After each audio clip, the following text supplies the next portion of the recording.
Hello friend, welcome back. From to this video, we will start another new journey, and in particular this journey area, we will develop one complete full stack portfolio website. I hope you already complete my previous all fundamental series like as a React fundamental, Next.js fundamental, MongoDB fundamental. So now together all that experience, we will develop one of the mid-level project first. Then what exactly the fundamental you have learned, all that things now you will use it into the real project. And then we will develop one of the most advanced Next.js project. So into this mid-level project, I will develop one complete full stack portfolio website. Now in this video, I want to share that things with you. In particular, this section, what type of project you will build with using that Next.js. So friend, here we will develop this type of one of the project, one of the portfolio website, and here each and everything is in here. It's totally dynamic. And you can see it's very clean and very good looking and also so much responsive one of the project. So please give me some time. I want to explain you what type of project you will build in particular this section. Like here into this our home section, they have some of the name. So each and everything is totally dynamic. So here everything you will manage it from to the backend. They have also one of the backend I have created as an admin, and from here you can log in with the admin. Like here if you put that appropriate username and password, click as a login, then you will be able to access that our admin dashboard. So from to the admin dashboard, that is our home information. So that is our home information. If you want to update something like from here, automatically that will be updated in particular that area. And also there is another one as a summary. So that is our career summary. Whatever the data you will be updated, like here I make it as an update. Okay, name it as the update. And now if you make it as a save changes without refreshing that page, that will be updated. And now here if you go, now if you refresh it, that should be also updated, and you can see it's now successfully visible it in here. So this part is totally dynamic, and from here if you go to that our about section, and into this about section area they have some of the client, they have some of the project, they have some of the experiences, and here this data is also totally dynamic. And that is also another dynamic one of the text, how can design everything with using that Tailwind CSS, and we'll develop our total project from to the scratch. Okay, and also here they have some of the multiple skills. So all the data actually that will be comes from to our backend, and into this backend that is our about page, and into this about page you can see there is about me information, number of project, number of experience, number of client, and that is some of the multiple skill. So whatever the skill you will be added, this skill that should be displayed in here. And also our client, project, and then experience, all the data is totally dynamic. Every data actually I will manage it from to the MongoDB. So that is our MongoDB. Here I have already loaded multiple table. So that is all that our table data, we will access it with the MongoDB. As I told you, from to the scratch, I want to build this type of one of the complete project for you. So after fundamental, when you create this type of one of the project, that will help you a lot. And also that's not end. Here if you go to that experience, there is also some of the experience, and there is experience, all the data is totally dynamic, and also there is education data is totally dynamic. If you go to that our site, here if you go to that experience, and you can see they have the multiple experience. If you want to add another experience, you can also able to add this experience from here. So if you add some of the experience, automatically this experience will be added in particular that position. And same as for the education, here if you go to that our site, and into the site if you go to that education, and into this education area, now if you simply take it like I want to make it as a test, and here also I use it as a year will be 2020 to 20. I want to use some of the test college. Okay, so I make it as a test college. Now if you click as a add one, that means you can see it's successfully added that our add education, and that is the add education is successfully visible. So now that is our text, one of the education that should be now displayed in here. If you now click as a refresh, now that should be also automatically added into this our education, and you can see into this education area now there is a new I have already added that is successfully visible.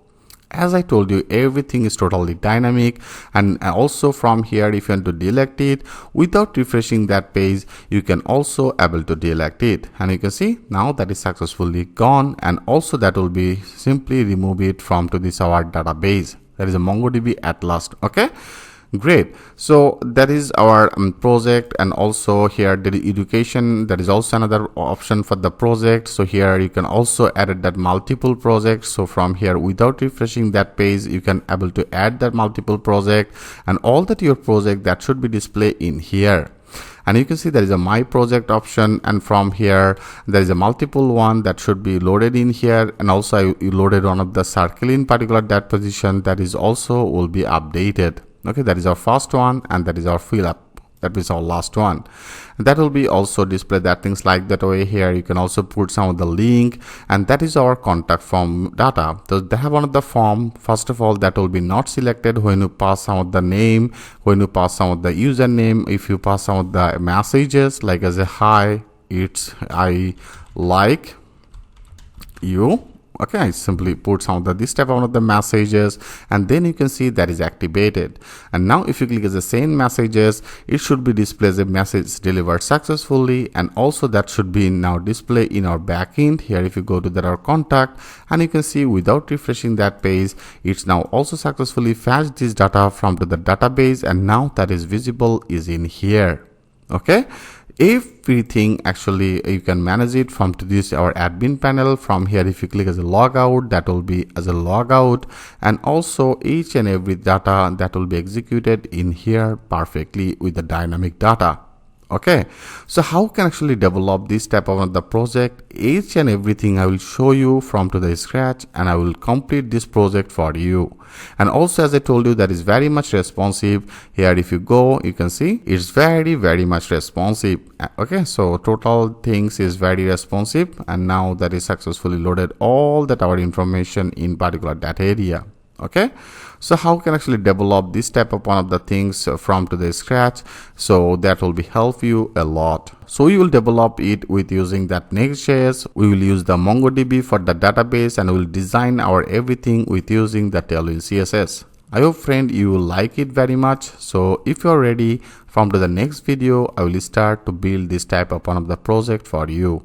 So thanks for watching, and I will see you in the next video. Hello friend, welcome back. From to this video, we will start our another section, and in particular this section we will create one complete portfolio website with admin panel. Before, I have already discussed about that Next.js fundamental series. Make that sure you complete my Next.js fundamental series. So what exactly the things I have actually discussed about in fundamental. Now together all that experience we will develop one of the small project that will be one of the complete portfolio website project. So now you will learn how to use all that basic concept, and here how can implemented that things in one of the project, and by this we will develop one of the complete portfolio project. So that will help your experience level to the another area, and I hope that will help you a lot. And also one things I want to share with you, I will share also this type of one of the folder as a website exercise file. So what exactly the things I will do in particular this section for building that our portfolio website with the admin panel, everything I will actually save in particular this folder. So make that sure you download it. So here you will also get one of the basic project.txt. Simply open it, and first of all I want to create one of the new Next.js project, and then also I will use some of the another packages. So first of all I want to create another new project. Better I copy it. I hope you already know about it. And now in my desktop, before I have already created one of the folder as a Next.js, and also here I have created one of the folder as a basic. All that are fundamental things I have already done it in here, right? So now I want to create another new project. So here I simply open with the CMD, and then I want to simply run as a npx create as a app. Now click as a enter. Now we have to add that our project name. Right now I name it as a website. Okay, sorry, website. That will be one of the project I want to now create it.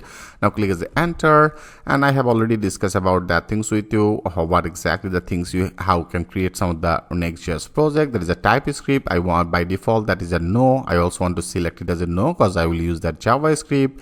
Is ESLink will be not needed. Tailwind CSS obviously will be needed. Now we will design our total complete portfolio website with using the Tailwind CSS. So that is the reasons here I make it as a yes. And src directory, I want to use it. I make it as a yes. App router, that will be needed. Here I make it as a yes. By default, that is import license will be not needed. I make it as a no. And now that will be download everything from to the internet, and that will be created our project. And you can see our project is successfully created as a website. Now it's actually downloaded everything. It may take little time. Okay, here now everything from to the scratch I will actually want to do how to develop this project, and you can see it's how we successfully created our project. Great. So our project is now created, and into the project structure, what exactly the file, everything I have already discussed about that things with you into the fundamental series. So make that sure you complete my fundamental series, right? So now in here, I want to now better want to do and to open this folder with our VS Code editor. So here that will be as a CMD, and now into the website area, I want to run it. I want to simply run it with the code, and that will be as a dot. Now click as a enter. Now that will be loaded in our VS Code editor. Okay, so right now you don't need it. Here better I want to do and to close it. Great. And you can see that is our Next.js project. Here if you want to run it, I simply open with the new terminal, and here if you want to run, our process will be same as a npm, and then that will be as a run and then dev. Now click as a enter. Now that should be run that our project. You can see that is a 3000. Better I copy it, and now I want to go, and here I want to do and to add it. So now our Next.js project that should be run in here. You can see it's now successfully running. Great. So now our next step is I want to install some of the packages. So here you can install it individually, like that is one of the package. That is also another package. You can install it individually, or rather than if you want to install multiple one at a time, you can also install it. So now for our building that our portfolio website, I want to install multiple packages, like as a emotion, one of the React package, that is emotion style package, that is a fulfill human, there is a post CSS progress, that will be also another package that will be needed. Material library, I want to access it, that is a material, one of the package. There is a Bittrip for, as I told you, I will also create that admin panel, and also for the database we will use that MongoDB. I have already discussed about that MongoDB fundamental. Now that will be helpful for you. So here there is a Bittrip, and that is one of the package I want to install it. There is a farmer motion. Here by this we will create some of the animation in our project. There is a Mongos, as I told you, for the backend, that is database. I will use that MongoDB database, and that is the reasons our Mongos, this package will be needed. And there is a stack, there is a React Slick. React Slick will be also, I will use that React Slick in our project. So that is the reasons I also want to install that package, and also another one as a React Scroll. Okay, so everything we'll use it in particular our project. So if we need another third-party packages, we'll install it individually. But right now I want to install all the packages at a time. I copy it, and now if you go to that our VS Code, our server is now running. Better I want to close it by pressing that Ctrl C. I make it as a yes. I want to close it, and now I want to better clean. That was a clear. I want to better clear it, and now I want to paste it. So now multiple packages that should be installed at a time. Now click as enter. Now that is downloaded everything from to the internet. So it may take little time. Better when it will be done, then I will come back again. Here you can see, friend, all that our packages is now successfully installed. And now if you also want to check it, if you go to that our package.json, and into this package.json, here you can see it's now successfully installed all that our dependency as a React, emotion is style, that is a full human, post CSS, which I have already taken, material lab, material, the Bittrip.js, the farm motion, Mongoose is installed. Next.js version we are using that 14.2. React version we are using that 18. React DOM, React Scroll, React Slick, and also dependency here. I have already used it by default as a Tailwind CSS, and Tailwind CSS is successfully installed, right? That means everything we install it which will be needed for our particular building this project. Great. So now our next step will be we need to set up our database. So for the database we'll use that MongoDB. So in our next video we'll set up our database in our project. So thanks for watching, and I will see you in the next video. Hello friend, welcome back. In our previous video, we successfully installed one of the Next.js project, and also into the Next.js project area, I have installed multiple packages. Right here, we successfully installed it in our this system, which is really great. So that is all that our packages that will be needed for building our portfolio website. And that will be not much easy portfolio website. Here everything I will manage it from throughout the database.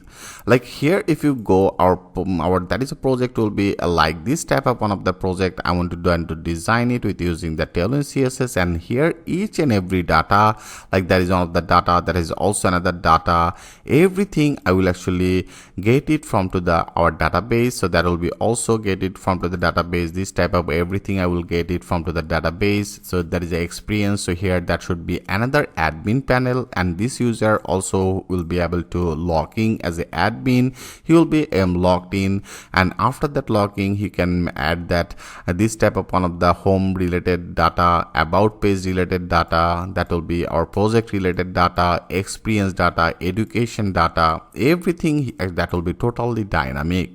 So from to the admin panel we will actually manage it, and all the data I will store it in one of the MongoDB database area, and then we will fetch this data and we will visible it in here. I hope you get some of the point how much interactive project that will be.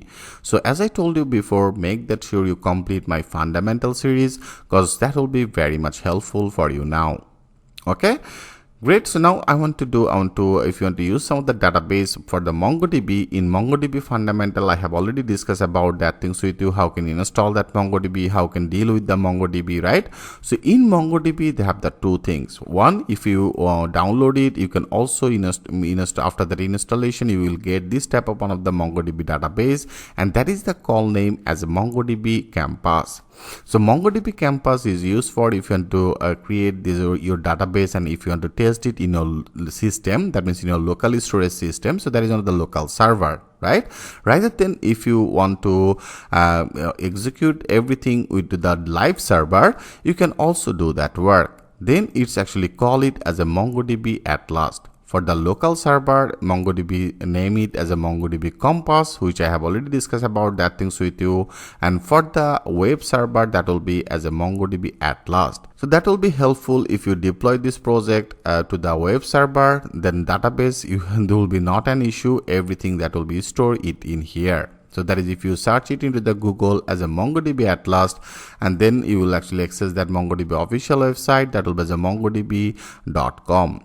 Here you have to do simply create it one of the simple that is a totally free one of the sign up, and after the sign up you have to sign in. So right now I want to log in, and after that logging you may get this type of one of the interface. And into this interface area, we have to go to that database, and that is a data service, and that is the database. And into this database, there is a cluster as a 0. Here we have to simply click it as a connect.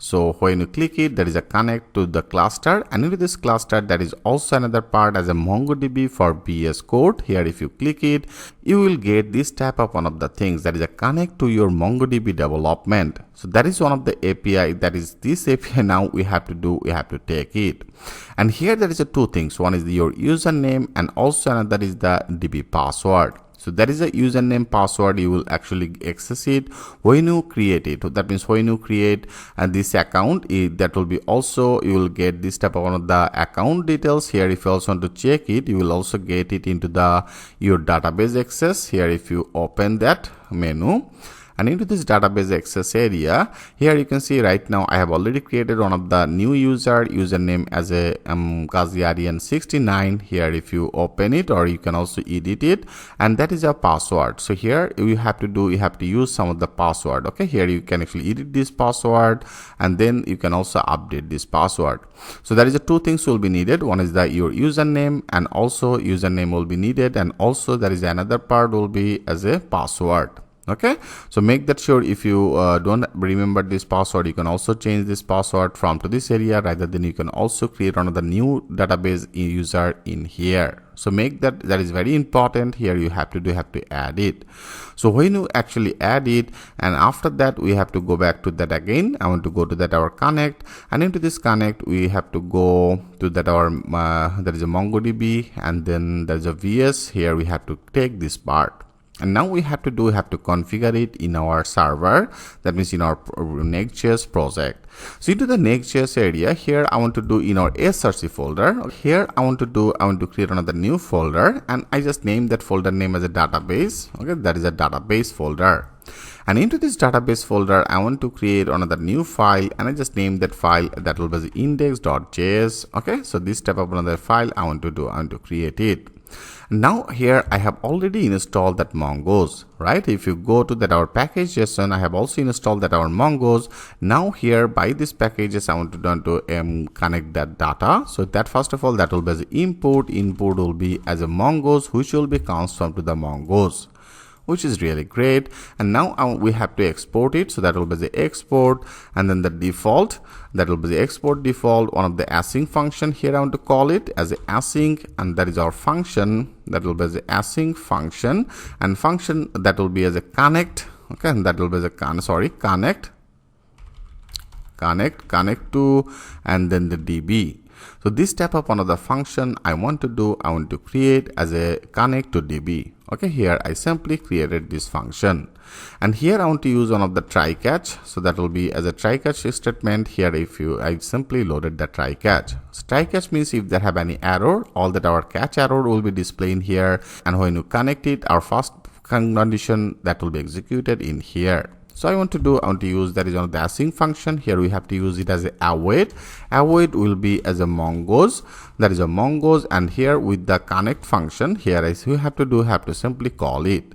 And into this connect area, here we have to load it our name that I have already copied from here. So that is actually the things I better copy it, and now I want to simply added that things in here. So that will be as a Mongoose, our username that will be needed, and into the password area, as I told you, if you don't remember this password, you can also create it into the database access.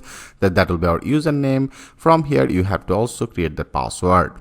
So now here I want to use that password. Okay, in particular that position I have used that password as udemy12345. Okay, so that will be my password, and here and rest of everything will be just like that same. Here we don't need to change anything, and also if you want to check it, you can check it throughout that console log, but I want to use it as a console, and that will be as a console log. Here I want to actually pass some of the name as a database connected successfully. Okay, this step on the message that will be displayed in our server component, that means server terminal area, that means that will be displayed in here. Okay, and if there have any error also I want to display that error. So that will be the console, and then the console log, and in this console log area that will be display our error. You can pass it also the event, like I pass it as E, and that will be E. Okay, error will be displayed in here. Great. So here we successfully connect that our MongoDB Atlas database. That is a MongoDB, sorry, not that here. No, that is a MongoDB Atlas database. Here we successfully connected. Now I make it as a done. So right now it's successfully connected. So make that sure you update it. So now our next step is, first of all, I want to complete our admin part. So admin will be able to create or add multiple data into the database. Then we will fetch all the data, and then we will visible it in our portfolio website front end. So don't worry, simply step by step follow my all that instruction, and when you complete this simple project, you will learn lot of the things. I hope you will like it very much. So thanks for watching, and I will see you in the next video. Hello friend, welcome back. In our previous video, we successfully loaded that our database in our Atlas, that is a MongoDB Atlas database. We successfully connect this database in our project. Right, so into our SRC index.js, here we successfully configure our database. And also one things I want to share with you from to the next video, that means from here, what exactly the things I will do in particular every lecture. I will share all that code to the GitHub. I have already created another new repository for the Next.js portfolio website. So now from to this video, you will get lecture by lecture code, and I hope that will help you a lot. Okay, so right now I close it. So now friend, how we actually design this project? As I told you, we will create one of the portfolio website with the admin panel. That means from to the admin panel, I will store all the data to our particular this database. Here I will load one of the database, and in particular that area, one of the single user, that means that will be one of the admin user.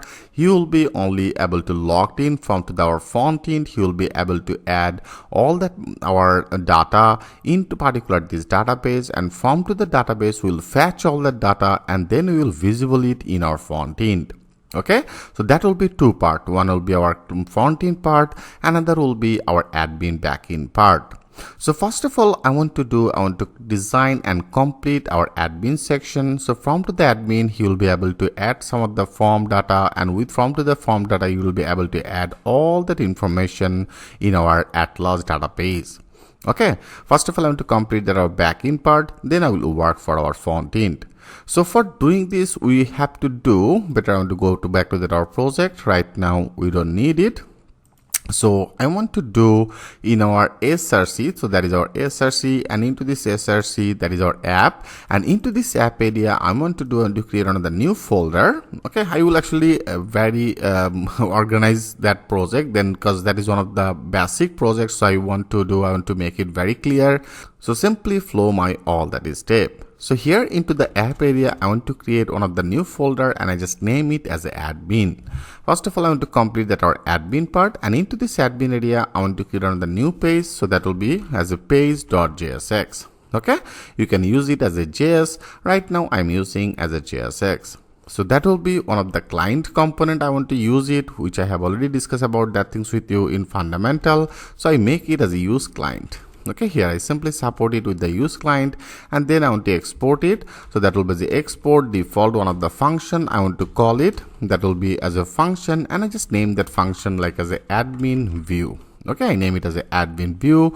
This type of one of the function here I simply created. And now here also we have to return it. I simply return it. Okay, so that will be the return, and here I want to load one of the dev. So dev is started, dev is ended, which is really great.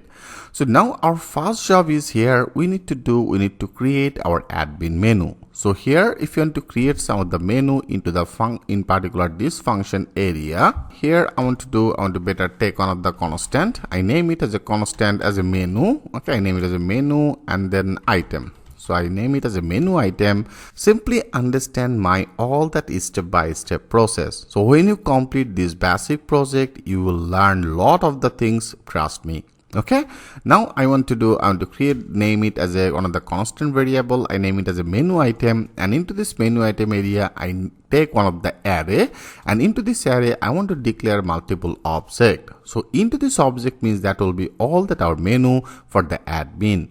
Like here I put another property as an ID, and ID name I name it as a home, and also after that I want to take another one as a level. That will be the level property, and level property name I want to use that our menu name, that will be as a home. And in here I want to load one of the component, so that will be as a component. Okay, I name it as a component, and here that means our home menu area, which component you want to load. Here you have to load this component. So I didn't create this component. Now better I want to create it. So if you want to create like better SRC folder, into the SRC area I want to create another new folder, and I just name it as a components. Okay, that will be the components. Now this type of one of the folder I simply created, and here, as I told you, for this project that will be two part. One will be our admin view, another will be our client view, right? So now I want to better create another new two of this folder. One, I name it as admin, and that will be as admin, and then the view. And also I want to create another new folder in our component that will be for the client view. I name it as a client and the view. Okay, that will be the client view. Okay, so I created two of these. One is the admin view, another is the client view. So now that right now we are creating this menu that will be for our admin, and into this admin area I want to create multiple our pages. Like here I want to create on the new folder. I just name it as a folder as a about. That will be as a about. I created one of the folder, and also I will create another one. I want to take another one like as a contact. That will be the contact page. Actually here also I want to create another new folder, and then I just name it as education. Okay, that will be the education. I name it as education folder, and then in our admin view I want to create another folder that will be for the home. Okay, I name it as a home. I want to create another new file. Sorry, not that file. I want to create another new folder. Here I create on the new folder, and I just name it as the experience. That will be the experience. Okay, here I created another new folder as the experience, and also I want to create another new folder that will be for the logging. Also here logging page that will be needed. I want to create another new folder as a logging, and also here after that I want to create another new folder that will be for the project. Okay, that means that is one of the portfolio side, so that is all the essential things that will be needed. I created another folder as a project. So here I actually created multiple one. Like here in our admin view I have created as a about, contact, education, experience, and then the home, the logging, and then that will be as a project. Great. So now if you go to the about, into this about area, I want to create on the new file. I just name it as index.jsx. Okay, you can use it as a JSX. I simply name it as a JSX. Great. So that will be the same process. I want to use it as a use client. That will be the use client, one of the function, one of the our use client component I want to load it. So that will be the export, and then default. Here I name one of the function. I just call that function as admin, and then the about. Okay, about, and then the view. This type of one of the function I simply declare it, and here I want to return one of the dev. So I simply take one of the dev is started, dev is ended, and here I name it as the admin. That will be the admin, about, okay, about, and view. So this type of the name I want to use it. So now is great. Now better I want to save it, and now I want to better copy that our index. I want to do the same things for our rest of all the pages. Better I copy it, and now in our contact area I want to paste it. In our education I paste it. In our experience I paste it. In our home I paste it, and also for the project I paste it. So first of all, that is our about, and in our contact, into the contact I only want to change that our function name. That will be the admin contact view, and I just name it as the admin. That will be as the admin contact view. Okay, now great. I click as a save all. Right now I want to simply better close it. Multiple file is in here, right? One by one better I want to update it. Now I close it, and that is our index. Great.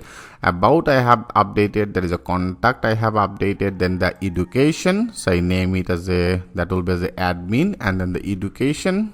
Okay, that will be the education view. Here also I want to change that name. That will be as the admin education view, and after that will be the experience. Here I want to change that our function will be as the experience. Okay, experience, ENCE, that will be the experience. Okay, so that will be the experience view, one of the function. Great. And then also I want to update it. That will be as a admin experience view, and then that will be our home. I want to update it as a admin, and that will be the home view. Okay, here also I want to update it. That will be as a admin, and then the home view. And then that is a project. Here I want to use it as a project. admin, and the project view. So that will be as a project, and that will be as a project view. Okay, I created all that our pages. So now I remove everything. So I simply remove it. Okay, so now in here, that is in our component, into this component area for the home, I have already created that our name as a home. Right here I have already named it as a admin home view on the function. So now I want one by one, I want to simply load this component. Like for the home, I want to use it as a admin, and then the home, and you can see that is also suggested it should be comes from to the components admin view. Now click as a enter. I want to done to close it, and you can see it's successfully imported, right? So it's imported that our admin home view from to the component folder, that is a admin view, and that is our home. That means in our component, that is our home is now successfully loaded, right? And there is a component admin view, and that is our home. Now it's really great. Now better I want to copy it, and I want to add another multiple one. Okay, that was multiple one. Now menu that should be needed here, better I want to do, I want to take it. Like first of all, that will be as a home. I want to take another one that will be the name as a about, and here I want to name it, our menu name will be as a about. Okay, that will be the about page, whatever the name actually you choose. Now I name it as about, and here I want to load it as a admin about. Here you can see it's also suggested. Now click as a enter. Now that should be also inputted, that is a admin about view function. It's actually loaded. Why? It's actually loaded because of all here. If you go to that our home or any other pages, from here I export it. You can see I export it default that function or function name as a admin home view. So that is the reasons here when you write down as a admin home view, that is successfully imported. So here that is the function that is the reasons I call it as a export function. So now that will be inputted in here. So great. And also I use it, our admin about view. Now to load out another component that I have created for the experience. Like that is our experience. I want to take it. I name it as a experience, and our menu name will be as a experience, and here I want to load that our component as a admin experience as a experience view. Right here I want to simply select it, and also make that sure that should be imported, that is successfully imported. Great. And now after that experience, I want to take another one that will be the education, sorry, education, right? Education. Here also our level will be as education, and then I want to load that our component that will be the admin, and then the education view. Okay, and also I want to check it, that should be also inputted, that is successfully imported admin view, and that is our education, which is really great. And now also after that education, I want to load another one as a project, and that will be our menu name. I want to use it as a project, that will be as a project, and here I want to load that our admin, and then the project view. You can see there is admin project view. Click as enter. Now that should be inputted, that is also successfully imported admin project.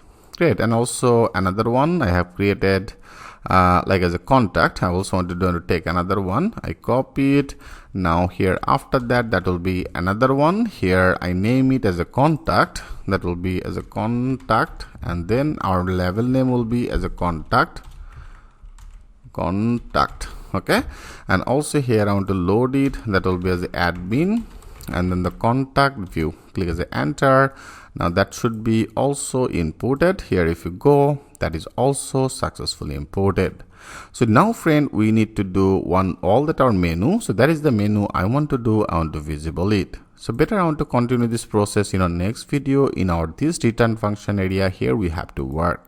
So thanks for watching, and I will see you in the next video. Hello friend, welcome back. In our previous video, we created one of the admin page, and into this our admin route area here. Now I created one of the client component, that is our client, right? So into this client component area, I created one of the menu. So that is all that our menu that have some of the level, and also I loaded one of some of the component which I have already created in our component folder, right? So in our component area, that is all that our folder. Now here I successfully loaded. So now that is the menu I want to do. I want to load in our page. Okay, so here if you want to load it, like that is in our return, and into this return area there is a multiple one, right? So here we have to obviously load one of the for function, that is for each function. That means we have to loop it. So if you want to do this work, that is the div, and into this div area I want to use some of the Tailwind CSS. Here if you go to that our global, into the global you can say I have already installed the Tailwind. That means we are able to successfully able to access it. And also here they have some of the default media code. That means here that is all the CSS that will be not needed. Better I want to do, I want to simply select it. Okay, I want to select all, and here I want to remove it. Only I want to do, I want to take that our root and Tailwind based component and utilities, which is really fine for the global CSS. Before I have already discussed about that things with you. Now that will be applicable for our total project. Okay, here I successfully update. Right now we don't need it. Here I want to load that our Tailwind CSS code. I want to design it. Is simple another design. So that will be a class name. Here first of all I want to use some of the border. That will be the border B. I want to use border button, and also our border color you can set it. So that will be the border, and border gray I want to use it like as a gray 200 or 300 400 I want to use it. Okay, and now after that I want to take another nav. That will be the nav is started, nav is ended, and in here I want to put some of the class name, and into this class name area I want to use some of the minus margin bottom, and margin bottom I want to use it as a 0.5. Okay, that will be 0.5 I want to use it, and then I want to make it as a flags. That will be as a flags, and justify I want to use it as a justify will be into the center position, and then I want to use some of the space. So that will be the space X. I want to use it excess X, space X will be as a 6, and also here after that I want to use some of the role set. So that will be as a role, and into this role area I want to use some of the role name. I name it as a tab. Okay, tab list, like I name it as a tab list. Great. So now in here into this our neighbor area we have to load that all that menu. So if you want to load this menu, I have already loaded everything in here, right? So that is our name. I name it as a constant variable as a menu item. That is one of the array object. Now here I want to simply take it. So that will be, I want to call that our function. Okay, that will be our function, and in this function area here I want to name it our menu item. With this I want to run on the for each loop. So that will be as a map method, and that is a map method I simply declare. And here we will get everything by the name, like I name it as an item. Okay, I pass on the parameter as an item, and into this item I pass that our callback function. So that is our callback function. Okay, here I want to simply call it. So now into this callback function area, so into this area I want to load one of the button. That will be as a button. Okay, I want to load it. That will be as a button. So that will be as a button. Button is started and button is ended. So into this button area I want to pass some of the property, like as a we will get one of the key property. Key property will be which one? Here I want to pass that our ID. ID means here with this item I want to access that our ID, and this ID means which one? Here in our object area I pass three things. One is the ID, level, and then the component. Right, so now here I pass that our ID into the key area, and then our type I want to make it as a button type. That will be as a button, sorry, button, right?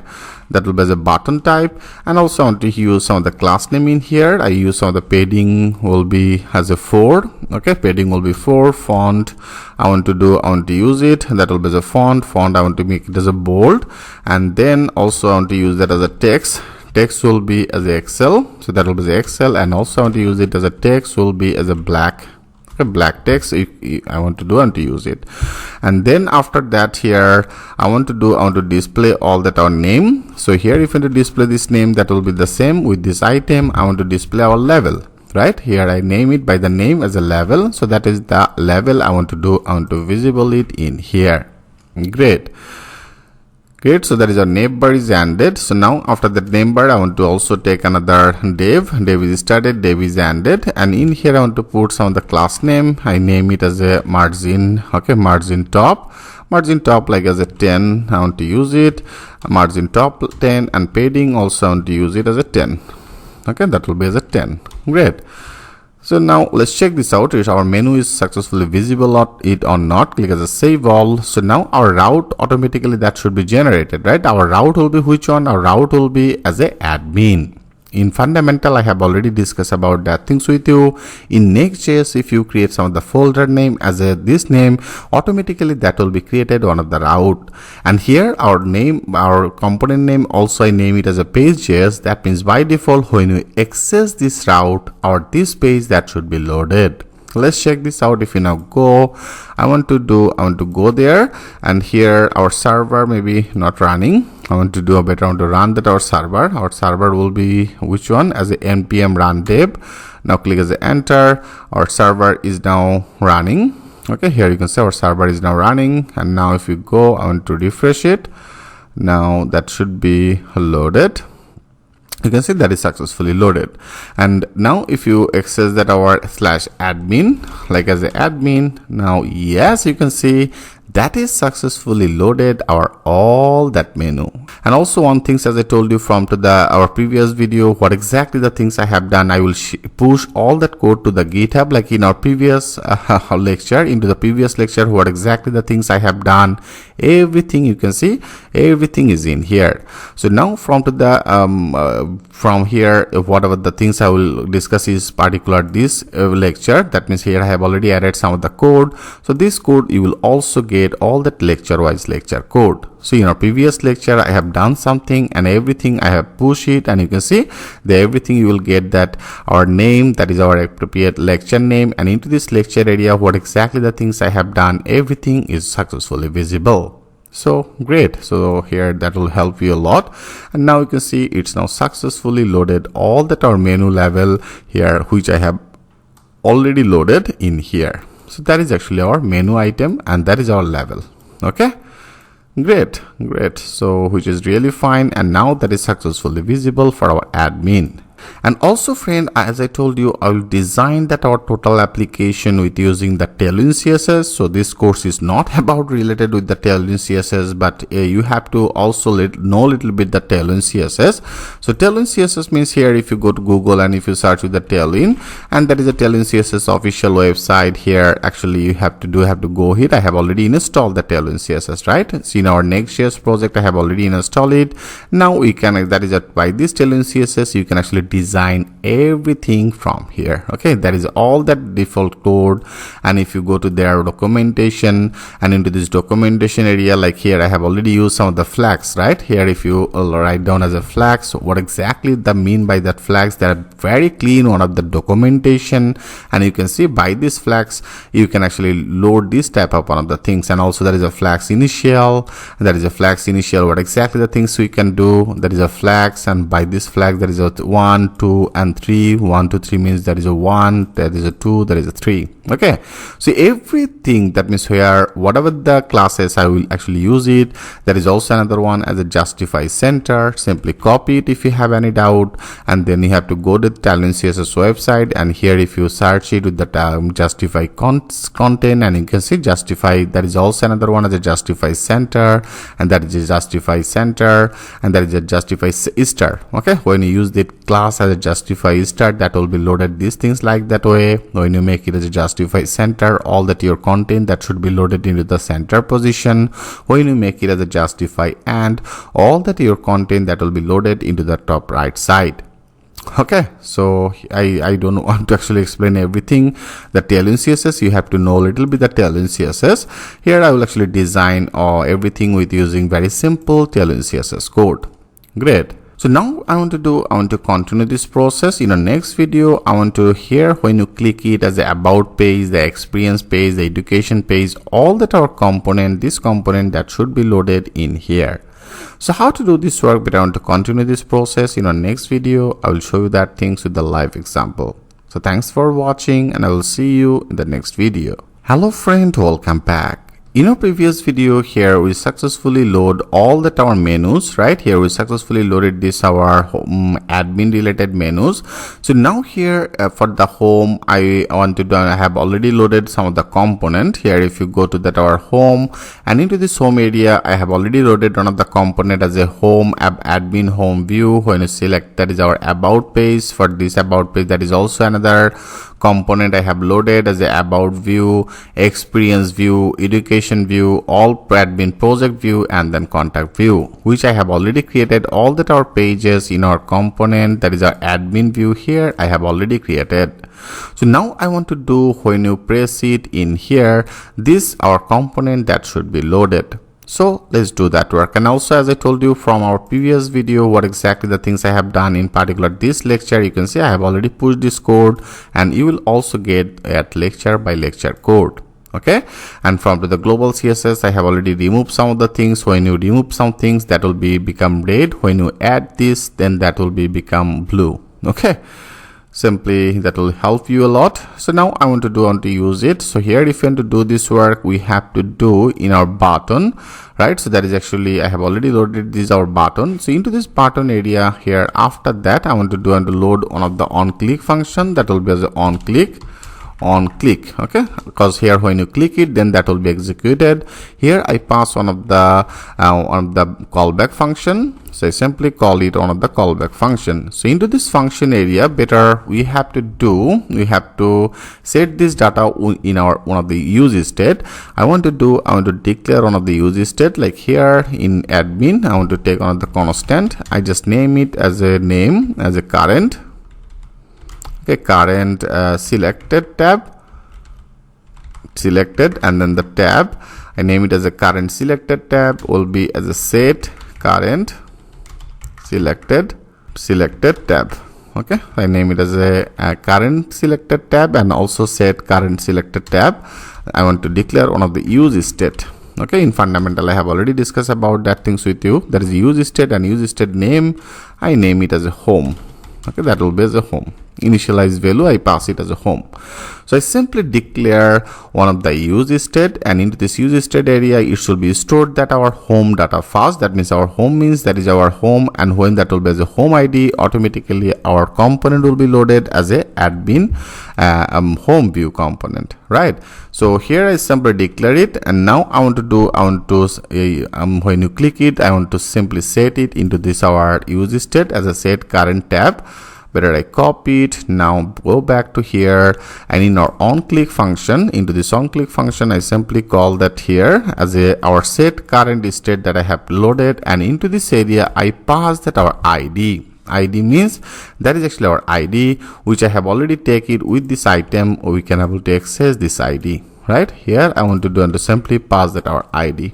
Okay, so here I simply pass that our ID. That means when you should be click it, that will be pass that our item ID. Item ID means it should be pass our, that is the ID, right? That is actually our contact ID. It should be stored this data in our use state, and now I want to access it. So if you want to access it, like that means here when you click it, that will be get that our this component. Better I copy it. Now here into this particular this div, before I have already take it, here I want to actually put this condition. Better I want to take it little bit left side. Here I want to take it. Okay. Now in particular this area, I want to access it, our menu item, that will be as a menu item, and that will be another map function. Here I want to simply call it, that will be on our item. So here with this item, I want to access it, that will be our name. Here with this item, I want to access that our ID. So that is our ID. When this ID will be equal our state value. State value means our current selected tab, right? Here current selected tab, that will be as a double end. Here I want to access that our item component, right? That will be that our name means which one? Name means our, that is actually our component, right? So now I want to access it, that is our component item component. I simply load it. That means what exactly I have done. So that is our all that our menu means which one? Menu item means here I have already take that all that our menu item. So into this menu item, I simply loaded that condition run one of the for each loop by the map method, and here I pass that our item. Item means which one? Item means that is actually our menu item, right? So that is our item. So here it should be actually get this our item, and now I want to simply put this condition here our item here, when that will be our item ID. Item ID means which one? Item ID means that is actually our ID, right? So this ID, when that will be equal our current selected tab. Current selected tab means which one? Current selected tab means here in our state I have already declared as a set current selected tab. Here I pass that our item ID. It means here if you go, when you select it as a about page, that means here when you select, click it, and into this our about page, which ID it should be passed? Here if you go, and it should be passed it as a about ID. Right, so that is actually our about ID. So I simply pass it, I store this data in our state. So now that will be actually now match it. So into this our current tab ID, when that will be matched, this item ID will be matched with our, that is the current ID. It should be actually get that with this item, it should be get that our component. Okay, now let's check this out. It successfully get this data or not. Here if you want to now check it, click as a save all. Okay, click as a save all, and now if you go, you can see it's by default it's loaded that our admin that is about view. Here if you select it as a home, that is selected as a home view. About view, experience, that is our experience view is loaded. Education, that is the admin education view is loaded. Project, admin project view is loaded. Click as a contact, our admin contact view component is successfully loaded. Okay, that means here now if you change something like in our about view means which one? Here if you go about, I have already loaded that our component as a admin. About view means here in our component admin view I have created that our about. Into this about, here if you go, and now if you change anything as a new, that would be also display. Click as a save all, and now if you go, you can see that is successfully updated. There is our home, about, everything is worked successfully.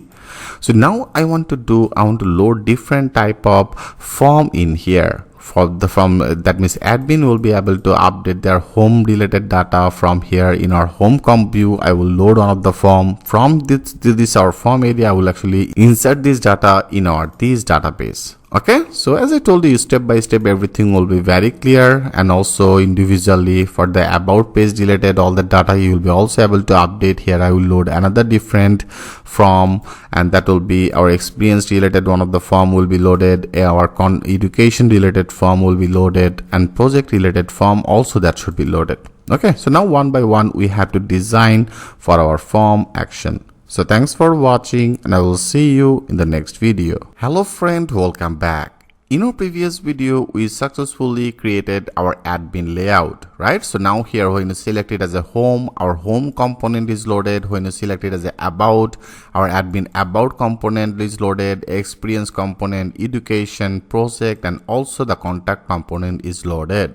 So now friend, I want to do a form to the home. That will be one of the form. So this I want to create one of the form in here, and so from to this form I want to insert this data to our database. So that is actually I have already loaded that our database in our server. So now that is in our this area I want to store this data, and also I want to do the same things for our about page and for experience education. So that will be just like that same. Like first of all, I want to work for our home, and for the home that will be like here that will be actually two field. One will be our heading, another will be as a summary.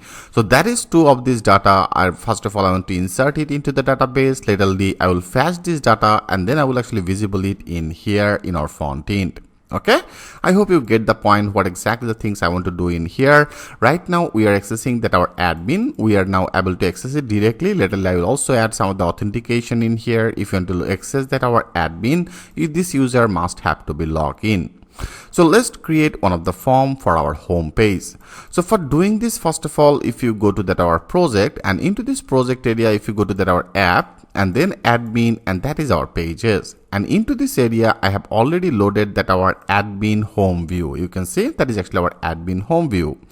So now here I want to first of all initialize some of the value. So here if you want to do this work, like that is in our here better, I want to take one of the constant variable. So I name that as a constant and simply understand all that process, how to load some of the form. Everything will be very clear to you. Like I just simply take one of the constant variable and I just name it as some of the initialized data. Okay, so I name one of the name as initialize. Okay, initialize home, and that will be as a form, and then the data. Okay, I take this step up one of the variable as a initialize form data, and here I want to add a two field. As I told you, I will take one field as a heading, and heading first of all here I want to make it as an empty string, and also I want to take another one as a summary field, and summary field also I make it as empty. So right now I simply take one of the initialize home form data, and here I have actually added two of this field. Our field will be initialized as empty. Now I want to declare it. I want to declare it in our admin view. So into this admin view area here, after that better I want to take another use state. So I take one of the constant, and here I name it as a home. Okay, that will be the home, and the view form. Okay, that will be the form data. I name it as a home view form data, and also that will be as a set home. Okay, set home view form data, form, and then the data. Okay, so form data. I name it as a form, and then the data. Great. So now here I simply take one of the use state. So that will be as a use and state. So that is the use state. Okay, so into this use state area here I want to pass that our initialized value, which I have already taken it as by the name as the initialize home form data. Here our heading will be as the empty, and summary also that should be as empty. Right, so that is the reasons here I want to simply add that our initialized data in our state. I hope friend you get the point. So now here I declare that our home view. In here I simply take that our initialized data that will be empty. Here into this our use state area I push this data. So now I want to simply pass it. I want to pass both of this, that is a use state, our use state as a home view form data, and also I want to pass that our set home view form data. Here I want to pass it in our component that I have already loaded in our admin menu item, that is a component as a admin view. Right, so now here I want to pass it better. After that I name it one of the name as one of the props name. I name it as a form, and then the data, whatever the name actually you choose. Right now I name it as a form data, and in here I want to pass that our state, our use state, I name it as a home view form data, and also I want to pass another props as a set form.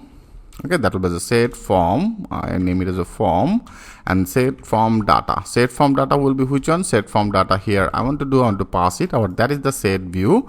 So that will be the set view home, that is a set home view form data. Here I simply pass both of these. Great. So from here I pass two of these props data. One is the form data, another is the set form data to our admin home view. Right, so now I want to go back to that our admin home view, which I have already created. Here if you go to in our top, you can see that is in our components admin view, and that is our home. Right, so now I want to go there. Here if you want to go it, like that is in our component admin view, I want to go back to that our home, and that is our index. So now here first of all I want to get that our initialize all that data. So here if you want to get it better before this, after that is our that is also one of the client component, and in here I want to take another constant variable, and I just name it as a controls. Okay, controls. So controls will be which one? Here I want to pass on the initialized value data. I take one of the array, and then I take one of the object. I pass some of the property, like as a name property, name area. I want to use it name as a heading, and also here after that I want to use some of the placeholder. So that will be the place, PLSCE, right? That will be as a placeholder. I want to take one of the property, take another property as a placeholder. I name it as a placeholder, and placeholder that will be display as a enter heading text. Okay, this will be display this type of one of the things, and also I want to take it our type. Our type will be which one? Type will be one of the text type, obviously, and then I want to take another level. level, and level I want to use it, and that will be display as enter. Okay, enter heading text. So that will be display this type of one of the things, which is really great. And also I want to take another one for that will be actually two field, right? As I told you here, I will add the two field. One is the heading, another is the summary. Now I also want to take another one as a summary. Better I copy it. Now after that I paste it. Now our name will be as a summary, and here our placeholder will be display as a enter career summary. Okay, that will be the career, and then the summary, this type of other things that will be display. Our level I also want to use that same, that will be display as a enter career summary, and type will be here also as a text. So I simply pass two of this value in here, and I just take it by the name as a controls. So now I have to do in our admin view. Okay, so into this admin view area, now I want to take this structure our all that props data. Here if you go, I have already passed it by the name as a form data, one of the props data, another is our set form data in our admin home view. Now into this admin home view, we have to destructure it. So now into this admin home view, that means in our admin area here, I want to simply destructure our form data, and also another props data by the name as a set form data. I want to also destructure both of these. Now here I want to simply visible it, so that will be as a return here. I want to now work a little bit. Right now into this div area, I want to better closely remove it, and here into this area I want to put another class name that will be wide. Okay, I want to use some of the tailwind class as a wide will be as a full, and then here I want to do after that div, I want to take another div. I take another div is started, div is ended, and in here I want to use some of the class name. I want to use some of the background color as a custom background color. Okay, here if you want to use some of the custom background color, whatever the color code you want. Right now I want to use it as a D7. Okay, now this type of the background color, you can see a little bit off-white color. I want to use it, and then I want to also use it on some of the shadow. I want to make it as a MD. Okay, that will be the shadow MD, and I want to make it as a rounded, so that will be as a rounded class. I want to use some of the padding left as a for now I want to use it. Padding left will be as a 8, padding top I want to use it as a 6, padding bottom I want to use it as a 8, and also margin button I want to use it as a 4. Okay, here I simply put some of the classes. Great. Now after that, okay, here after that we have to load one of the form, and here if you want to load one of the form, better we have to also create another new form. So first of all, I also want to add another button in here.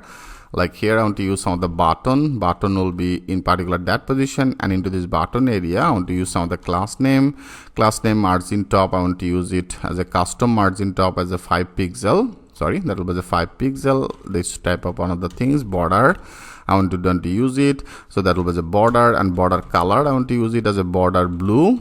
Okay, the border blue 600 I want to use it, and then that will be as a busy blue. I want to use busy blue. Busy blue I want to use it like as a 600. Okay, I make it as a 600, and then also text color I want to make it as a white. That will be the text color will be as a white, and then here I want to make it as a padding from to the every places. I want to use some of the padding 3, and then font I want to use it as a font bold, and text size I want to use some of the custom text size as a 16. Okay, 16 pixel, that will be the 16 pixel, and also when you put your cursor here, I want to use some of the focus in here, so that will be the focus. Focus I want to use some of the focus color as a busy green color I want to use. Okay, ZRE green I want to use it like as a 800, and rounded I want to make it. Okay, rounded will be as a main MD as a medium. Okay, here that will be one of the button, and button name I name it as a add info. Okay, that will be the add info, this type of one of the button. Like right now, if you click as a save all, that should be not display anything, like only it should display our button as a add info. So here now I want to load another form page, and from to this form I want to actually load all that data, and that is the form I want to load in here. Okay, so how to do this work better? I want to continue this process. In our next video, I will load another form. So thanks for watching. I will see you in the next video. Hello friend, welcome back. In our previous video here, we successfully designed our add info button, but here I want to load one of the forms. So that will be, I have already load everything, like there is our controls. So here everything now I want to load it. So if you want to load it better, I want to create another common form, because as I told you, this form will be the same for, we have to use it for the about page, experience page, education page, and also for the project. So better I want to create some of the common component, like in our admin view. Into this admin view, I want to create another new folder, and I just name it as a form. Okay, form, and then the controls. Now this type of the folder I want to create, and here I want to create another new file, and I just name it as index.js. okay, so this will be as index.js. so here I want to create one of the function. So for that will be also one of the client components. I use it as a use client. That will be as a use client, and then here I want to export and default, and then function, and function name I name it as a form control. That will be as a form form controls. Okay, controls. So here I simply destructure that is the function. Okay, so this function I simply destructure. Now I want to load this our form control in our index. That means in our home index area. Here actually I want to load this form. So now if you want to load it in here, after that, okay, here after that I want to simply load it. That will be as a form, and then the controls. Here you can see I have already named it as a form controls into the material. That is not in here. That is actually form controls / form controls maybe.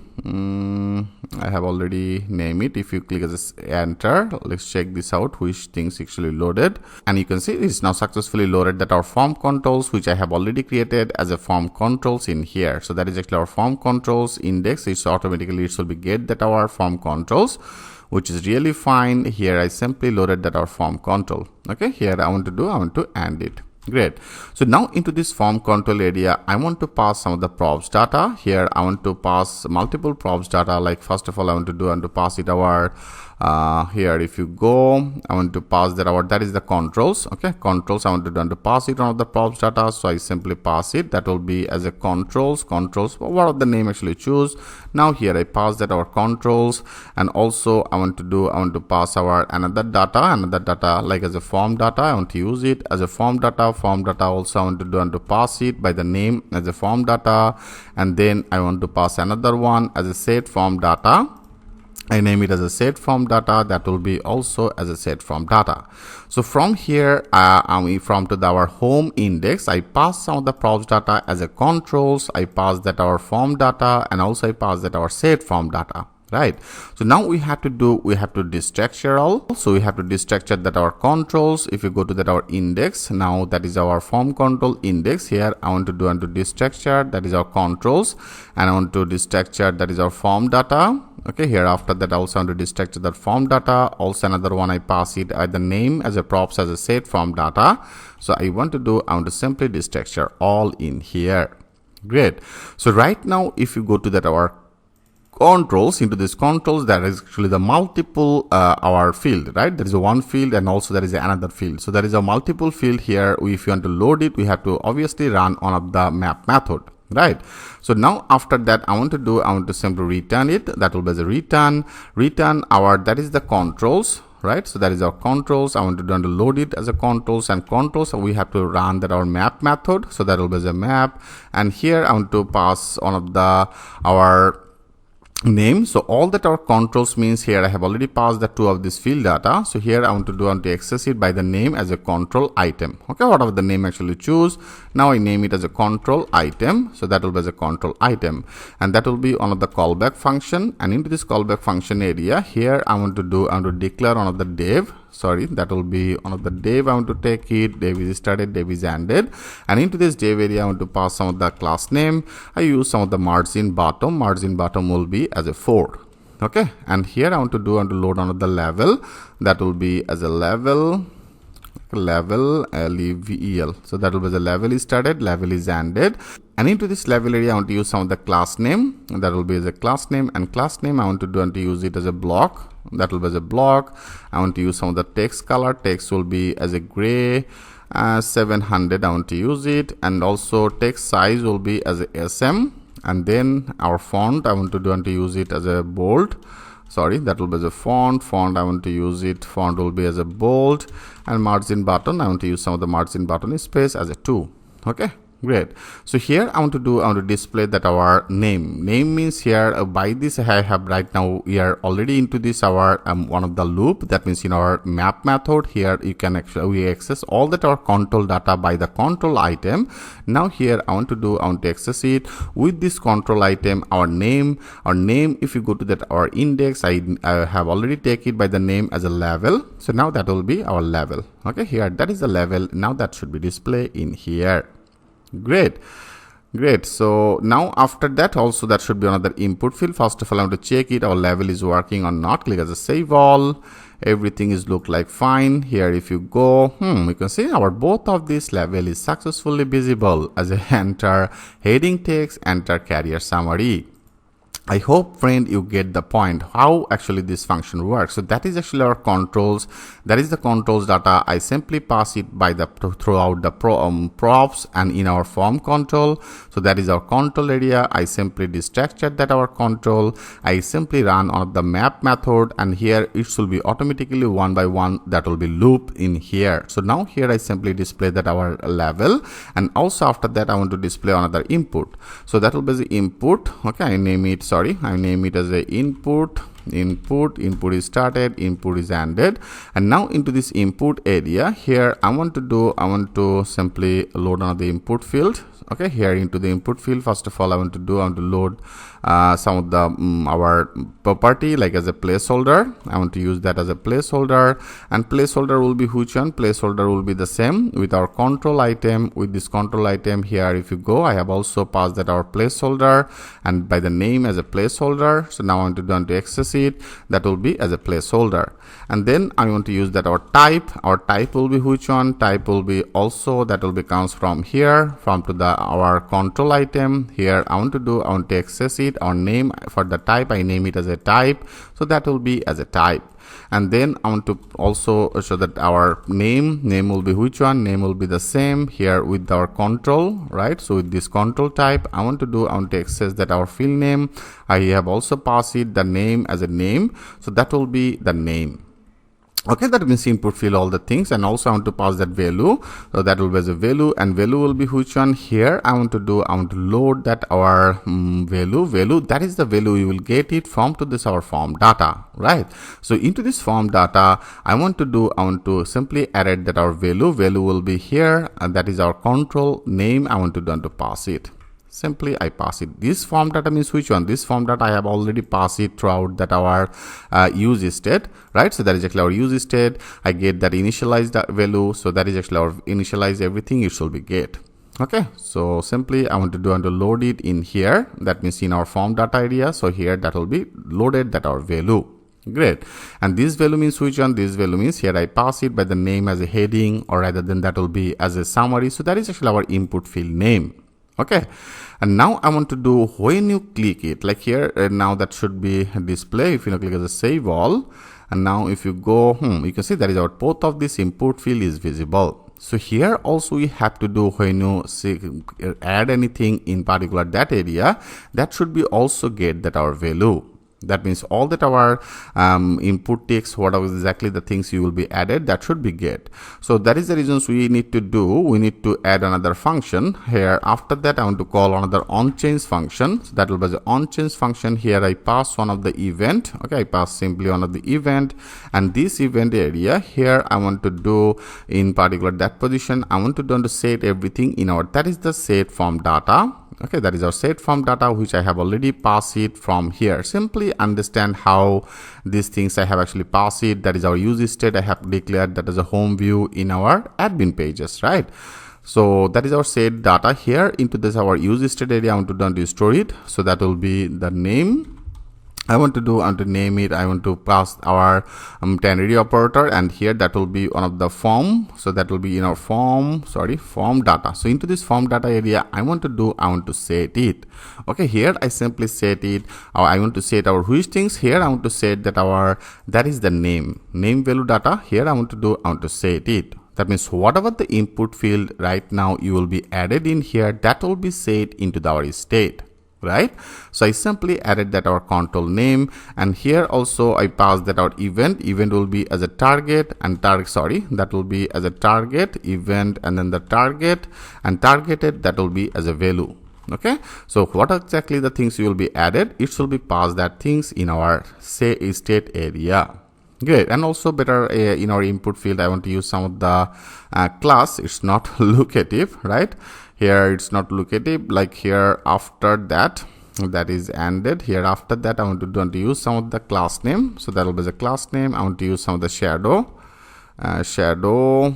I want to use some of the border, and then I want to use some of the rounded. That will be as a rounded, and wide I want to make it as a full. That will be as a full, and then py, that means padding top, I want to use it like as a 2, and then padding left, I want to use it as a 3, and then text color, text gray, I want to use it.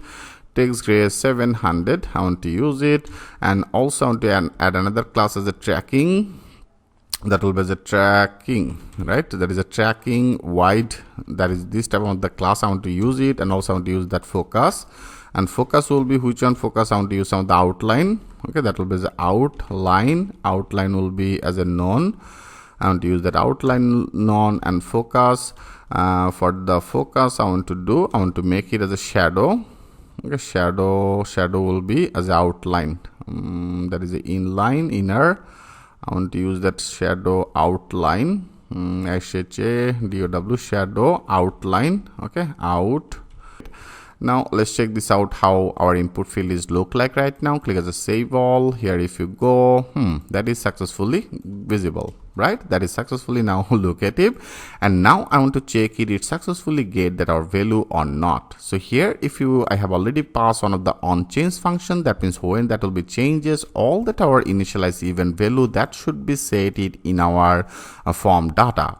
Now if you click as a save all, and now if you go like right now, if you go to that our inspect, I want to go back to that inspect, and here if you go to that our console, and into this console area I want to put some of the things in here, right? Sorry, I didn't display it. Here we have to display, like I want to do, if you go to that our index, here I want to visible it, like here.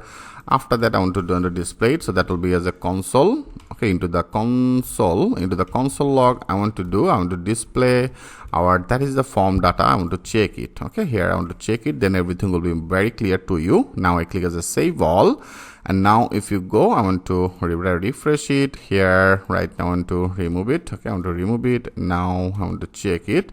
Like that will be here. I want to simply write down. Yes, you can see now it's getting that all that our input field value data, and is storing it everything into our state.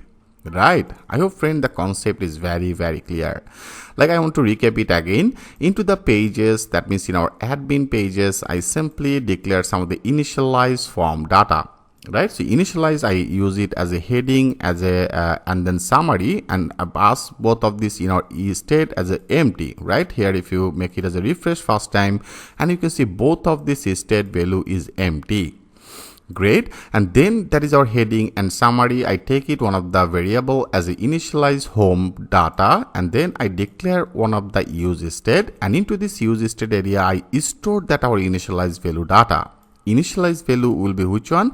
As a both of these I make it as a empty string. Then I use that our use state as a home view data, and also the set home view data. So initialize value will be as a home view data. When you set something, that will be stored into this our use state by this name as a set home view data. Then I simply pass two of these props data from here in our admin view page.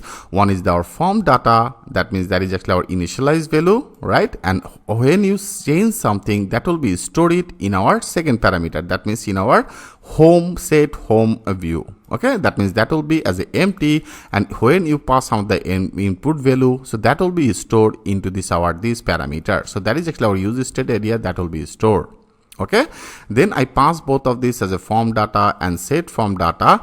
Props data, I pass it to our which page? I pass it in our admin home view. So then if you go to that our admin home view, here I created another control, and one of the variable as a controls, I pass one of the array and object data. So that is a name, placeholder, type, and the level. So here I simply pass both of these, and then I simply loaded another common form control. Common form control here I have already created, and from here actually I show that our level, and also I show that our input field data. And into this input field area, I pass that our one of the onChange function, and into this onChange here also I pass it. If you go to that our control, and here I pass that our props data to the controls, I pass that our form data, and that is our set form data, right? So all the things I simply pass it to that our form control, and that is actually our form control. And here I destructured our controls data. Controls data means that is actually here I have already loaded some of the control initialized value data, so that is actually our controls. And form data means that is our initialized state. Initializedly that will be as empty, which I have already declared that our use state. And also here I pass another one, I destructure it as a set form data. So set form data means when you insert some of the data, that will be set it into our set form, right? And that is the reasons here you can see in our onChange function, I get that our value, all that our event text, our targeted value. Here I set it in our set form data. Set form data is that is one of the state, right, which I have already created, and that is our use state as a home view set from data. I name it by the name as a set from data. Okay friend, I hope you get the total concept, and this concept that should be very clear because that is very important. Okay, so that's how we actually done this job. Now our input field is successfully loaded, and also here when you write something, this also successfully get all that our value and is stored in our use state. Laterally from here I will actually store this data to this our database. Great. So here we successfully complete that our home form, and now also we have to create that our about page, experience, education, the pages. Okay, so now one by one I will do continue all that process. So thanks for watching. I will see you in the next video. Hello friend, welcome back. In our previous video here we successfully load our home, right? So that is our home form we successfully loaded. So for the home they have the two field, and also that is our add info button. Now I want to do the same things that will be for the about page. Also you have to complete that our experience page, education, and project. So one by one I will create all that our form. So here that will be, if you understand my previous concept, now that should be very easy for you. So here I want to go back to that our about page. So if you go to that our project, and in this project into the our pages, okay, first of all here I want to create it. So simple, I want to create another our constant. Better I want to use the same things, but I copy it, and now here after that I want to take another one. So that will be, I name it as the initial, that will be for the about. So right now I will actually copy everything. I hope you already know the concept. So that will be the same concept. I make it as about, that will be the about and form data. And for the about I want to add actually multiple field, like that will be another field as a about me. About me I want to make it as a empty. I want to take another one as a number, okay, number of projects. So this type of one of the field I make it as a empty, and then I want to take another field that will be as a year, okay, year of experience.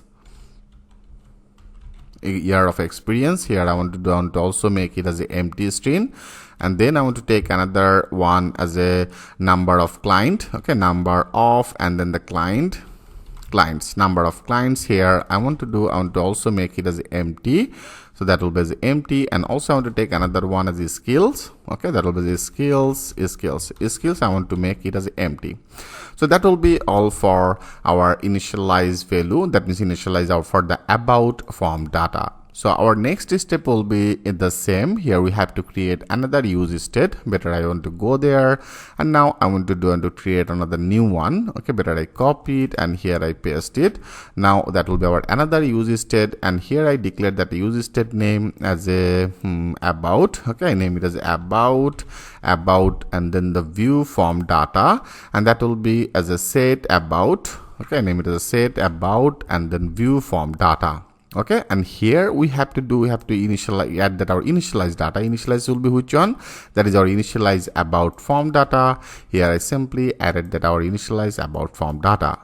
Concept will be just like that same that I have already done it for our home. Right, and now again here if you go, now we have to pass that our both of these data in our, that is the about page, right? That is our about view component. So you can also copy it. Better I copy both of this from here, and now in our about view, and into this about view area I want to paste it. Okay, so now that will be our form data, the same props data. I want to pass it as a set form data.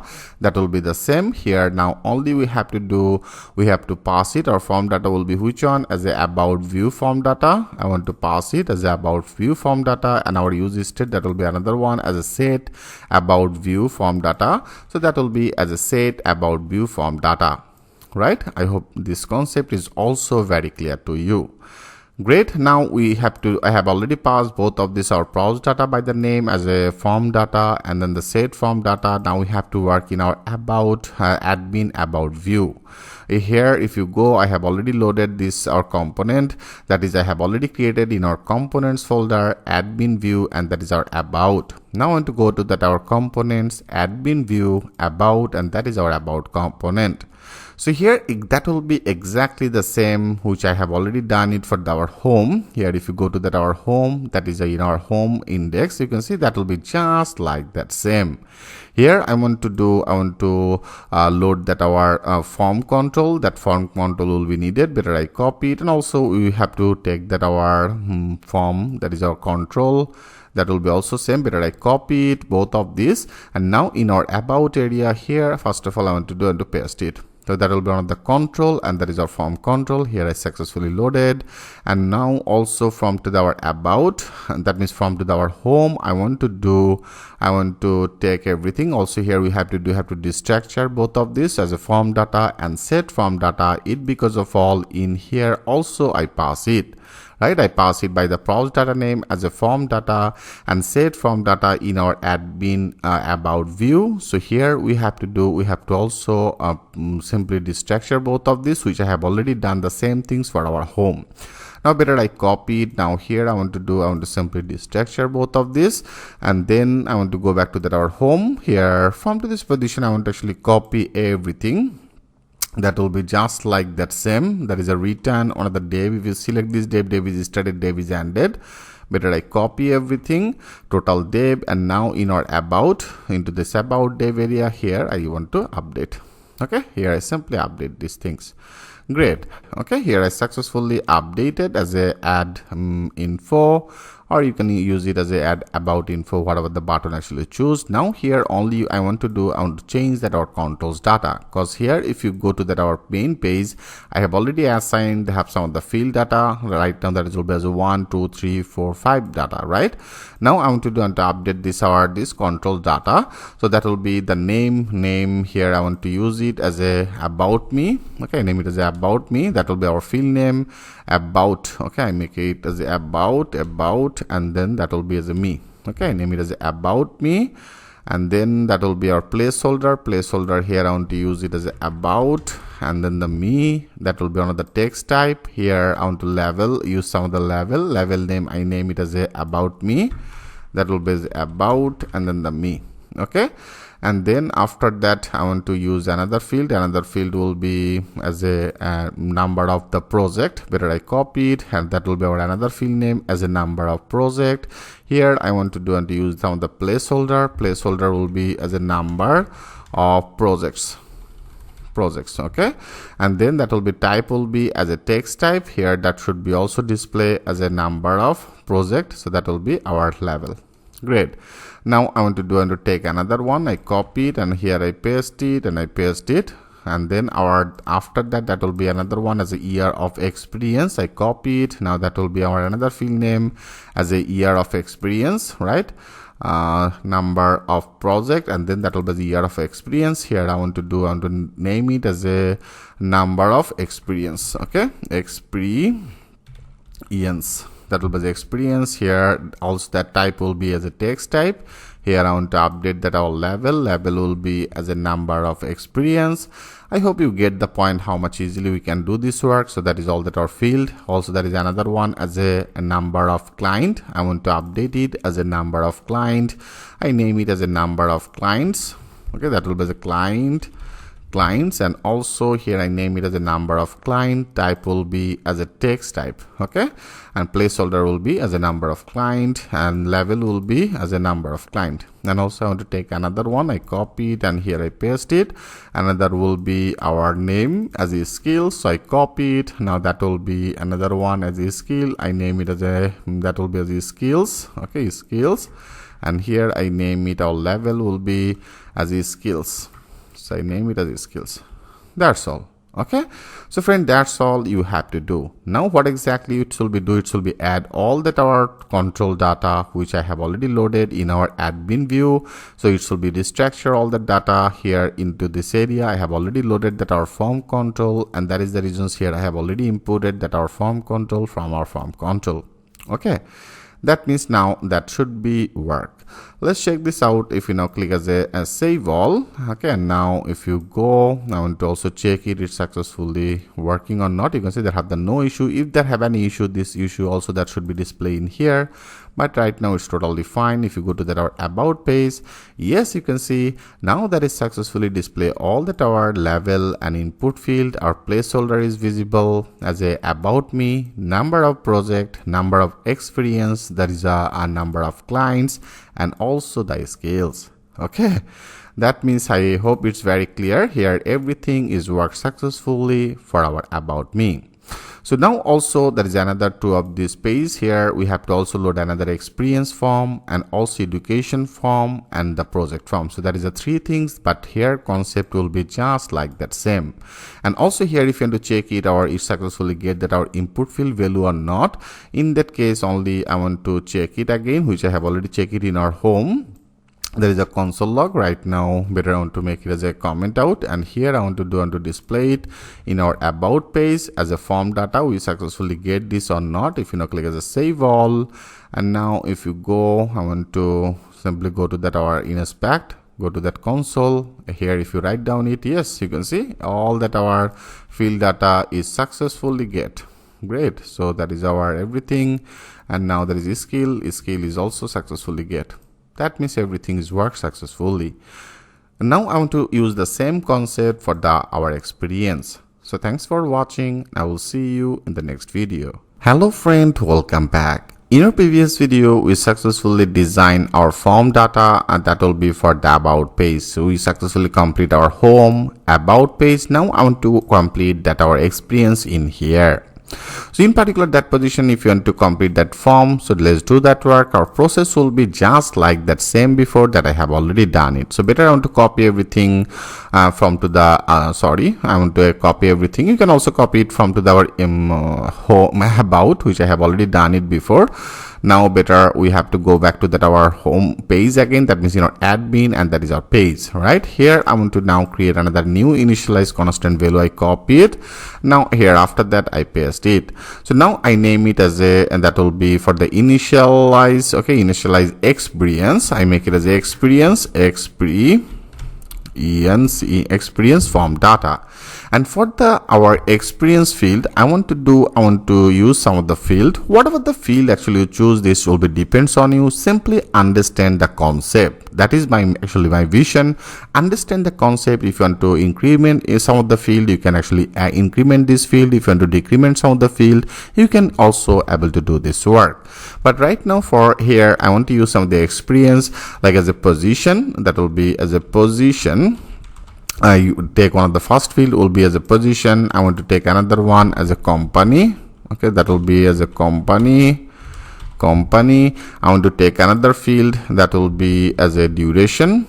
duration. Okay, this type of one of the field that I want to take it, and also another one will be as a location, location, and then the shin. Okay, that will be as a location. And then also I want to take another field that will be for the job profile. So I make it as a job, and then the profile, that will be the job profile. Great. So here all that our initialized state value will be as a empty. Okay, here I simply make it as a empty, and now we have to also declare another use state. By copied, our concept will be just like that same, right? So that will be, I paste it here. I want to use it by the name. That will be our name state value. I name it as a experience. Okay, that will be the experience, and then the view form data, and here I want to make it as a experience. Okay, that will be as a experience, and set experience view form data. Great.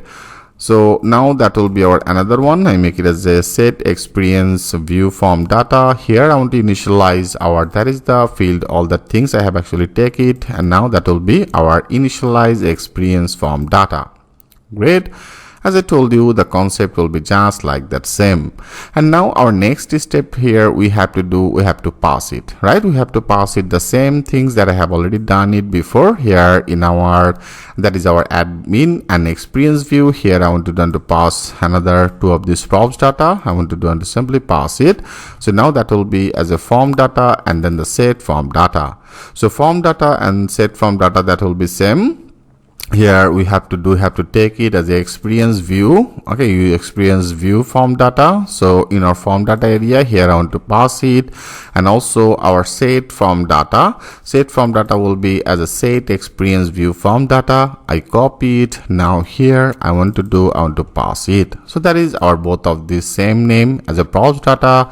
Now we have to destructure it in our admin experience view. And admin experience view I have already loaded. That will be comes from to our admin view, and that is our experience component, right? So great. Now I want to go back to our component admin view, and here if you go to that experience, I want to open that experience index. So our process will be same, but I want to copy everything from to our about. So if you go to that our about component from here, but I want to copy it. I copy that our control and also the form controls. I copy it, and now in our experience area here, first things we have to add it. Okay, I simply add that our form control and also the control. Great. And then everything will be same. Also I want to copy it from to our about, and from to this about, like that we have to destructure our form, and then the set form data, the same, because here also I pass it as a form data and set form data in our admin, the experience view page, right? So that will be also same. Here we have to destructure both of these. And then from to the about, I want to copy that our dev data, return dev. I copy everything. Okay, I copy everything from to this position, and now we want to use it in here. After that dev, here I want to simply update this dev. Okay, great.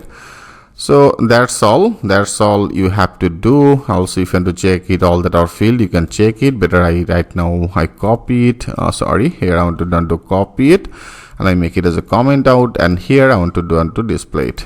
Okay, now you want to check it successfully get that our form all that input field value data or not.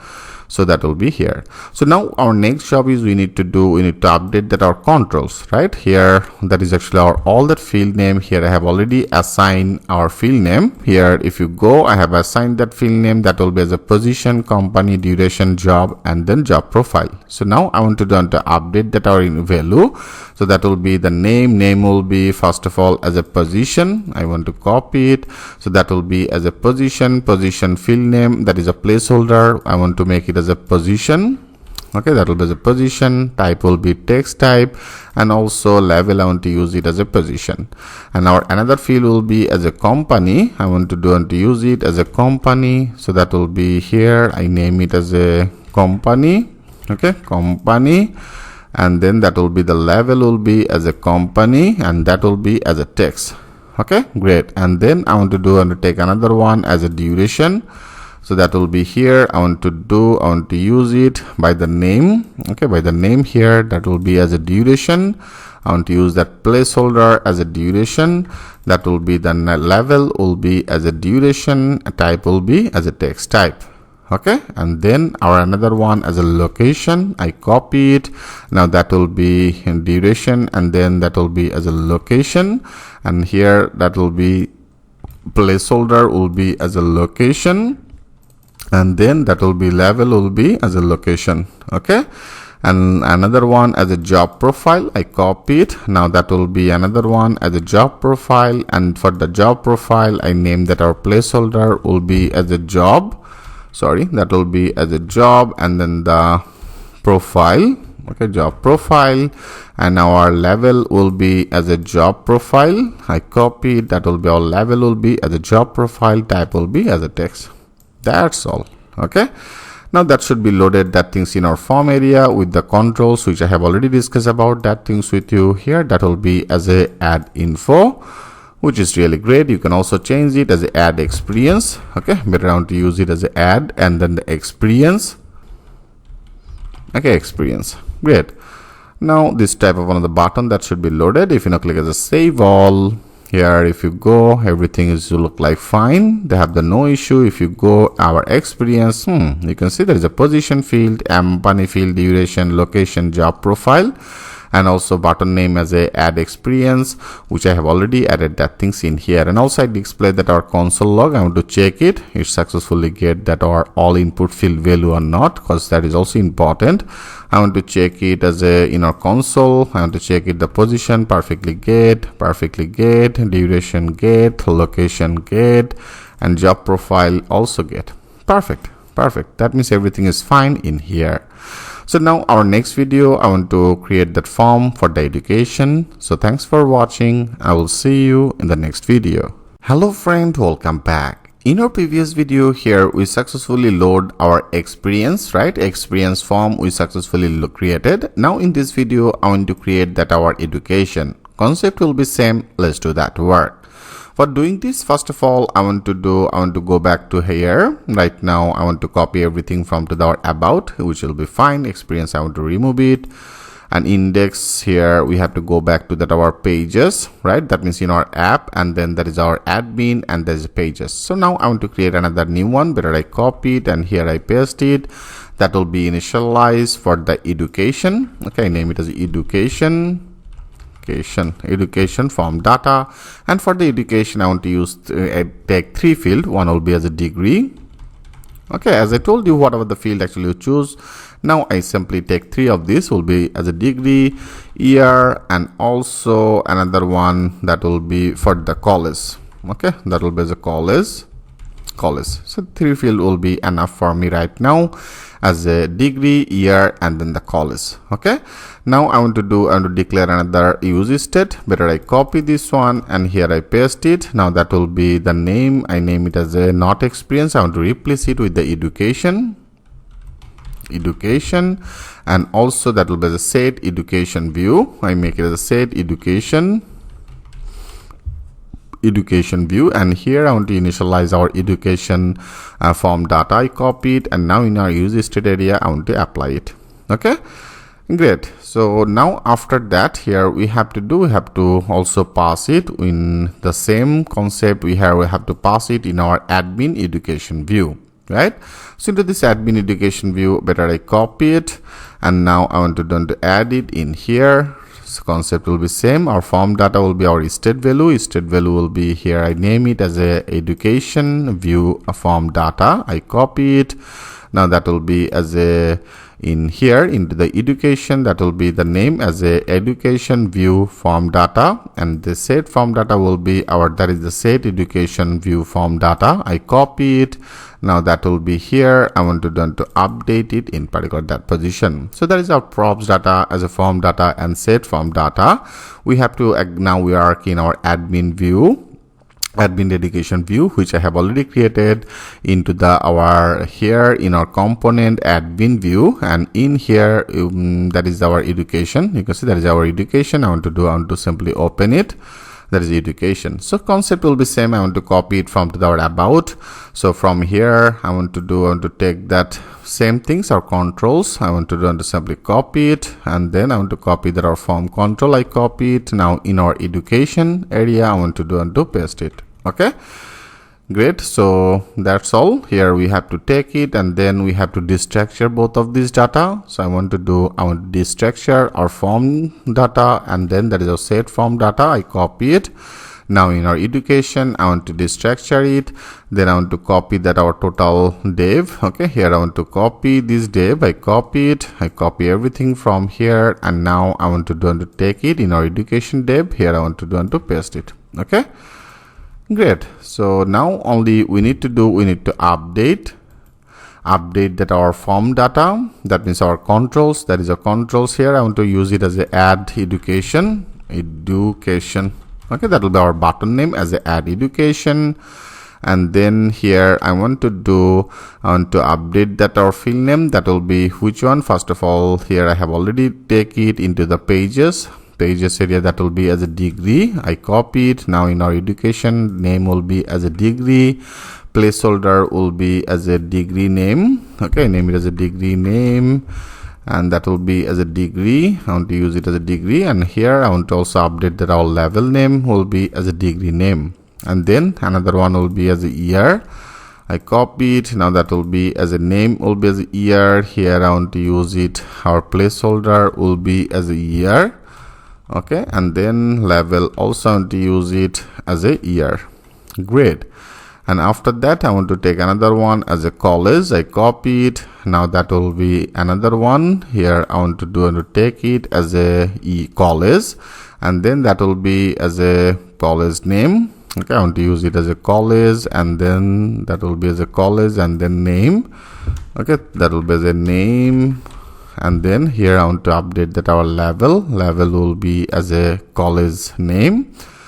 That's all. Okay, so that is actually 3 of these fields. Right now rest of everything I want to remove it. Okay, so now that is our all that 3 of this field value that should be display, right? That should be display in our controls. That's all. Now click as a save all, and here everything is looked like fine. Also I want to check that our console log. I copy it. In here I want to check that our form data is successfully get or not. Click as a save all, and now if you go to that education, perfect. There is a degree name, year, and college name. Also I want to check that our inspect button name also updated as a add education. Here I want to check it, successfully get that year data, successfully get that college name. Great, perfect. Now we have to work out another last one as a project. Better want to continue this process. In our next video I will load it that our project form in here. So thanks for watching, and I will see you in the next video. Hello friend, welcome back. In our previous video, we successfully complete our education form data. Now in this video, I want to complete our last one as a project. So that is the form I want to do. I want to design and I want to load it. And process will be same. Better I go back to here. Again, I will copy everything from to the about. Right now, education, that will be not needed. I want to go back our first admin and the pages. So here I want to create another new initialized data. I copy it and I paste it. That will be as a initialize, and initialize I want to use it as a for the project. That will be as a project and form data. So for the project, I want to add multiple fields, like as a name I want to take it. I want to take another one as a website. Okay, that will be as a website. Also I want to take another one that will be like as a technology. Technologies. That will be the technologies. And also I want to take another field. Better I copy it, and here I want to take another one that will be for the GitHub. Okay, GitHub. Great. So now I want to do that's all, and now we have to create that our use state. Better I copy it another one and I paste it. Now that will be the name. I name it as a project view. Okay, that will be as a project view form data, and also that will be as a set, and then the project view form data. Good. So now here I loaded that our initialized value. Our initialize will be as a initial our project form data. Here I want to simply take it as a initialize and then project form data. Okay, Great. And then after that, I want to simply pass it. Whole process will be same. I want to better copy it. Now that will be in our admin project view area. Here I want to pass it. I want to pass that our form data. I want to pass that our set form data. So here I want to pass it or two of this is state value. One will be as a project view form data. I copy it. Now that will be here. I want to update as a project view form data, and also another one as a set project view form data. I copy it. Now here that will be as a set project view form data.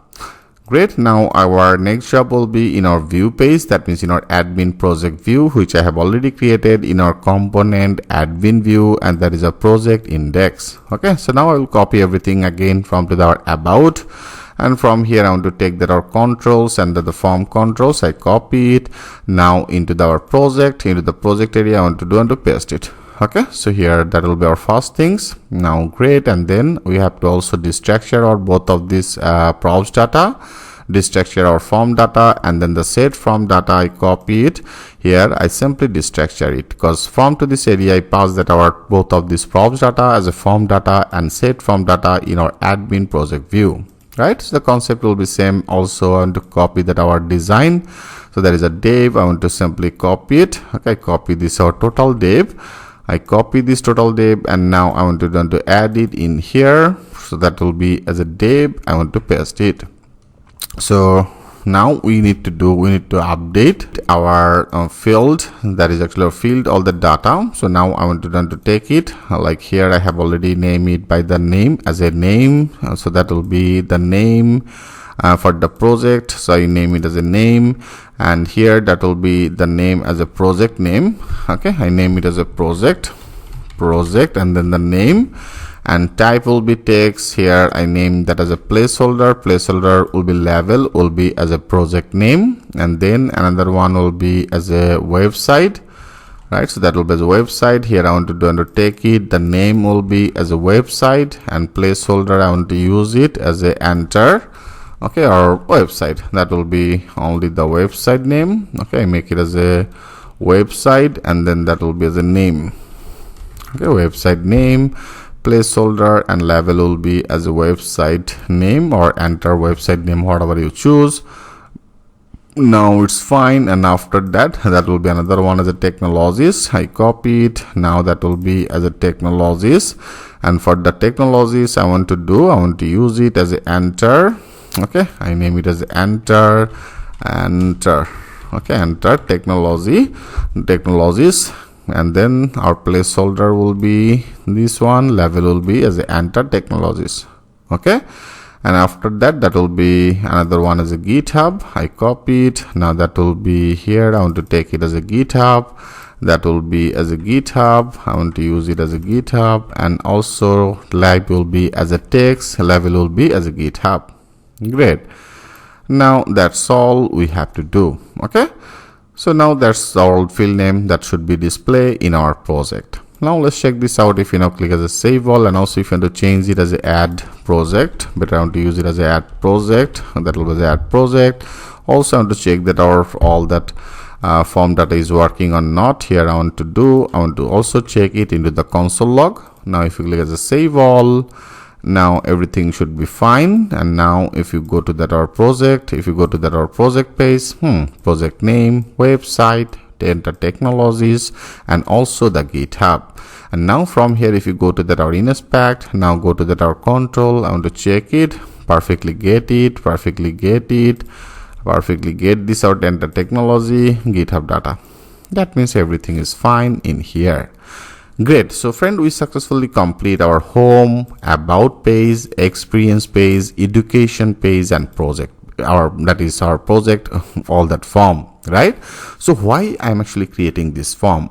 So now from to the add home and about, I want to insert some of the data. So this data that should be stored in our database, which I have already loaded. And in here, now we have to create multiple table. I want to create another table for the home. I want to create another table for the about page. I want to create another table for the experience, education, and project, right? Now I want to store all the data. And here also there another part. For the home only, I want to store it, and I want to get this data, I want to visible it, and from here we have to update. But here we don't need to actually add that multiple data, right? For the home only, our entire headline text will be added, our career will be added. Then if you add this information, that should be stored into this our database, and from here only we need to update it. Same as for the about, right? So for the about, that will be also the single form. Here I will add some of the about me, all the things in here, and first of all we have to insert it. That will be inserted one of the about table, all the data. But for the experience, you have to add that multiple experience. Okay, so here you can actually add that multiple experience. For the education, you can add that multiple education. For the project, you have to use that multiple projects, right? So here actually now we have to work for our models. Now we have to create some of the table for our specific all that field.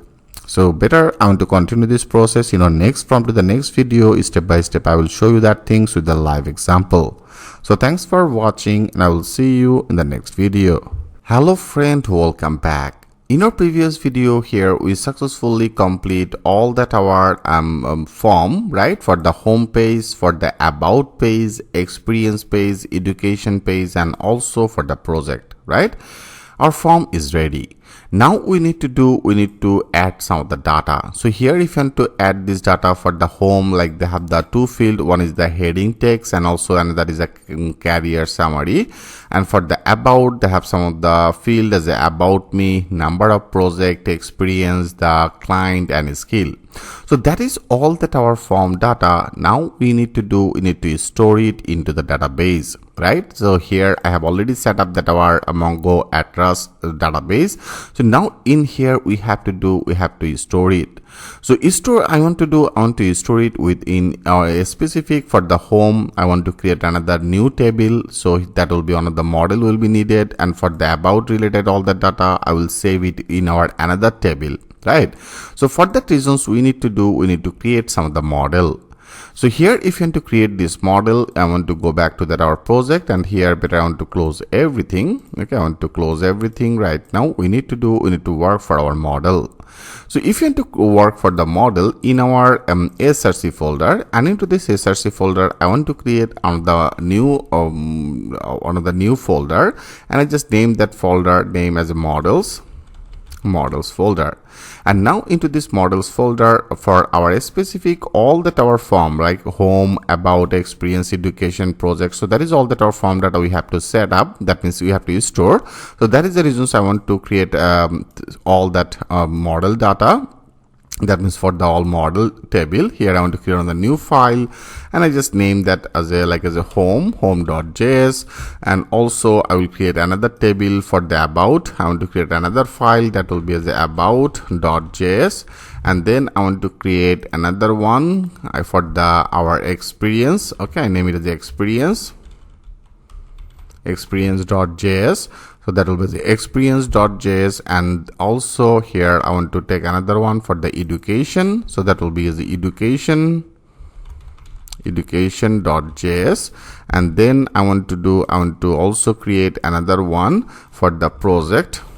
Okay, for the project.js. So I simply name it as a project.js, and also our user logging functionality will be needed, because here as I told you right now we are accessing it directly. Here also we will add some of the authentication. From this authentication we will actually add that our logging functionality. So I want to create another new table that will be for the user. Okay, I name it as user.js. Great. So I simply created all that our database table. Now one by one we have to create that schema. In fundamental I have also discussed about that things with you. Now I want to start with our home. Okay, so for the home, I have already installed that our Mongos. If you go to that our packages, into the packages, I have already installed that Mongos. You can see there is a Mongos. I have already installed it. So now throughout this, I want to store this data. So here, if I want to do this work, that will be the input, that will be the Mongos. Mongos that will be comes from to the Mongos. Okay, and then I want to name another function. So I name another constant, and I just name it for the as a home schema. That will be as a home schema, and then into the home schema area here I want to create another new instance that will be for the Mongoose. So that is a Mongoose schema. Okay, I name it as a schema. Great.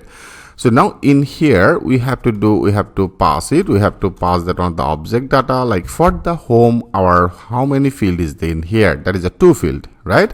One is our heading, another is our summary. Here also you can get it everything in our app, in our admin, in our pages. Here if you go, I have already assigned that all that initialized field, right?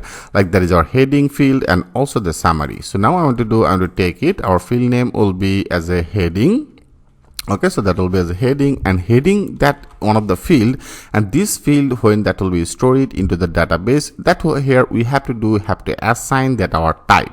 That means in our heading I want to store some of the string type value, right? So that is some of the string type value, that is also summary, that is also one of the string type value. So I want to use some of the string type. So I make that our type will be like as a string. I name it as a string type. Okay, and also that will be our another field will be which one, as a summary. So I copy it, now that will be as a summary, and summary also I want to make it as a string, so that will be as a string. I simply added both of these in here. And also after that I want to take another object, and into this object that will be another time spent. Okay, so I make it as a time, not a series, that will be as a time, and there is a time spent. Time spent means here now then, or if you use it as a true, then automatically when you store this data, that will be loaded that or created at and updated at time. So that is the time. Here I simply added as a time spent, I will be as a true. Great. Now we have to simply export it, and before export I want to take our constant will be as a home, and home will be which one. Here we have to call that our Mongoose, that is a Mongoose, that will be as a model. Okay, that will be as a models, and into this models our name here, that will be as a home. I want to make it as equal will be as a Mongoose will be our model. Okay, model name is which one, that means your database table name will be like a, here I want to name that our table name should be as a home, and into this home area I have already assigned 2 of this field, and this field data here I want to assign it. Okay, great. And then we have to export it. So that will be the export, and export will be as a default. Okay, that will be as a default. Export default, that will be export default our which one, that will be export default our home. I hope friend the concept is very clear to you. So now I want to do the same things here. Better I copy it, and better I copy everything from here. I want to copy it for our about. If you go to that our about model, here I want to paste it. So for the about I only want to change that name will be like here I name it as about. Okay, about schema, and the rest of everything will be same. Also now that will be not that schema, that is will be as our about schema, and here that will be as about. And I want to change it, that will be as about, models will be as about, here default will be as about. Okay, great. And now our model table field name, that will be also as about. And now we have to update that our field name. If you go to that our pages, for the about I have already assigned it as about me, so that will be as about me, and every field will be actually the same as a string. And also that will be as a number of the project. I want to take it, number of the project also, that should be as one of the stream. And then I want to better paste it. I better copy and paste it because multiple field, that is a number of project, and then that will be as an year of the experience. I want to take it, that will be also type will be as a string type value, and also another one will be as a number of client. I name it as a number of client. And then also another one as a skills. Okay, I copy it, now that will be as a skills. Great.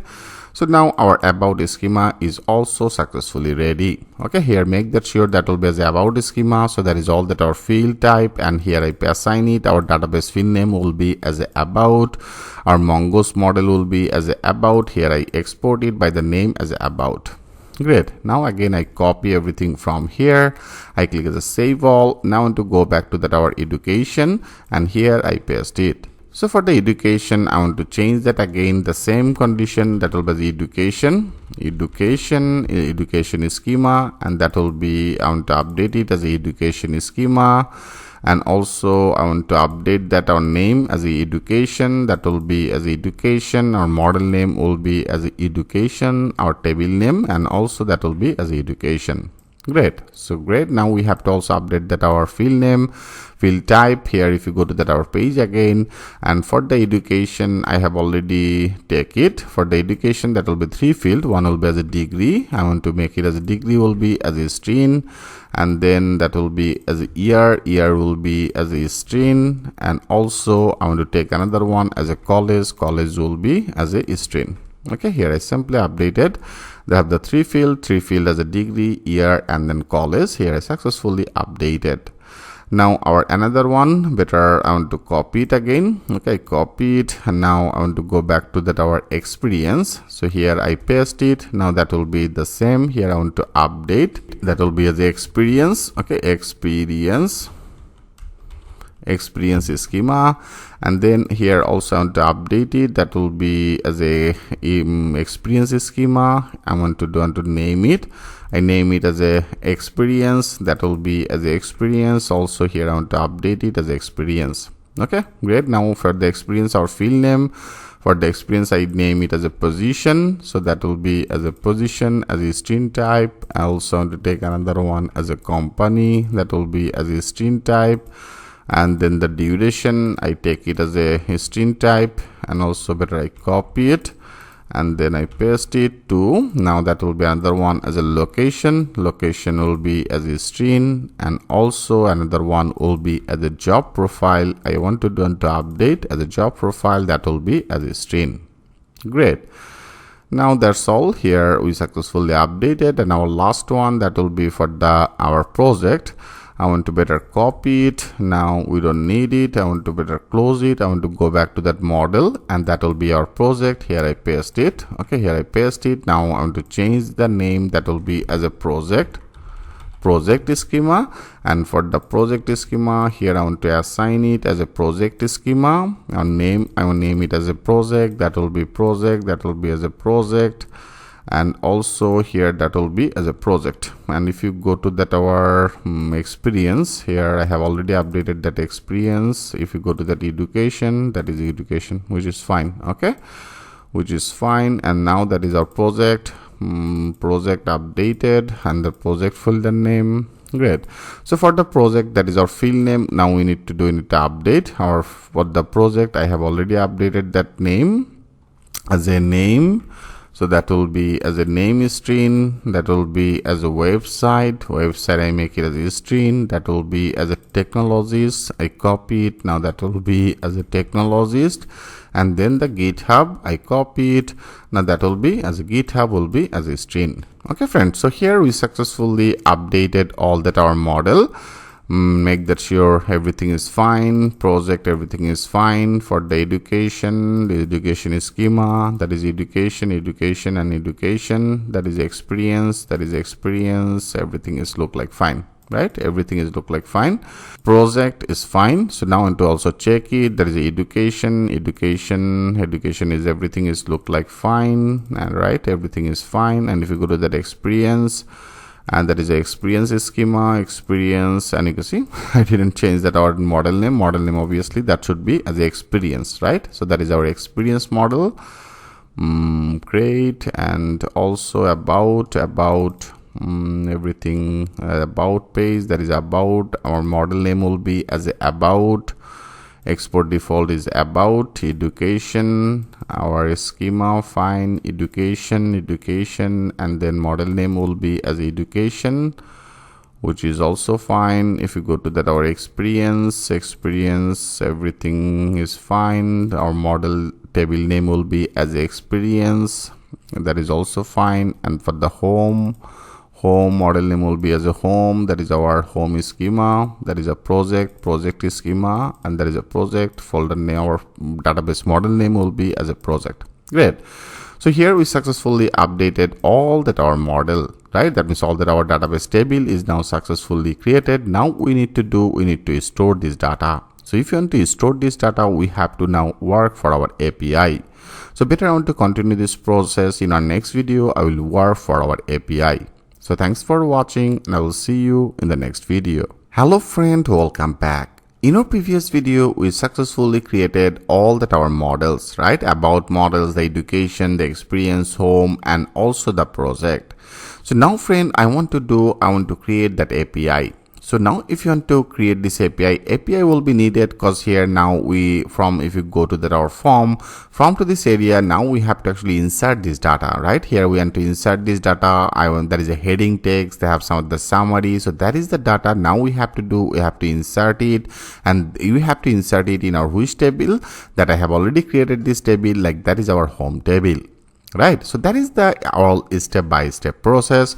Now we need to create this API for store this data, and also when we successfully store this data into the database, we have to also get this data. That means now we need to create two of this API. One will be for the store it, and also another will be for the get this data. So let's create it. So if you want to create it in our app, into this app folder, I want to create another new folder, and I just name that folder as a API. Okay, and into this API now we have to add that our another folder. First of all, I want to create that API for the home, so I name it as a home. Okay, that will be as a home. And also we have to create the same API for our about. I create another new folder as a about. Also we have to create another one for our same, right? So that is our about, experience, education, and project. So everything will be needed, which I have already created all that our model. Now I want to create another new folder into the API that will be for the education, and sorry, I name it as a education. Okay, that will be the education folder. And also I want to create another one that will be for the experience folder, and then also another will be needed for our project, right? So I name it as a project, so that will be the project folder. Great. So I simply created some of the folder in here in our API. So now we have to create everything. So you can create it individually, rather than you can also create at a time in one place, but that is for one of the basic project, because right now you're already into the basic position. So laterally I will when you create multiple advanced project, then everything I will load it in different way. But right now I want to make all the things as a separated, then that will be helpful for you. Like for the API for the home, I want to do that will be two part, right? For the home, I want to add this data, and I want to get this data from the database. So that is the reasons two things will be needed. Better I want to create another new folder, and I just name one of the folder as a add. And also in our home, I want to create another folder that will be for the get. Okay, so for the add, I want to first of all create it. I create another new file, and I just name that file as a route.js. And also for the get, I want to create another new file that will be another route. Okay, route.js. Great. So I hope you get the point. From our home API, I will add two things. One will be add this data to the database, and also another will be as a get this data from to the database. Now first of all, I want to add it. So here, if you want to add it, first of all, we have to import that our connect, there is a connect DB. So that is actually connect to DB. If you click as enter, now that is will be transformed to our /database. And now after that, here we have to load that our model. Which model I want to store? That is our home data. Home data, I want to store it in our home. And also you can see that is suggested as a home model. That is a models home. Now click as enter. Now that should be also included in our models folder. I have already added that name as a home, and this home means here if you go to our model, and into this model you can see here I export by default name as a home. That is the reason it's actually getting it by the name as a home. Okay, friend. So now here we successfully loaded that our model, that means our table name in here. And now also after that our next server will be needed. So I want to import it. I want to import one of the function as a next response function. That will be the next and then the response, right? Sorry, that will be the next. I make it as a next response, and that is our next response, which will be transformed to the next server. In fundamental, I have already discussed about that things with you. And then I want to export it. So that will be the export, and export constant, I name it, sorry, that will be the constant. I name that another constant by the name as a dynamic. Okay, this type of the variable. And here I want to load it. I make it as a force. Okay, that will be the force and dynamic. That will be the force dynamic here. Okay, here I simply take it. Now we have to create one of the post function, because here I want to add this data. So I use it as a export. That will be the async function. I created another function that will be our function, and function name I name that will be as a post function. And here in the parameter I want to pass one of the request, and this request means which one? This request means from here what exactly the things will be added. So that will be our requested data. So I simply take that our requested in here, and now in particular that position I want to call one of the try catch. So that is our try catch function. And into this try catch I want to do, first of all, I want to await our, that is our connect with our database. Here if you want to connect with the database, I have already loaded that our database, that will be by the name as a connect to DB. Right here I simply create this instant. Now by this it will be established the connection with our database. So now here we have to get that our requested data. So here if you want to get the requested data, I take another constant variable. I just name it as extra. Okay, extract data. So I name it as extract data, and extract data here I want to call that our await. Whatever the requested data, I will get it. I make it on the JSON. So that will be as a JSON format data. So I simply take that as a JSON format data. Okay, that means whatever the string here you actually pass it, I get this all data and I make that things with this request, that is a requested. I make this formatted as a JSON data. I simply call these things. I take the things with this variable, and now after that I simply call it. That means I want to save it in our database. So I take another variable and just name it as a save data. Save data will be the same. That will be the await function. I want to save that our requested data in our which table. I want to save this data in our home table, which I have already created this table. Right into this model area I have already created. So here also I load input that our model. So now I want to store it in our home. So that will be as a await, and here I want to call that our home, and here by the create method I want to simply add all that our JSON data. I simply take it, requested data. So that is the data. Here I simply pass it to that our by the create method. So now throughout this create method, that will be stored this data in our this home table. Okay friend, I hope the concept is very clear to you. So now I want to check some of the conditions. So that is the reason say I want to put on the if condition. So I use it as a if if condition, and into this if condition when this data will be saved. Okay, here I have already taken one of the variables. If this data is saved, then that should be display some of the response message, right? So I want to simply show some of the message as a return with our next response. With this next response, that is our JSON data. So that is our JSON format method. I simply declare it, and here I pass some of the property as a success. Okay, sorry, that will be as a success, SUCCESS, right? So that is a success. I make it as a true. That will be as a true. And also what type of message you want to visible, you can actually visible it. So I make it as a message, and message will be which one I want to display, like as a and data save. Okay, saved successfully. Now this type of one of the message, then that will be displayed. I hope friend the concept is very clear to you.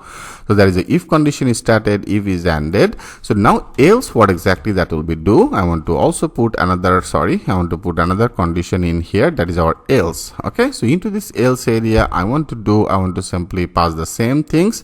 better I want to copy it. Okay, I want to copy this return and here I paste it. So that will be the return next response, the JSON data, our success, then that will be as a false. I make it as a false, and message will be display. Okay, here that will be display as a something goes wrong, please try again. Okay, make it as a please try again. Then that will be display this type of one of the message. Okay friend, I hope the concept is very clear. Great. And then that is in our try catch. Into this try catch area, if there have any error, I want to pass it our error as a E, and then that will be in our console log. I want to simply display it. Okay, so that will be the console console. Into the console log area, I want to display this our error message. So that will be our error message. Great. So that is our total condition. Okay, and that is all be our total condition. And in here also, if you want to pass some of the error message dynamically, if you want to change it, you can also display it like that is our return message. I want to also pass it the same things. Okay, so now that will be return the next JSON. The first success will be as a false, and message will be display something goes wrong, please try again. Great. So friend, I hope that every concept, everything is very clear to you. So now here we successfully created our ad, right? So that is our, by this, throughout this, it should be now stored this data in our home table. Now we have to when that will be insert this data, after that we have to also get it. Now in our next video, I will work for our, that is the get route. Okay, that means here I will actually fetch this data from to the database. So how to do this work, but I want to continue this process. In our next video, I will show you that things with the live example. So thanks for watching, and I will see you in the next video. Hello friend, welcome back. In our previous video here, we successfully complete that our method for add this data to our home table, right? Now I want to get this data. So if you want to get it, that will be just like that same, like here now from to our ad. I hope everything is very clear to you right now in here. Now I want to simply take it. I will copy everything from here, from to our home add route.js. Now into our get, I want to simply paste it. Okay, in here I want to paste it, because here what exactly we have to do, we have to simply now get this data. So everything, rest of everything will be just like that same. Here now only our method should be changed. Now I want to change it to the get method. So now that will be as a get method, that will be our request. Connect will be also the same and extracted. Like right now here we don't need this. Okay, here we don't need to create this data. When you access that as a create, that means that will be stored this data, right? So right now I don't need to store it. We have to get it. So if you want to get it in fundamental, I have already discussed about that things with you. Now I want to get it from our which table? I want to get it from to our home table, right? So that is our home table. And now if you want to get it, we have to get it by the find method. That will be as a find method. I simply call it, and here that will be object, all the data that will be actually get it. Okay, and here I take the things with this variable as extra data. So now if there have any extra data, then that will be return response as a success message, and into the success message area here I want to simply pass that our data. So I pass it as a data, and data will be our, that is the stack data. Okay, here I simply pass that our stack data, which is great. And then else, okay, else will be the same, that is our success will be as a false, and then that will be displayed as something goes wrong, please try again. So here we don't need to change anything, and also here we don't need to change anything. Okay, so every rest of everything will be just like that same. I hope friend you get the point, right? So here before I insert this data by the our post method, and right now I simply get this all the data from to this our home table, and that is actually everything is in here. Now I want to apply the same concept. I hope every functionality, every concept is very clear to you. Now I want to use the same concept for our rest of all that menu. Like here, that is our about, so that will be also the same. Here I want to insert this data, I want to get this data for the experience, I want to insert this data, I want to insert this our education data in our education table. For the project data, I will have to insert it into the project table. Only our table name will be changed, and rest of all that functionality will be just like that same. So that is the reasons better. First of all, I want to work for our about. Into this about area, also I want to create another two of this folder. One will be as a add, and also I want to take another one. I name it as a get. Okay, that will be as a add and get. So now into the add area, from to the home, that is our route.js, better I copy it, and here I want to paste it. And also there is a get here, I want to copy it from to the home, and now in our get area here I want to paste it. Okay, right now everything will be same, home related everything. I want to remove it, so that is our, I want to better close everything. And here if you go back again, sorry, that will be in here in our about, in the about route. So here only we need to change what, that will be the same post method, only we need to change that our table name, right? So right now our table name will be not home. Here now I want to store this data in our about, so that will be as about, and you can see that is also suggested our model name as about. When you click as a enter, now that will be successfully imported our about model. So that's all. Here we have to change it.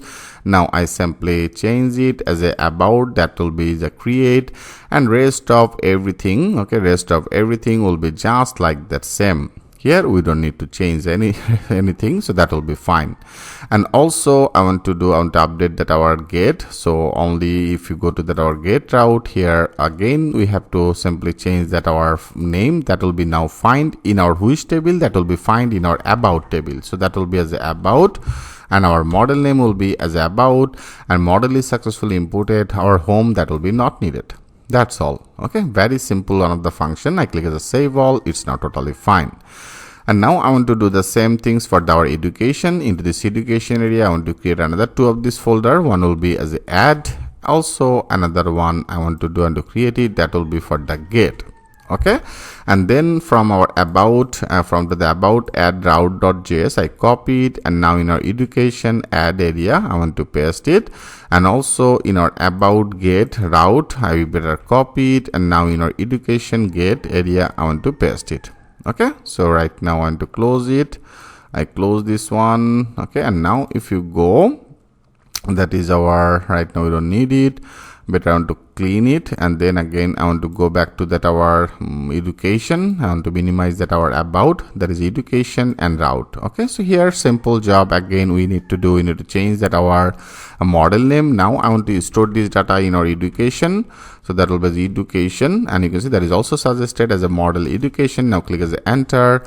Now that is successfully imported that education model. Okay, and rest of everything will be just like that same. And also for get this data, here if you go to that our route, here also that will be as education, here simply load it, enter it, education model is successfully imported, which is really fine. That's all. Now I want to also do the same thing, exactly the same things I want to do it.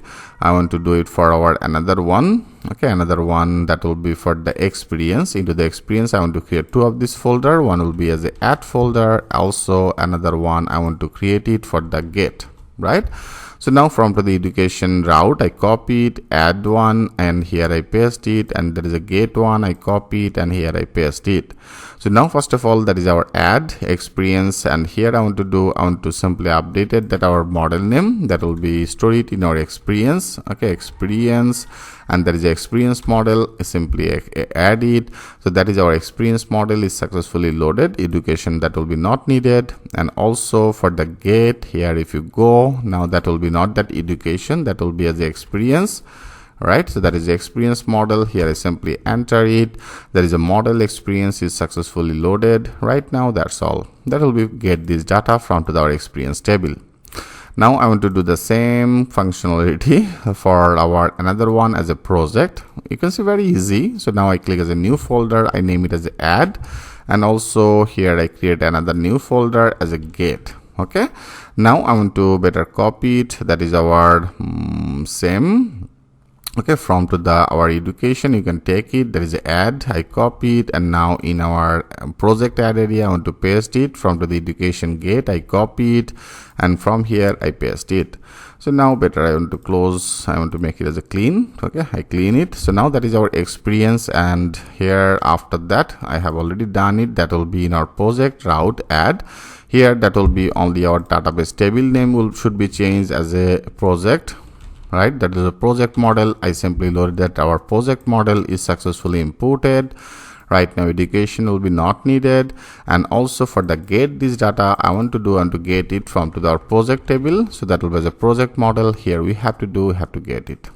That's all. Okay friend, now here we successfully created all the route for the store this data, and that means add this data and get this data for our all that component, that is education, home, project, everything I have already loaded in here.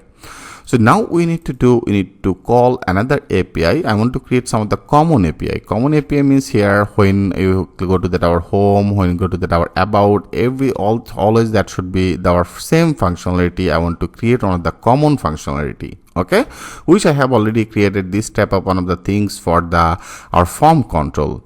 If you go to that our view, that means in our component area, in our admin area, I have already created one of the common, you can see there is a common form control. So from here our controller I successfully loaded, right? So it will be loaded the same thing. So that is the reasons here I also want to create another common API for access all that this API that I have already created. So better I want to continue this process in our next video. I will show you that things with the live example. So thanks for watching, and I will see you in the next video. Hello friend, welcome back. In our previous video, we worked for our API for our all that component, right? So in our home, that is a home add, and into this home add route, I have already stored all that our data to our specific, our home related, that will be stored in our home table. For our experience related, that data that will be stored in our experience table. I have already loaded that our model. But right now the question is that where exactly our data? I mean, if you go to that our home component, that means in our home area, there is our two of this field, right? One is our heading, another is our summary. So now that is our values, right? So now this value here also we have to actually get it, and then we have to call our main API. So that is the reasons here. Now we have to I want to create another common services. So let's create it. So if you want to now create it in our src folder, better right now I want to close everything. Okay, I want to close it. I also want to close it. And now if you go to that our src, and into this src area, I want to create another new folder, and I just name that folder like as a services, okay, services folder. And into the services folder, I want to create another new file. I just name it as index.js. Okay, here I simply pass that our index.js.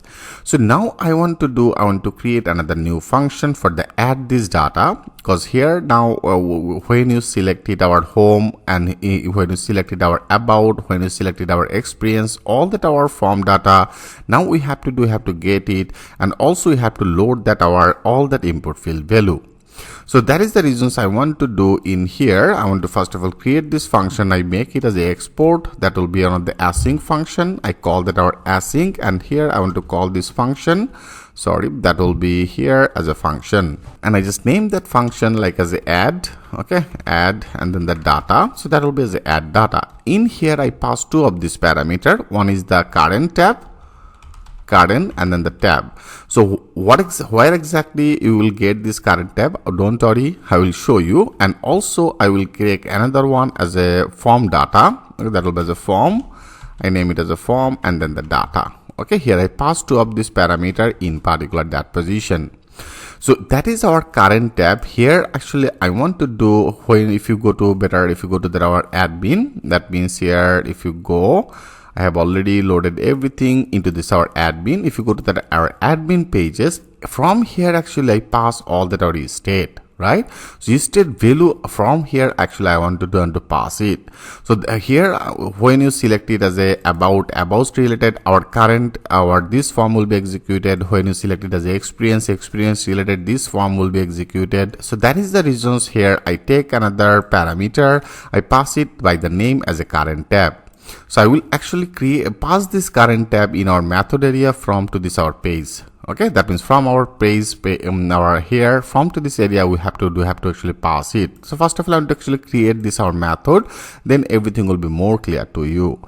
And also I pass that our form data. So this form data also we have to pass it from to this our page. Okay, that means in our page area I have already added all that our initialize value field, and also here I loaded that our use state, and I have also loaded all that our component. You can see that is actually all that component I have actually loaded.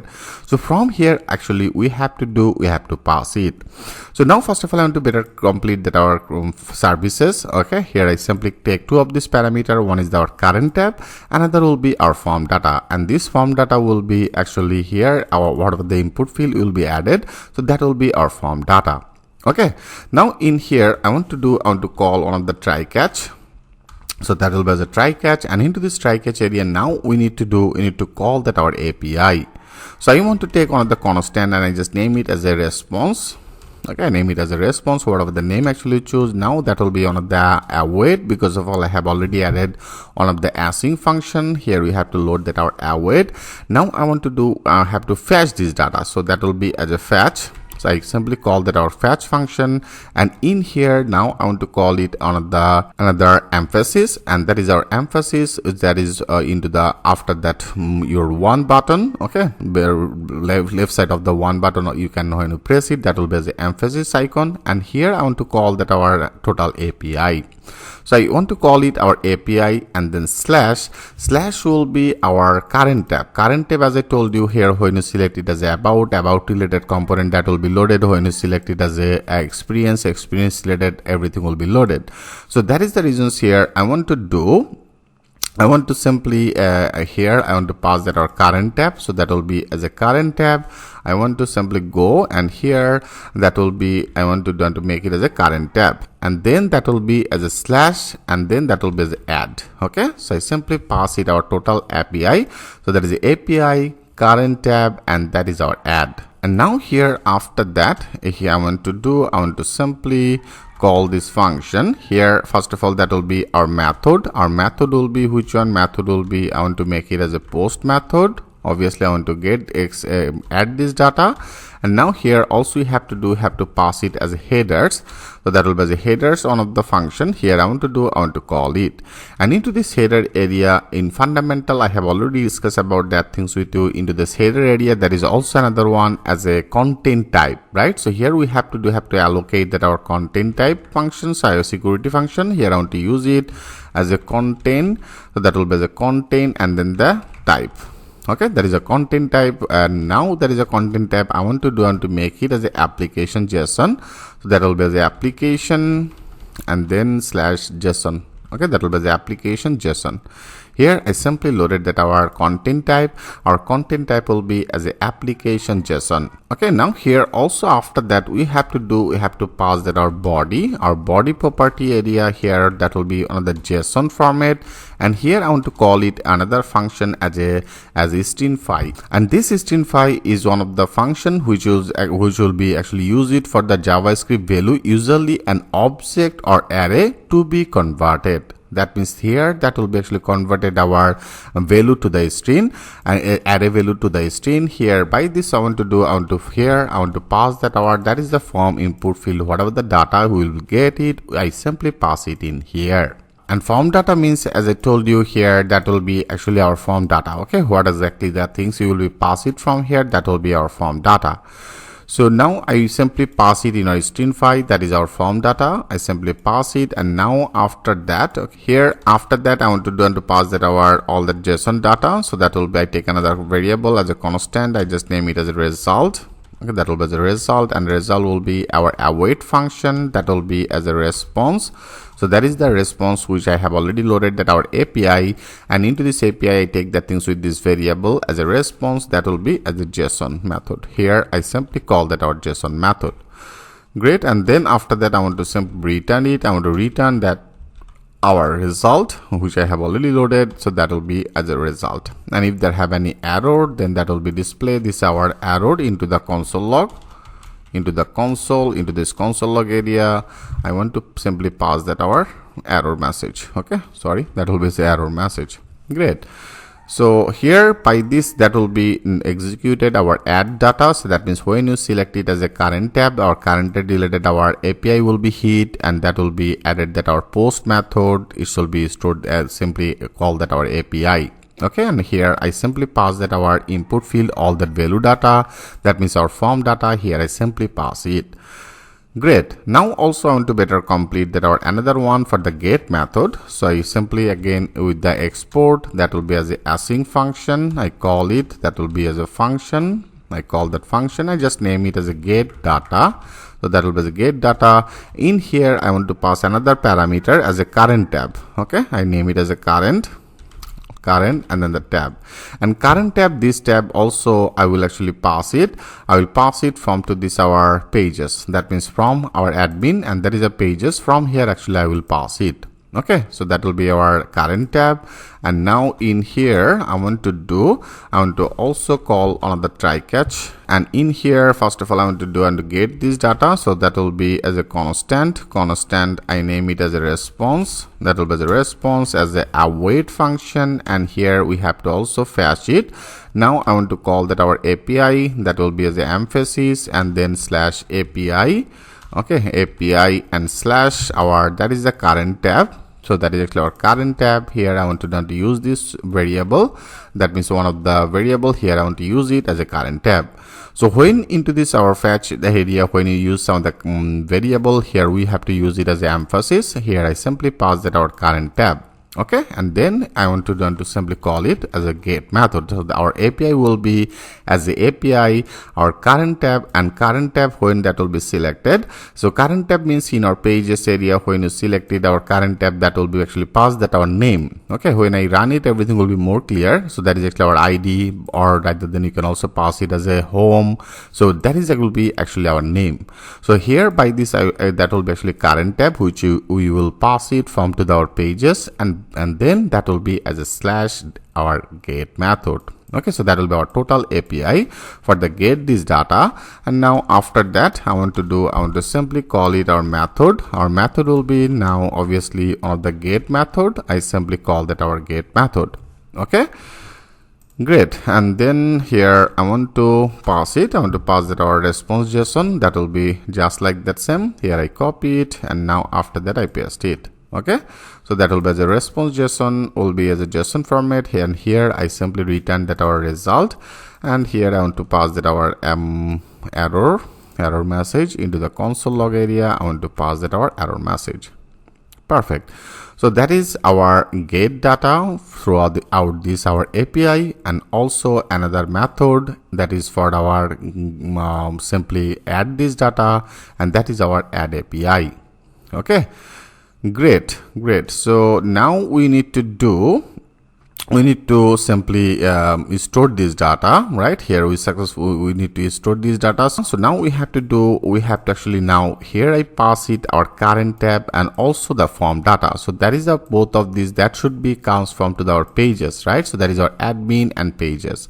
So from here actually now we have to load this our functionality, and from to this functionality we pass that our props data, and we have to actually destructure it in here. So now we have to work it particular our pages.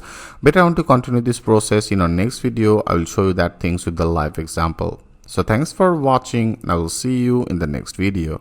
Hello friend, welcome back. In our previous video here, we successfully created two of this method in our services index. I have successfully created as a add data, and I load that our API for the add data, and also I completed that our get type, that means our get data, that is our get API. So now I want to work for first of all add this data. That means from to our home, from here I want to actually now add this data. So now let's check this out, it's working or not. So for doing this we have to do, that is our add data. Here I pass two things. One is our current tab, and also another is our form data. Right, so here first of all we have to also take it. So as I told you, we have to pass it from to our pages, right? So that means in our app, admin, and pages. And now into this pages area we have to create another new function. Better here after that I want to create it, that will be another async function. I created another new function, and function name I name it as a handle. handle, and then the save data. Okay, so that will be the handle save data function. I simply call it from to this position. And then here I want to simply take one of the constant. I just name it as a data map. That will be one of the data map. I want to do and to simply declare it. And here I want to pass it by the name as a home. And home will be which one? Home will be our all the data. All the data I have already stored in our which position? All the data I have already stored in our all that our use state. Right, our home view data I have stored in our home, that is a home view data, which I have already loaded, that I initialize all that our home form data. So that is actually our form data. By default that will be as empty, and when you insert some of the data, that will be updated in our set home view state. Before I have already discussed about that things with you. Now here I want to do and to pass it, that will be as a home view data. Okay, I copy, that is our state value data. I want to do and to pass it for the home, that will be as a home view, and then form data. And also I want to pass rest of all. Better I copy it and here I paste it. So now that will be another one will be as a about, another one will be as a experience, another will be as a education, right? So that is the education, and then that is a project. Great. So now I also want to do to pass that our about data. I have also loaded that things in here. So that will be our about view form data. I copy it. Now that will be for the about as a about view form data. Another one as a experience. Here if you go to that our experience, I name it as the experience view form all the data. I copy it. Now that will be as a experience view data. Then that is a education. That is a education view form data. All that our data I want to store it. And also another one as a project, that will be as a project view or form data. I copy it. Now that will be here as our project view form data. Great. So I simply loaded that things in particular that area, and now we have to also pass that our handle, that is actually our handle save data. So that is the things we have to do, have to now pass it in our all that component. Right here, all that our component area, now we have to pass it. Better I copy it. Sorry, here I want to do to copy it. And now in our home, like that is our home area, I want to pass another props data. I name it as a handle save data. And here I want to pass it. And also we have to pass it in our all that component, like as a about, that is our home about. I want to do to pass it as a handle save data. And in our another page, that is our experience, here also we have to pass that our experience area. Also we have to pass it that things in our education and also in our project. Right, so I pass another new browse data from here. Now we have to also receive it. We have to receive it in our all that component page. Okay, now one by one we have to also receive it. That means first of all, now I want to go back here. I want to minimize that our API. Now we have to go back to that our component admin view, and into this admin view I want to first of all go to that our home, and that is our home. And into this home, before I get that our form data and then the set form data, right here I pass it as a form data and set form data. Now here I also pass another one as a handle save data. So now I want to do and do simply first of all destructure that our handle save data. And that is the handle save data. That is one of the function. So this function I want to call it in our button area. So that is our button, and into this button area I want to call one of the on click function. Okay, that will be the on click function, and into this function area that will be one of the callback. Okay, that is our callback function. Here I simply call it, and now here I want to do and to simply pass that our handle save data, and in here that will be our name. Our name will be which one? Name here I have already named it as that will be as a home, right?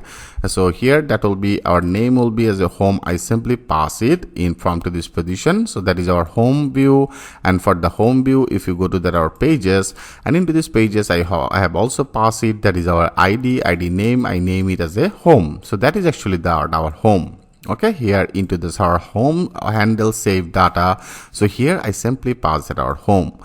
So now we have to also use the same logic. because here, as I told you, from to the same call that our form that will be now loaded in our services that I have already created for the home, about, experience, everything will be just like that same. So our concept will be same, that is our on click. Here I simply pass it, that will be passed that as a home, and also our another one here I pass it as a about view area. Also you have to do the same things. Better I go there, and that will be our about. I want to go to that our about index. Better I copy it from to the index. Here that will be just like that same. I want to destructure it first. So I better copy it, and now in our about area here we have to destructure that our handle save, because here also I pass it. You can see I have also passed it our handle save in our about view. So now here we have to destructure it, and also we have to call that our on click function. Better I copy it, and then here I want to also load it in here. I simply paste it. So that will be the handle home save. So that will be for the about, and for the about our name ID as a about. So now that will be as a about. And then also I want to do the same things for our education. If you go to that our education, in here we have to destructure that our handle save. Okay, I copy it. We have to do, first of all, you have to destructure it, and then we have to also call that our on click function. I copy it. Now that will be here as a button, as an on click function. And now for the education, our ID will be which one? Education, our ID, that will be as a education. Okay, so here I want to update it. That will be as a education. Great. So now also we have to do the same things for our another one. As a experience, I want to simply select it. That will be for the experience. Here also we have to simply destructure it. Okay, here better I want to close it. I want to take one, like from the home actually I copy it. So better I copy it, and then here I want to destructure it. And then also we have to call this function as on click. I copy that our on click function, and now in here I want to call it. Okay, that will be our on click function will be executed. And now for the experience, our name as a experience, I want to update it. That will be as a experience. Okay, great. And then our last one, that will be for our project. I want to go back to that our project, and in here we have to destructure it, our handle save data. I copy it, and here I want to destructure it, and then also we have to load that our on click. So I copy it. Now that will be here as a on click. On click will be which one? Here for the experience, there is a project ID name as a project. Here if you go, that will be as a project. I copy it. Now here I want to name it as a project. Great, I successfully updated everything. Right, I hope you get the point. When you click it, that will be in our handle save bar, that will be executed our project. Great, now I click as a save all. Now I want to better close everything. I want to close it, and also I want to close it.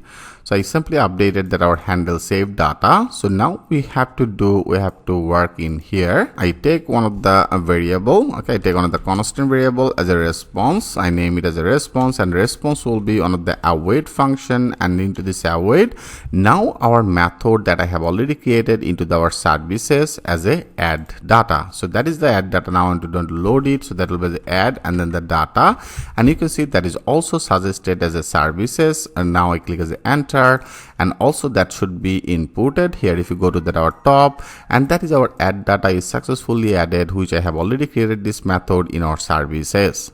Okay, which is really great. And now we need to do here, if you go, that is our add data, and into this add data area I have already discussed about that thing. So you have the two parameter I pass it. One is our current tab, and another is our form data. Right, our current tab means which one? Here if you go to our top, before I have already created one of the use state, and you can see that is our use state. By default I make it as a home, and that is actually our current selected tab. Okay, so now that is actually current selected tab parameter. Here I want to pass it in our method. That means that will be our current selected tab. So here I have actually that is the reason I pass it our current tab, and also that is our form data. So form data I have already map it in here with the data map. So now I want to do and to simply pass it. So here after that, okay, here after that, that will be as a data map, and I want to pass it in here. That will be which one? That will be our that is a currented selected tab. So here I simply pass that our currented selected tab, and currented selected tab I have already loaded that our home, about, experience, and then education and project, right? And that is the reasons here. If you go to that our about, when you select it in our handlebar, it will be save it is a about. When you select it as a education, that will be save it as a education. When you select it as a experience, that will be store it as experience. And when that will be as a experience, that means that is actually our experience, and then automatically that will be get that our this state value. Okay, so that is actually the process. I hope friend the concept is very clear to you. And now after that, I want to simply check it successfully get that our response data or not. I into the console log. Okay, into this console, I into this console log area, I want to get that our response. So that is our response data. I want to get it by the name as a response. Okay, response. Now let's check this out. If everything okay, now that should be stored this data in our database. Okay, now let's check this out. I click as a save all, and now if you go, everything is look like fine still now. Now I want to go back to that our page. I want to better refresh it. And like right now, I want to store some of the heading. Better I want to go my easy learning website. From here I want to actually take some of the demo data.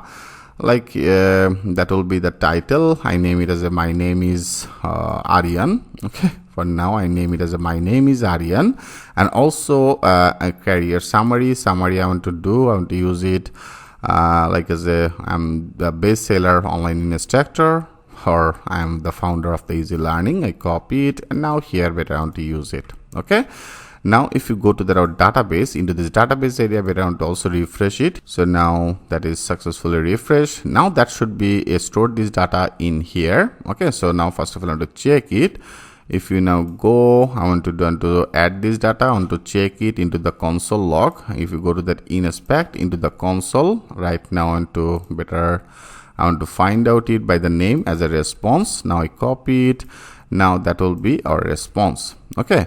Now I want to add this data. Click as a add.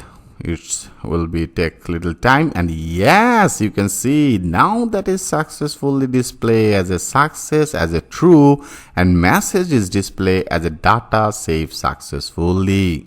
Right, and that is our API. So here I have already created this API functionality in here. If you go to that our home add, into this home add route, when that will be stored this data in our home table, that will be display this message as a data saved successfully. Now I want to check it is successfully loaded or not. Here if you go to our page, I want to better refresh it again. Now from here, if you go to that our browse collection, and into this collection area, now if you go, as you can see, that is actually created one of the new database as a test by default, and that is our home table. And if you now go into this our home table, yes, you can see that is the heading is successfully inserted, and that is the summary I have already added, and that is the summary is successfully inserted. Right, and you can see now that is actually created our field, that is our table name as a home. So that is the model I have actually created in here. If you go, I right now that will be more clear. That is our home, and here I have already assigned two of this field data. One is the heading, another is our summary, and that is our heading and summary. And also I loaded that our another time spent as a true, and that is the reasons is now this automatically created as a created at and updated at field. But now we are successfully able to insert this data into this our home table. Okay, so now also I want to add that all that our data, because I have also completed all that our API for our rest of all that component. Like that is our about, I have already added that our add, and then the get, I have already added that our education route, right? The experience, for the experience here, that should be now stored this data into this our experience table. Now let's check this out. I want to go to that our about page. Like for the about, I want to use it as a Kazarian. Okay, for education purpose I want to use it as a Kazarian. Number of project I want to make it as a 40. Number of experience I want to make it as a 20. For education purpose I want to use it as a client, I want to use it as a 25. And skill, here you can actually use that multiple skill, like I use it as a React.js, and then the Next.js, Laravel, Vue.js, PHP. If you want to add multiple one, here only you have to do, you have to use it as a comma. Okay, and after that comma you can actually use it. So you may also use it as a marn, MERN, marn. Okay, you have to use another comma, so that will be successfully should be inserted. Now let's check this out. Click as a add this info. Yes, you can see this data is also successfully visible as a data saved successfully. Okay, now I also want to check it in our database. Here that should be now stored it on our another table, our about table. Better want to refresh it. Now let's check this out. That should be created. You can see now that is also successfully created our another table that I have already created this model as a about model, and you can see our about value as a Kazarian, and 40 to 20 and then 45. Everything is successfully inserted. Great. And also I want to insert another one like as a experience. For the experience I want to use it as a web developer. Company I make it as a Amazon. Duration I use it like this type of duration, and location I use it as a USA and web developer. Okay, job position I use it as a web developer, and now I want to store it as a add experience. Now click as a enter, and now that is defined as a undefined response. Here if you go to that our database, I want to refresh it, like check this out. Here that should be another, you can see that is not inserted. That means they have some of the issues. Okay, here they have some of the issues in our experiences. Here now we have to check it. Also I want to go to that our education. For the education I want to use it as a HSC. I want to use that 20424 college. I want to use this tab on the college. Now click as the add. Yes, this data is also successfully stored, right? That is our education is successfully stored. And now I want to go back to here. I want to refresh it. Now let's check this out. Here that is our education. Education is successfully stored this data, right? That means education is stored. And also I want to check that our project. If you go to that our project, I name that project name like as a Amazon. Okay, I name it as a Amazon, and then website I want to use some of the website, like I want to use that easy learning. And technology I am using that multiple one as a Laravel, and also the PHP, and also the React. Okay, now this step up one of the technology I want to use it, PHP and React. GitHub link I want to use it as something like that. Okay, now click as the add project. You can actually add that multiple project. You can see that is also successfully displayed as a success data saved successfully. And now here if you go to that our database again, now if you refresh it, now that should be also stored this data in our table as a project table. Into the project table that is successfully stored this data. Amazon website, technology, Git, everything is successful. But here only the problem, they have one, our wish is not working. Here our experience is not working, right? Maybe they have some of the issues in our experience. I want to check it. Here if you go to that our experience, into the experience, here if you go to that our table API, if you go to that add, here I have already loaded that our experience. That is our experience. Maybe actually they have some of the spelling mistake issue. Okay, experience table is loaded. Everything is look like fine in here. I want to go back to that our form. Okay, that means in our here and to this area I want to go to that our experience. Here if you go, that is actually the name. I have actually handled that name as the experience, right? That is actually a spelling mistake. You can see that is experience, and also there is a handlebar. When you select it, that will be store it as experience. That is actually our form data, form control data. I have already taken it. If you go to that our pages, into the pages area, that is our experience view model data. I name it as the experience. Okay, that will be the experience. Here I have actually loaded, and that is our name. Also I name it as the experience, right? Actually problem is happening in our not in particular that area. The problem is happening in our model. That means here if you go to that our model, into the model I have used it as experience. Okay, here I use it as experience, but I have loaded that model name as a different. You can see that is not appropriate. There is a spelling mistake. As I told you, I have actually used some of the spelling mistake. Don't worry, right now I want to do in our next video I will actually solve this issue. Only our experience data is not inserted, the rest of it is inserted successfully. Okay, so in our next video I will solve it. So thanks for watching, and I will see you in the next video. Hello friend, welcome back. In our previous video, we are successfully able to store this data in our database, right? Our home is working successfully, about is working successfully, education is working successfully, and also project. All the data we successfully store it in our MongoDB database, right? But only they have some of the issues for the experiences. Here actually they have some of the spelling mistake. That is the reasons our experience data is not inserted. So now in this video I want to solve it. So here if you want to solve it, if you go to that our MongoDB, that means in our models, into this models area, you can see that is I have actually used it and the different name. Better I want to simply write down the appropriate name.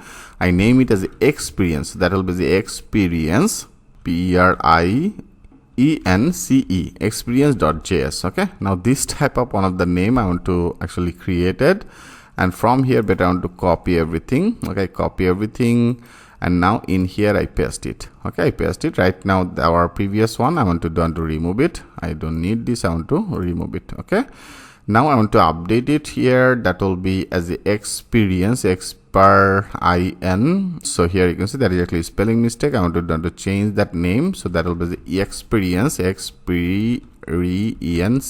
That will be the experience. Okay, so you want to update that our experience here, so that will be also I want to change that name as experience schema, and also I want to update that name will be as experience. MongoDB models will be as experience, and rest of everything will be just like that same. Here our table name will be as experience. Okay, now also the default will be as experience. Here I simply pass it.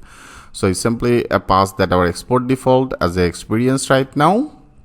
Okay, now also we have to simply save it, and then we have to also update it. We have to update in our experience route. If you go to that our add method, here you can see that is here we have to change it. So that will be the experience, and you can see the experience model. Now here I want to simply add it. Right now, before I have already used some of the spelling mistake. Now I want to remove it, and also we have to do the same things. Okay, we have to do the same things for our get. Here if you go to our get route, here I want to also change it. That will be as experience. Okay, experience model. Now click as enter. Now that is successfully imported. I want to remove that our previous one. Okay, here previous one is removed. Now it's look like fine. I want to check it. Click as a save all. Okay, I want to click as a save all. Everything is look like fine. Now I want to check it. I want to go back. I want to better refresh this page. I want to go to that our experience position. I want to use it as a web developer. Company I use it as easy. Duration I use it. Location USA. Software developer. Now I want to check that our response. Now click as a add response. Again it's display as an undefined response. So actually it's keep getting some of the spelling mistake. Rather than if there have any issues in our API, then that should be display our another message, right? Into this API area I have already loaded that our name. Like here if there have any issue, then that should be display our something goes wrong, but it's actually display as an undefined response. Maybe they have another issue. Here if you go to that our experience, you can see here also that is our route is also different, right? I do understand. You can see that here also is spelling mistake, so that should be the name. I name it as the experience. Okay, so there is experience spelling mistake again. I want to better close it. I want to close it, and here I want to change that name.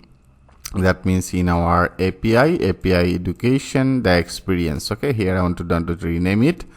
I rename it, that will be as the experience. Okay, I simply change that name.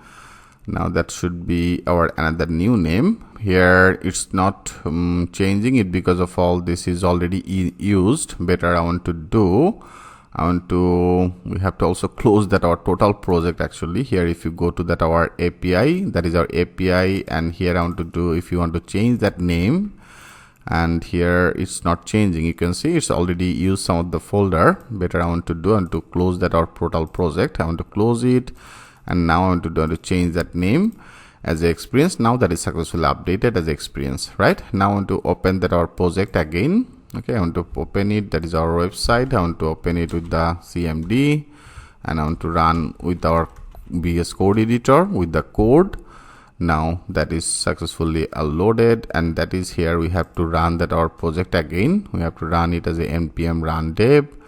Now our project is now running. Okay, project is now running here. Now our API, and that is our experience, our name is successfully updated. Now let's check this out again.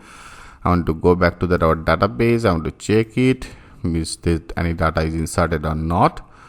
That should be not inserted any data. Right here you can see that is not inserted. I want to check it again. I want to refresh it. Okay, I want to refresh this page. Our page is loaded. Our server is now successfully loaded, and now I want to check it again in our experience. I want to use that position, company as easy, duration, and then location, software developer. Now click as a add experience. Yes, you can see now this data is successfully inserted. So that is just data saved successfully. And again, now if you go, I want to refresh it. As I told you, that is some of the spelling mistake. That is the reason it displays undefined response. If you now refresh it, yes, you can see there is the experiences data, and this data is now successfully inserted. As a web developer, easy 2020, everything is totally fine. Great. Now friend, we are able to insert all that our data. Right here we are now able to insert all the data in our home table, about table, experience, education, and also the project. So now in our next video, I want to do here, you can see when you submitted some of our experience data or any other field data here, when you submitted some of the data, so you can see after that submit, this data is already inserted in our database. This data is already inserted in our database, but problem is that that is not reset. So here I want to do, after submitting this all that field data, that will be reset, and all that our field again, that will be as empty. And also here one things you have to understand, like for the home here only, first of all I have already inserted this data. Right here if you go to that our database, I have already inserted this our about data, and also I inserted that our home data. Right, so that is our home data. Now we have to actually get this data, and also for the home data and about data, that is two of this table data, that should be also updated. That means here also you have to create another route for the update functionality for our home and for the about. But for the experience, for the education, for the project, here that will be you can actually insert that multiple data. So here I will insert this data, which I have already done it. Now we have also get this data. So here you can actually add that multiple experiences, multiple education, multiple project. But for the about, you don't need to insert it multiple heading and summary. Here simply I insert this data, we have to get this data, or rather than you can update this data. And also for the about, we don't need to insert it multiple about data. Here our about data will be only one. Here only we have to insert it, and then we have to actually update it. That means here we have to also create another route for the update, for the about, and for the also home. Okay, so I hope you get the point, what exactly the things I want to mean it in here. So better next video, first of all I want to work for our this reset functionality. After the submitted all that field data, that should be as a reset. So how to do this work in our next video, I will show you that things with the live example. So thanks for watching, and I will see you in the next video. Hello friend, welcome back. In our previous video, we solved our experience issue. Now we are able to add some of the experiences in our database. Right here we successfully done this job. Now that is our experience, and that is our experience data is successfully visible, and that means inserted that things in our database. So now friend, here one of the problem is that when we submitted some of the data, so then our this data will be always actually stayed in particular that area, right? So you can actually add that multiple experience. Like I want to add another one, I simply add it as something like that. I just put the duration, I put that USA and software developer, and here what exactly the things is happening here. If you go to that our inspect, and into this inspect, if you go to that our console, and now if you click as a add experience, and you can see that is a true and message data saved successfully. So data is successfully inserted. That means here if you go, if you now refresh it for our another experience, now that is another data that should be stored. If you go, now you can see there is also another data I have already inserted, and this data is also successfully visible. But problem is that here after that submit, you can see all that our data is still now in particular that area. So I want to do when this will be added successfully, then I want to simply make that things every or all that field will be as a reset. So let's do that work. For doing this, I want to create another new function. We have to create it right now. We don't need it. We have to create it in our pages. That means in our admin, and that is our admin page.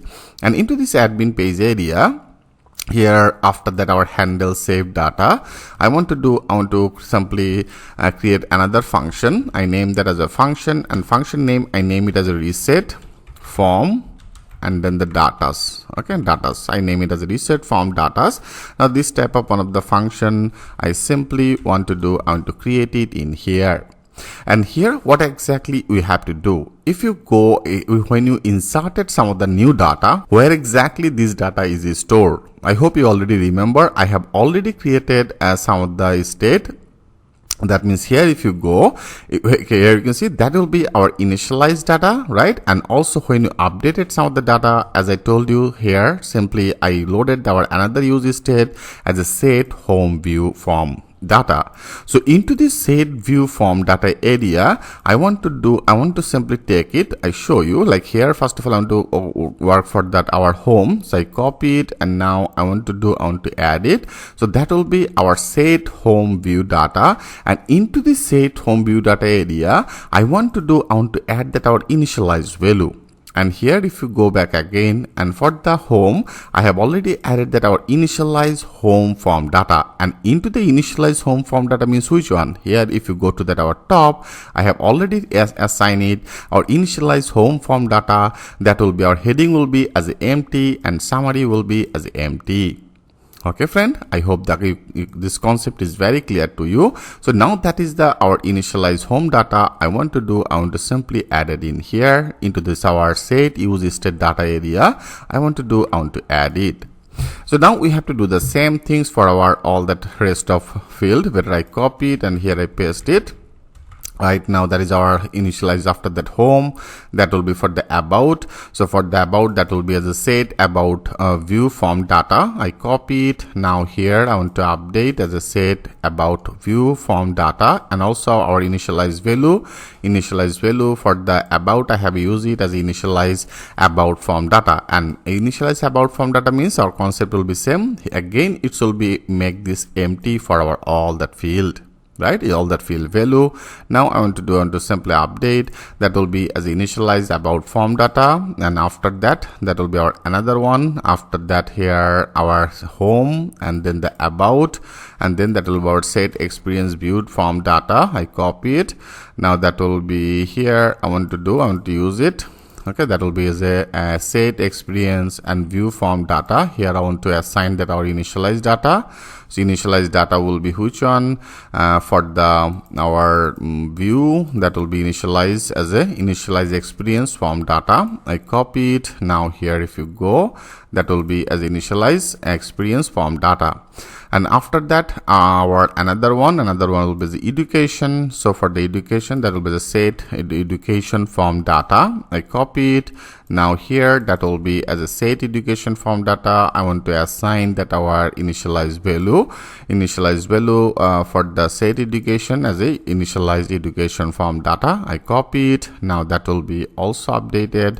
here as a set education view form data, and also last one that will be for the project, our set project view form data. Here I want to simply take it as a set project view form data and initialize data. I name it as a initialize project form data, right? I copy it.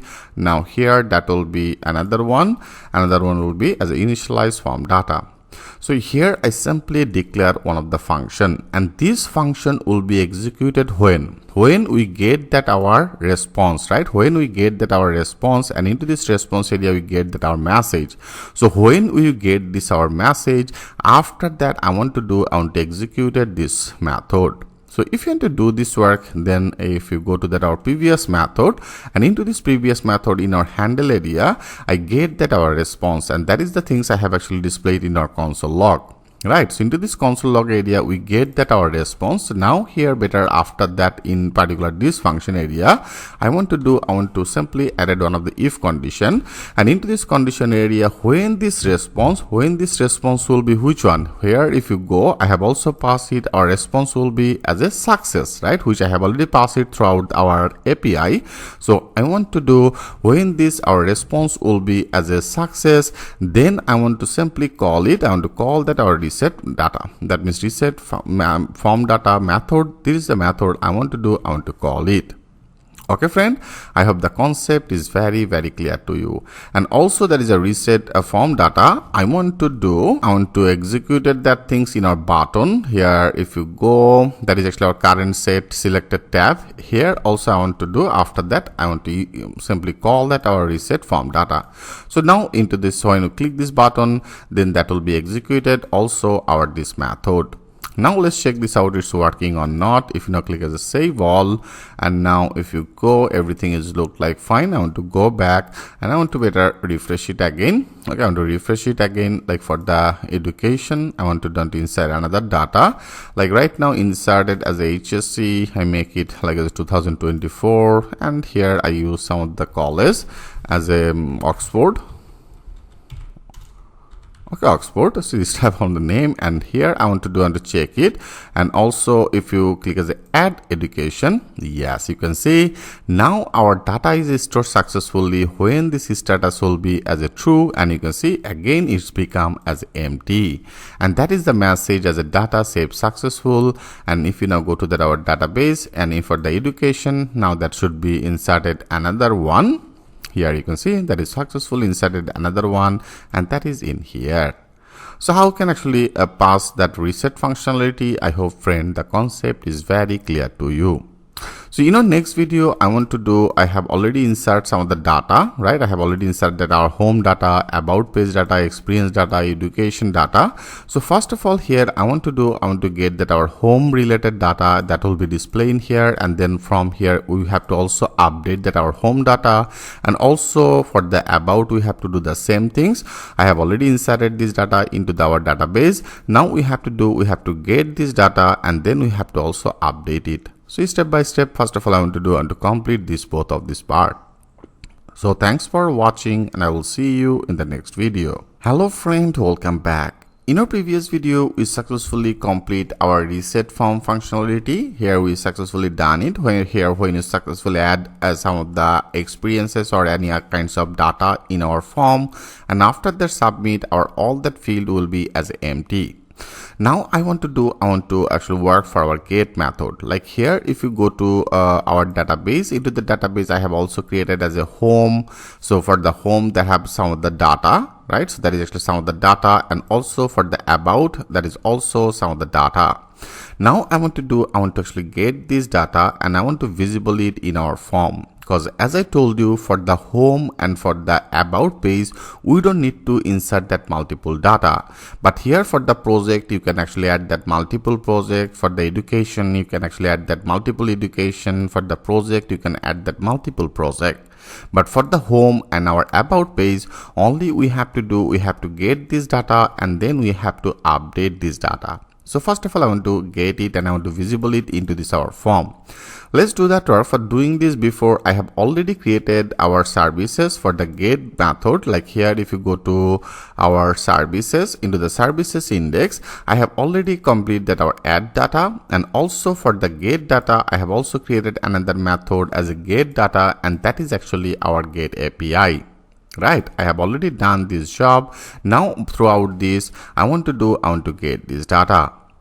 And also, if you go to that our home or any other pages, here I have also completed that our get, like that is for the home. If you go to that our get, and that is our get route, it shall be find it from to the our home table, and when you access it for the about, and if you go to that our route, and also from here it shall be find it our about. That means we find this data from to this our about table. Right, I have already done everything, and also if there have any issues, then that should be displayed this type of another message. Now I want to simply get it in our pages. Okay, that means in our admin pages. Now I want to create another new method. Okay, here if you go, like there is our reset data, and before that reset data, okay, before this reset data, I want to create another new method. I simply name it one of the async, that will be on the async function. Okay, I name it as the async, and that will be as a function. I name that as a async function, and I name it as the extract. Okay, that will be the extract all data. Okay, all datas. This type of another method I want to create it.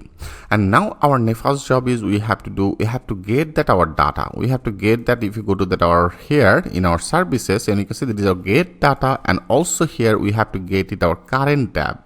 So if you want to now get that our current tab means which one, here we have to simply pass it. Here I have already take it. If you go to that our current selected use state, and you can see I have already called that our use state by default, that will be as a home, and that is actually our current selected tab. Right, and when you click it, and for the every pages I have also assigned our handle. Right, so that is by the our handle save data, I have also assigned that our name. I hope you already remember. If you go to that our view, and into this view area, like for the about, when you select it, you can see it will be added that as a add that get it by the our about. So now that will be just like the same process I want to do and to add it. So for the reasons here, I want to do in particular that method area, that is our extract all datas. And here I want to do, first of all, take another constant. Constant will be, I name it as a response. Okay, response, and response will be one of the await function, because that is one of the async function. Here I want to now get it in our get method, that means our get data function, and which I have already created into the services. Now I want to call it here. If you call as get data, and you can see that is also now suggested from to the service. Now click as enter. Now that should be also inputted here. If you go to the our top, and you can see that is successfully imported, that is our get data, which will be counts from to the service.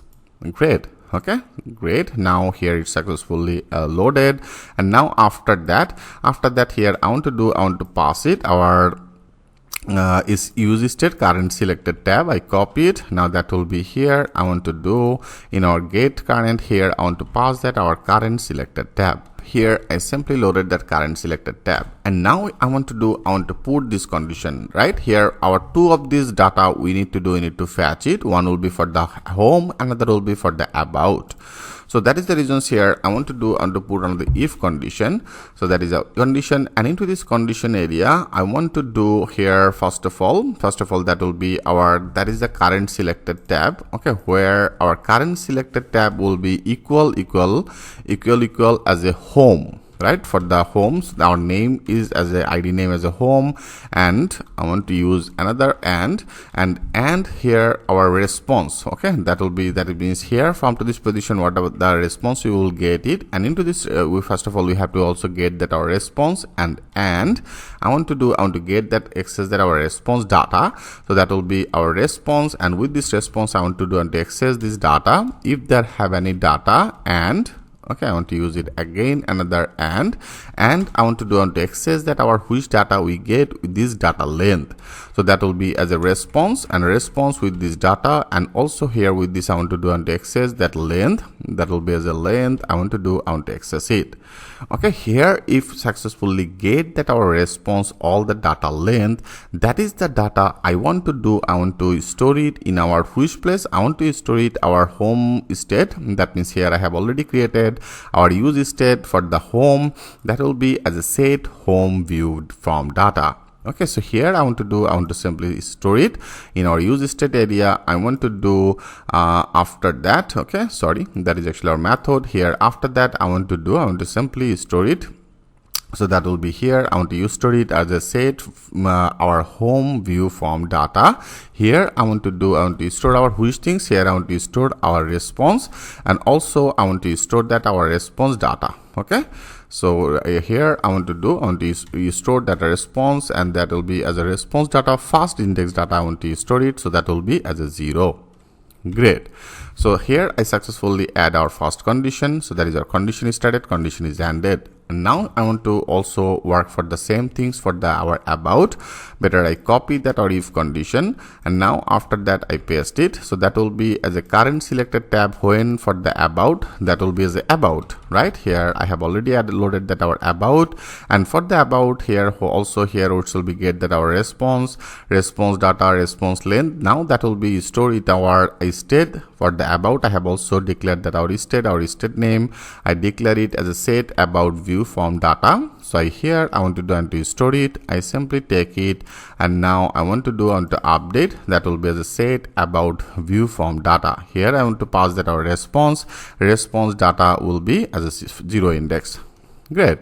And now after that I want to take another if condition. Okay, here I want to use another condition, and into this condition area where when we get that our response data, right, that is always a response if there have any response. And here when this response here from to this response when we get that as a success. Okay, that will be when we'll be get the success, and this is the response data I want to store with our another use state.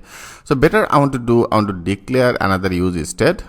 Here if you go like right now after that, okay, after that I take another constant. I just name that another use state. I name it as all data. Okay, that will be as all data, and that will be as a set all data. Okay, I name it as a set all data, and here I want to declare another use state. So that will be as a use state, and here I want to pass on the empty object. Okay, here I simply declared that our use state in here.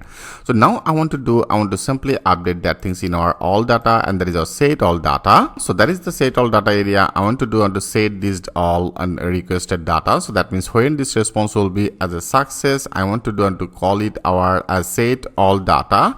So that will be here. I want to call it. Okay, then we have to call that our operator, and here I want to use it and set it into our name. I have already named it our use state as all data.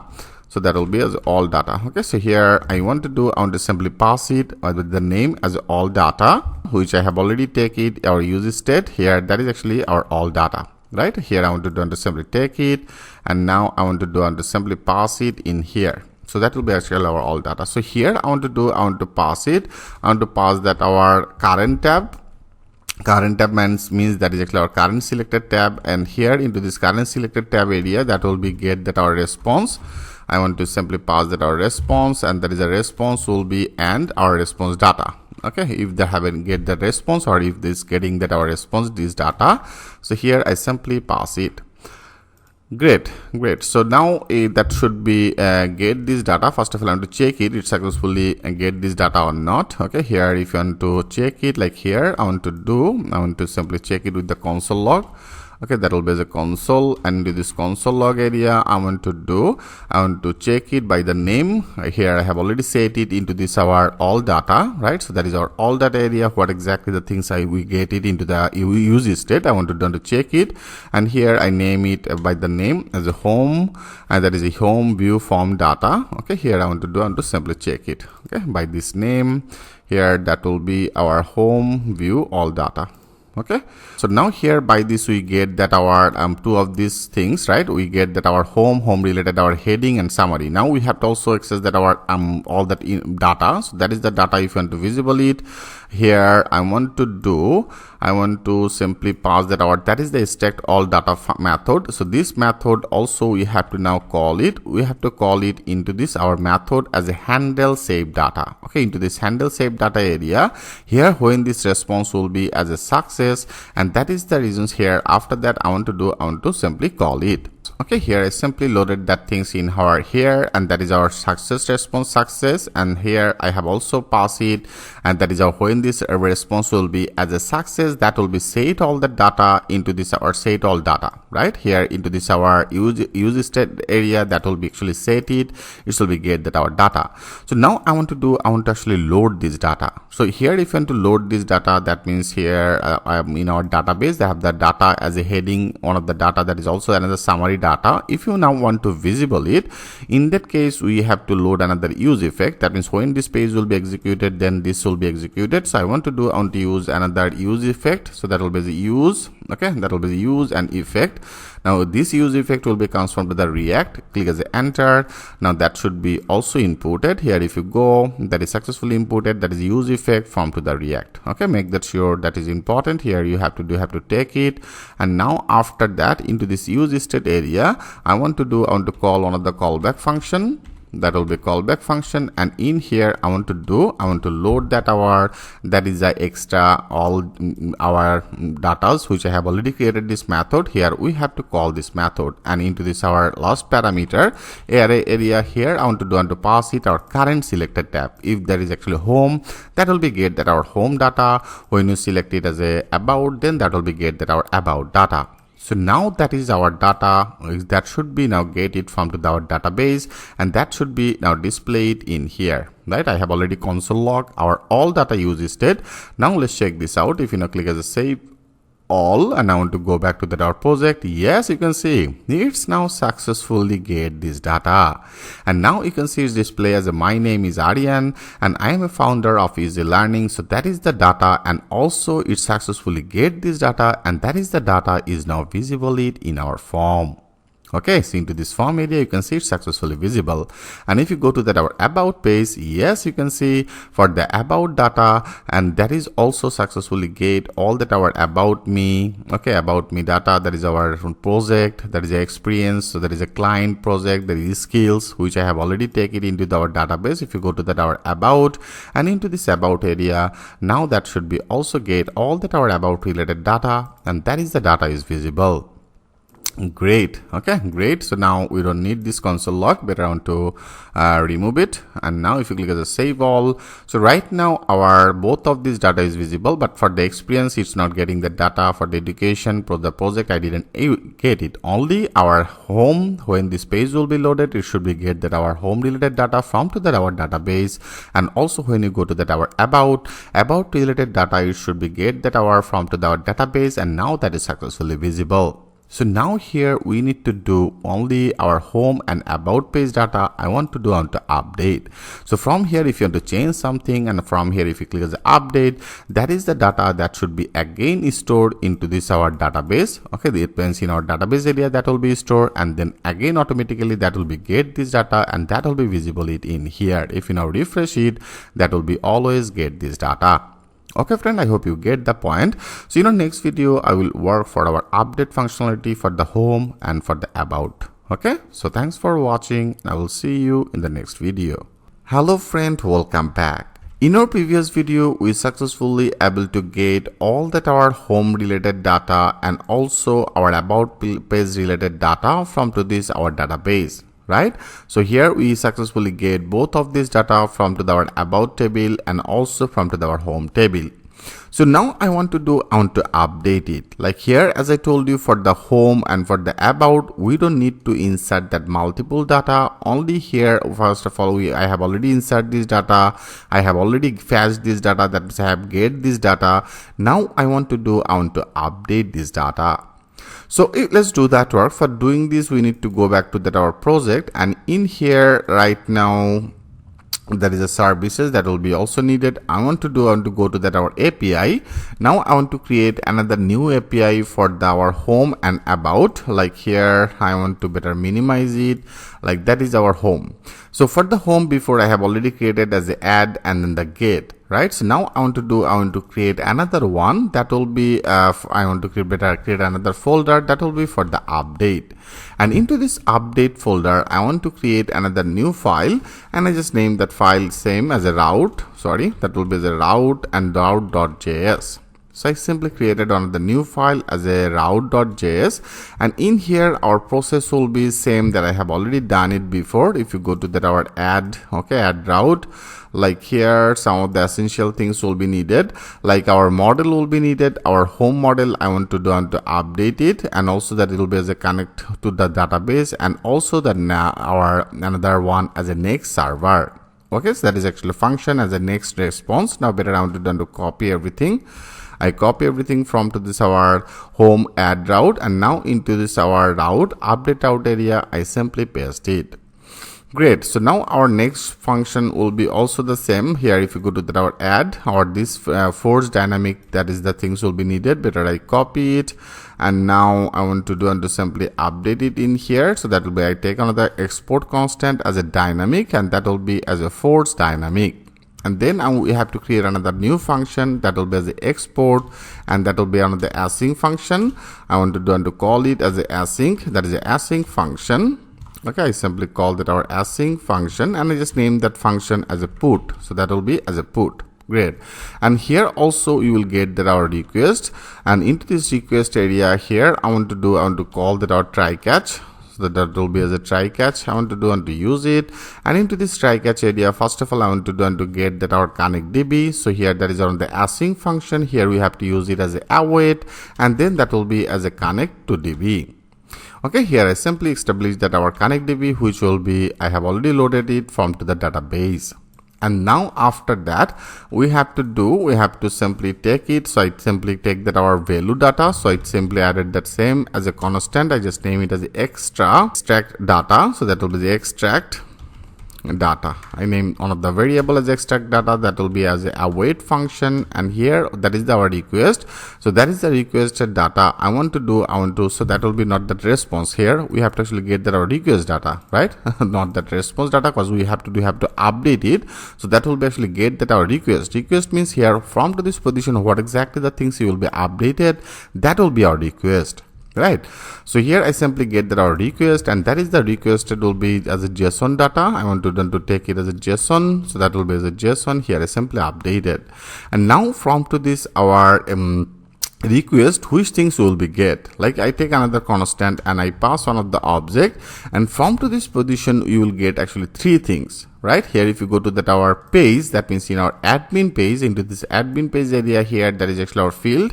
Here if you go, that is a heading, and that is a summary, right? And also if you go to that our database, and into this database area for our home, and you can see they have one of the ID, they have some of the heading, and that is one of the summary.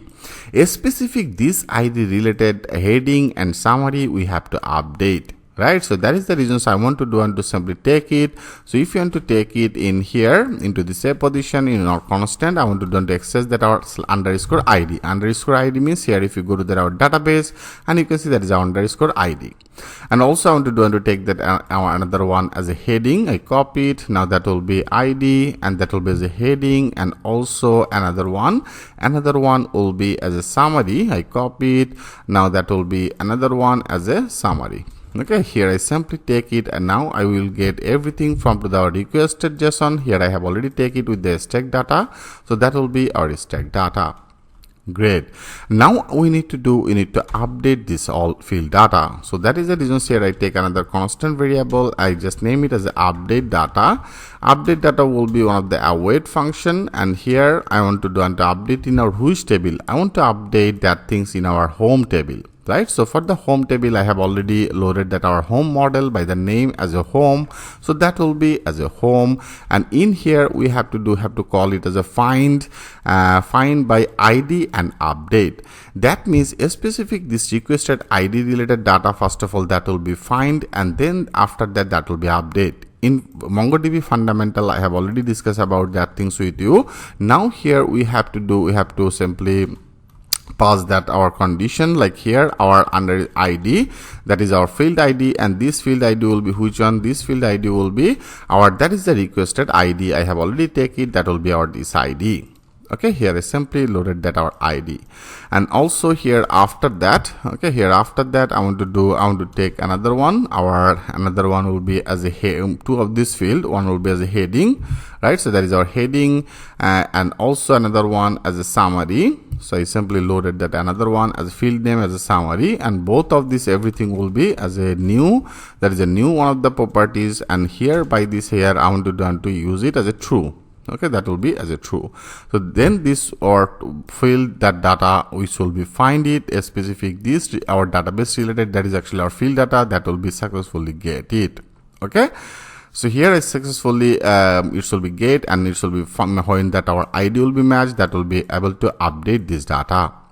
And now after that here I want to simply put this condition. Okay, I want to put this condition if, okay, if condition, if there have any update data, if there have any update data, then that will be display one of the updated successful message. If you go to that our route, like this type of one of the things, better I copy it, and now I copy it from to our home add route.js, and now here I want to paste it. So that will be as a return response, which I have already loaded, that our return response that will be comes from to the Next server. Right now here I simply return response of the JSON format, and our success here I want to make it as a true, and that will be display on the message as a updated. Okay, I name it as updated successfully, and here that is if condition is started, and here else.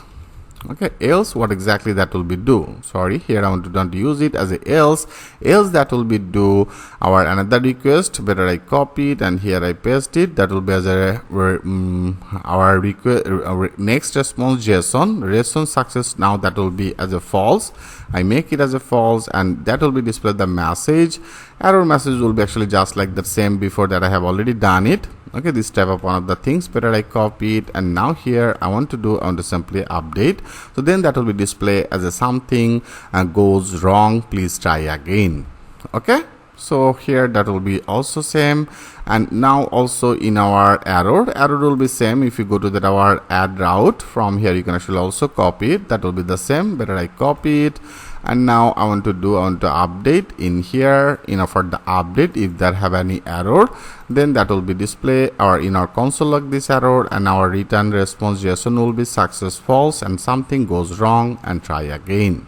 Okay, so that's the things here we have to do, we have to call it for our update functionality.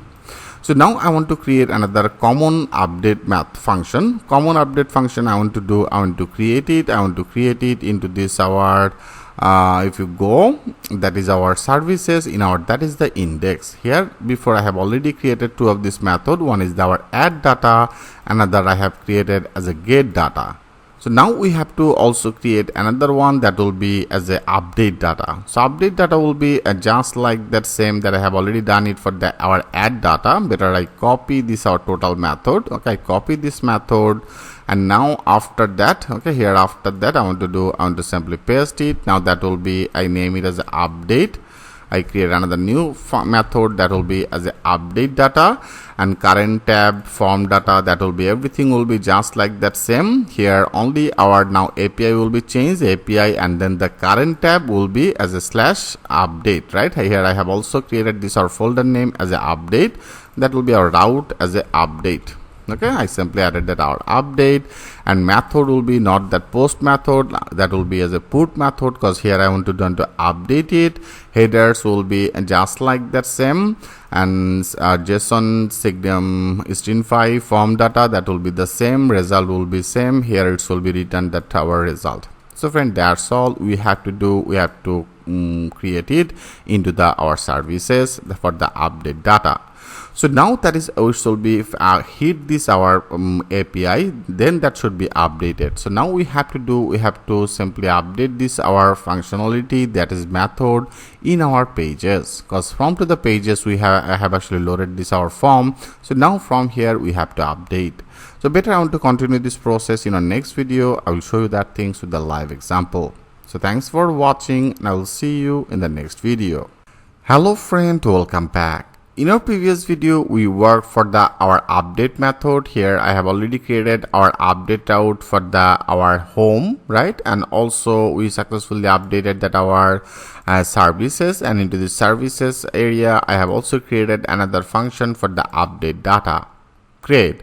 Now I want to simply update this our home. That means from to this home area, what exactly the data we are getting. If you now want to update that heading, if you want to update that summary, that should be updated that things into this our database. And also at a time I will get this data and I will fetch this data in particular this position. That means here now we have to work into this our main page.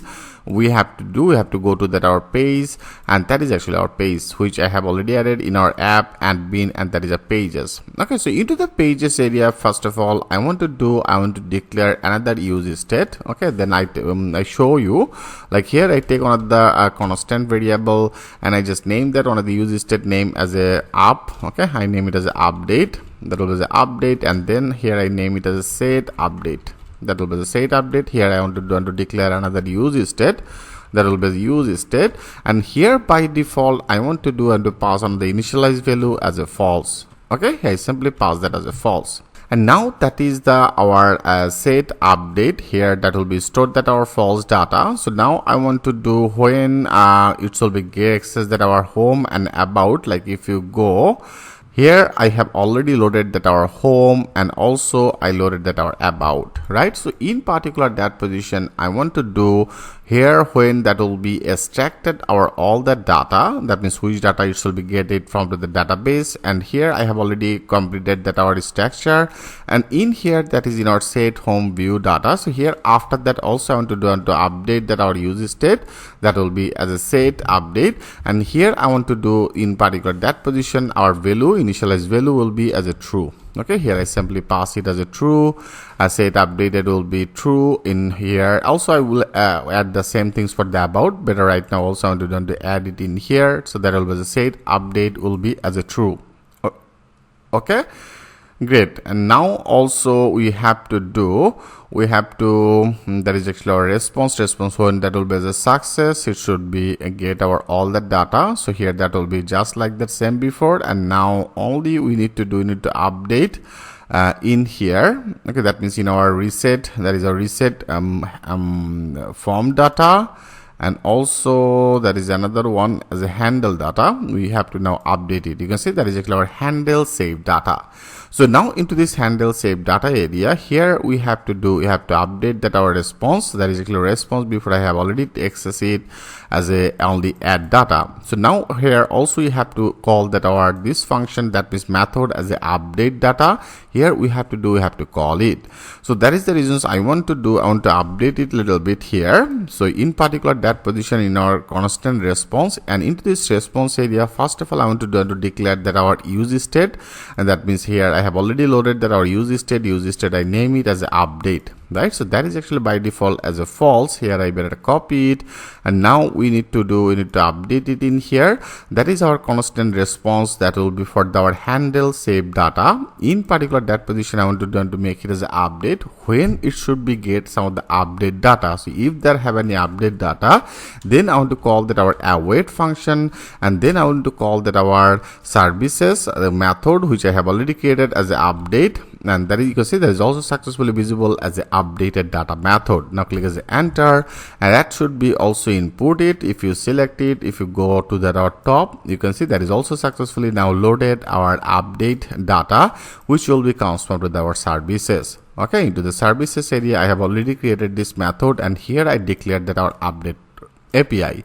So make that sure that should be inputted.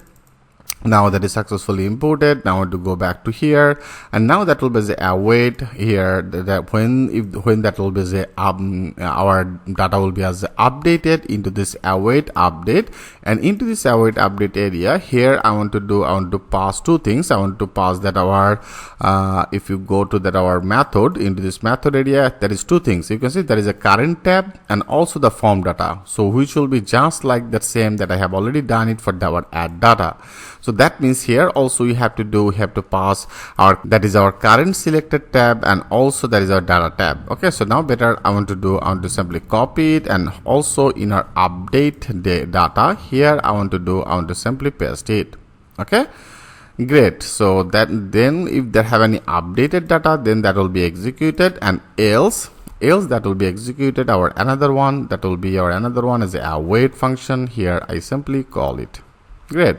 So you can also load it that things like that way, then that will be easy for you. I make it as a else. Okay, so response here, if they have any update, then that will be executed, the same functionality that will be executed, and also rather than that will be add this data or this functionality also will be the same, and return response, rest of everything will be same. And also our another one will be here. I have already declared that our use state for the update date, and that is our set update. We have to also update that things in our this button area. Okay, so that is actually our menu. That is all that our menu item here. I have already loaded this our all current and set that level is visible in here. So now after that, here also now I want to call that our update use state as a set update. Here I want to make it as a false again. Okay, here I simply make it as a false. Okay, so now that is actually our button. So here that should be now also executed. Great. Now let's check this out, it's actually working or not. Okay, here if you now click as a save all, I click as a save all. Now if you go, everything is look like fine. If you now go to that our project, I want to better refresh it. Right now that is some of the information in our header, and also there are some of the information in our carrier, that means our carrier summary. If you go to that our console log, into the inspect, if you go to that our console, I want to check it. I want to make it as an update, so that will be as a up and then the date, and also here I make it as a update. Now let's check this out, it's successfully updated or not. Now click as a add info.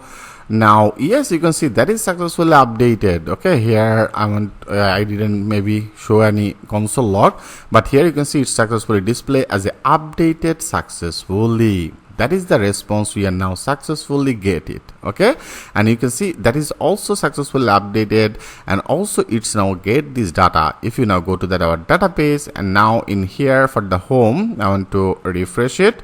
Okay, here from to this position I want to refresh this page, then everything will be more clear to you. Now that should be also updated. Okay, here if you go to that our home, and for the home here you can see that is successfully updated that our value, and that is also updated that our summary. Okay, a specific this ID related data is now successfully updated, and also it's now get this data in here. Okay, so which is really great. Here you successfully do it. So you can also change it as a add info rather than save changes button or whatever you choose. Better I want to change it. If you go to that our this view page, that is in our component admin view, that is for the home, in our home index, I want to change that our button name will be as a save changes. Okay, that will be the save changes. I want to do a simple update, and also for the about I want to do the same things, because for the about that will be also the just like that same. Here I want to change that button name. Now click the save all. Now that should be the save changes. Great. And also if you go to that our about, and for the about that will be as a save changes. So now you can also update that our about it, because of all that will be just like that same. Here also I have updated. Right now we don't need it. I have already updated in our pages, into this pages area I have loaded that our this button, and also here in particular that area I have also updated that our set update will be as a true, and for the about that will be also the same. So now only we need to create another function. Okay, that means we need to create another route API for that our about. So that will be just like that our update. Better I copy it, and now in our about, and into this about I want to create another new folder, and I just name that folder, that will be as a update, and here I paste it. Okay, so now that will be same. Here only I want to change it. Now we have to update it in our which table, we have to update it in our about table, right? So that will be as a about. I want to simply loaded this our model name as a about model. Here I successfully updated. Right now home is not needed, so that will be updated. Find updated that things in our about. So I successfully updated that our about, and that will be extracted. Our extracted data will be which one? Here if you go to that our pages, and for the about I have already assigned some of the page, that means some of the field name as a about me. Now also you have to take it. I simply better copy it. Now I want to update, that will be as a ID, and then that will be as a about me, and that will be as a number of project. Also I want to take another one as a year of experience. Okay, here that will be the year of experience. And then also I want to take another one as a number of client. Now that will be as a number of client. And also I want to take another one that will be as a skills. I simply loaded that another field as a skills. Okay, so great, here we successfully done it. Then that will be the update data in our about page. So now that will be find an update ID, and also here we have to add that our same. Better I take all that our field name for the about. Here I simply paste it, about me, number of project, year of the experience, number of client, and then the skill. Okay, and then that will be as a true, and that will be as if there is updated data, then that will be updated. So friend, that's all. Rest of everything will be just like the same. Okay, so that will be also another put method. Now that should be updated in our about. Great. And after that, what exactly you should be doing? You should be upload that our control, that form control, and here into the pages area I have also declared everything. That means here if you go, I have already declared that functionality. So now that should be the same. Here we don't need to change anything. So here also I updated that our new updated data by our use state as a set update. Okay, now that should be also work. If you now go, everything is look like fine. I want to go back to that our admin, and from here I also want to check it into our inspect. If you go to that our console, and here right now for education purpose, I want to clean it. I want to clean everything, and now here I want to make it as a new. Okay, I name it as a new. I put it as a 50. Okay, so now first of all I want to check it. Now click as a save changes. Yes, you can see that is updated successfully. Okay, and if you refresh it, that will be also updated. You can see that is the same data that is successfully updated. Project as a 50. Here if you want to add now new one as a Express.js, I simply added another one for the skill. Now click as a save. That is successfully updated. And now if you go to our database for the about, now this data that should be also updated. You can see everything is updated successfully, and it's now successfully updated. And also now that is successfully get this data, and that is visible it in here. So how to do this type of one of the add functionality, get functionality, and also the update functionality? I hope friend the concept is very clear to you. So that is the two of this page only. From here I want to update, but that is our experience. So experience, you can actually add that multiple experiences. So I have already added some of the experiences. I have already added some of the educations. I have also added some of the project, right? So that is our experience related data. I also want to visible it in here. So how to do this work? But I want to continue this process in our next video. I will show you that things with the live example. So thanks for watching, and I will see you in the next video. Hello friend, welcome back. In our previous video, we are successfully able to complete that our home, that is a home component updated functionality, and also for the about page updated functionality. So now I want to work for our experience, and into this experience I have already inserted some of the data in our database. If you go to that our experience table, into this experience right now, and they have the two data, right? So there is actually two of this data, because here you can actually add that multiple experiences. So that is our experiences data. I want to now visible it into that is the experience component. So before this our form area, I want to actually load it. You can also create another different page for this, but it's totally fine. So if you want to do this work, we have to go to that our from where exactly I have passed that our experiences, like here right now. To better close it, I close it, and also I close it, and that is actually our page. Okay, so into this pages area here, if you go, I have also loaded that our experience, like here, that is actually our admin experiences view. Right, that is the component I have actually loaded. And here before I have passed some of the props data as a form data, saved form data, and handle saved data. I hope you already get the point. Now here I want to pass that our all data. Saved data I have already taken another use state before. Here if you go, I have already loaded that use state. Like you can see, that is actually our all data. So into this all data area here, by this we can actually able to get all that our information. right? So that is the reasons I want to do. I want to actually pass that our all data use state that I have already declared. I want to simply take it, and then in our experiences area, now I want to pass another props data. I name it as a data, and this data will be which one? This data will be our all data, and if there have any all data, I want to access our which one? I want to access that our here by this handlebar. I have already assigned that our ID, so that will be actually our experience.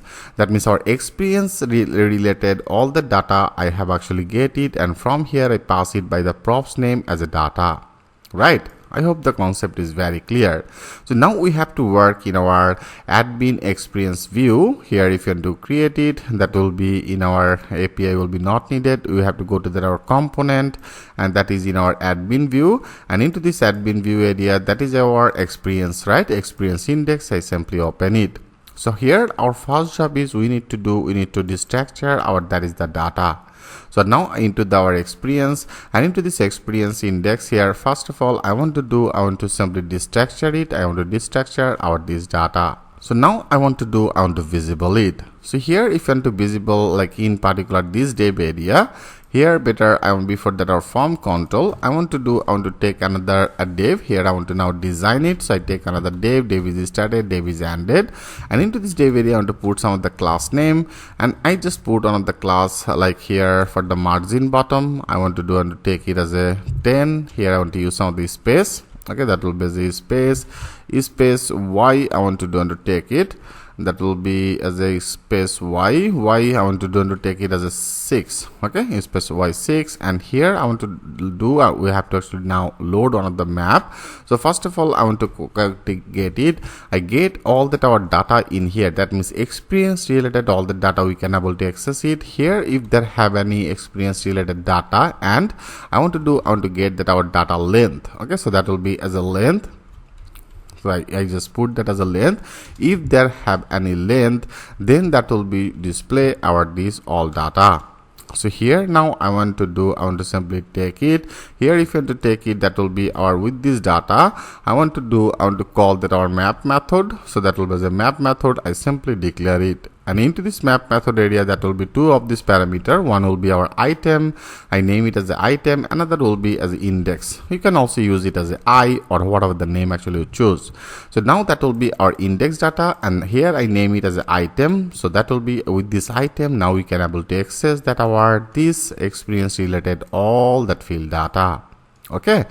Now that is the reasons here I simply take that our index. Here after that I pass one of the callback function. So that will be our function. Here I simply call it. And now in here I take another div. Div is started. Sorry, I want to take it. I want to take another div is started, div is ended. So now into this div area, here I want to simply declare one of the property. Like here I want to declare that our key. And key will be which one? Key will be our, that is the index. Index will be our key. And here also after that I want to pass one of the class name. Okay, that will be as a class name. Sorry, I want to use some of the class name. We can also use it into the same line. Better I want to do, there is a multiple classes here. We have to actually design it. So now into this classes area, first of all I want to make it as a flags, and here also I want to use some of the background color. Better I copy it, and now first of all I want to use some of the background color as a white color. I want to use it. Like this type of the white color I want to use. Okay, and then that will be as a flags. I make it as a flags, and after that flags I want to use it as a flags column. Flags column I want to take it. I put some of the gap will be like as a 2. Padding I want to use it as a 6, and then I want to use it as a rounded I want to make it as a LZ.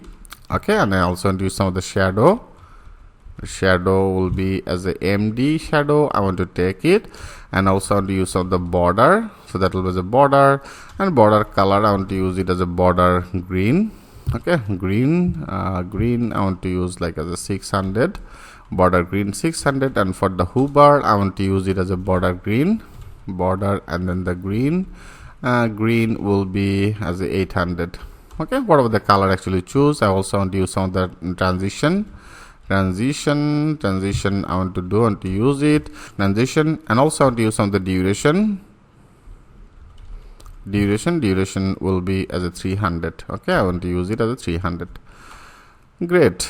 So here I successfully loaded that our div, and into this div area here I want to simply show all that our data. So if there have any data, then that will be display this condition. So that is our if there have any data, that will be executed this one, and else means here that actually ended here. If you select it, that is ended in here, right? So here after that I want to use it as else that will be do another job. So in this else area I want to use some of the p tag. Okay, I want to use some of the p tag, and that will be a display one of the class name. I use some of the class name as a text will be into the center position, and text color I want to use it as a gray color, and gray 500 or 600 I want to use it, and that will be display one of the message as a no job experience data. Okay, data available. So then that will be display this type of one of the text. Okay friend, I hope this div condition is very clear to you. So now here one by one I want to actually visible all that our data, and now here into this div area I want to better take one of the p tag. P tag is started, p tag is ended. Here I want to show it, and that will be display. Right now we can able to display everything with this item, and with this item I want to display, first of all, if you go to that our database, I want to display that our field name as a position. Here I want to better copy it. Now that will be as a, with this item I want to access that our position. Okay, and also better I want to use some of the class name. So that will be the class name. I want to use it as a text will be as a LG. Okay, and also font I want to use it as a semi bold, and then I want to use some of the text color as a gray. Okay, I want to use it as a gray 700, and that's all. Here that should be 1, and also I want to better copy it, and now after that, sorry, I want to go back here and take it a little bit left side. Now here I want to paste it, because multiple, now we have to actually visible. I want to visible that position, and after that position that will be our company. I simply copy it, then that should be also display our company, and there is a company data, and then our another field will be as a duration. Okay, here I want to simply take that our duration, and that will be here. After that I want to use it as a duration, and then that will be our another one. After the duration that will be as a location. I copy it. Now that will be here as a location. I want to visible that job profile. Okay, here that will be the job profile. I want to show that our job profile. Okay, so that will be display like that way. And here if you also want to show some of the name, like that is actually our duration. I want to use it as a duration. After that will be display that our duration. And for the location you can also use it as a location, and location will be display our location. And then you can also use it as a company, and then that will be as a position. Okay, position. I want to use it as a position, and then is great. Duration, location, everything. Now that should be display in here, and that will be as a job title. That means job profile, and this one will be not needed. Okay, so now let's check this out. It successfully display all that our data or not. Here if you enter now, check it, click as a save all. I want to check it, everything is running successfully. And now if you go to that our page, you can see that is successfully visible. Right now for our experience, there have the two field. One is that is our two of this field is now successfully visible. So here actually is become bold. Here I want to I have already used it as a font will be as a semi bold. Like for the first one I want to take it as a semi bold, and rest of everything I want to actually remove it. That will be semi bold will be not needed. Here semi bold will be not needed. I want to make it as a clean. Okay, now click as a save all. And now if you go, it's actually display that things like that way. Now if you actually insert some of the data, so this data that should be stored and this data that should be displayed in here. Now for education purpose, I want to use another one as a test. Okay, test position, I use it as a Amazon. Duration, I use it like that way. I make it as a Canada. Job profile as a software developer, click as a add one, and it's successfully inserted. And you can see that is also successfully get this data from to this our database. And if you now refresh it, that should be always the same. And if you go to that our database, now right now there is a two data. If you now refresh it, okay, refresh, and now that should be also take another one. In here you can see right now they have the three data, one, there is a two, and that is our text data. Perfect. So now friend, I want to apply the same condition. Okay, I want to apply the same functionality for our education and for the project. So better I want to continue this process in our next video. I will simply copy the same design from here and I want to load it in particular data area.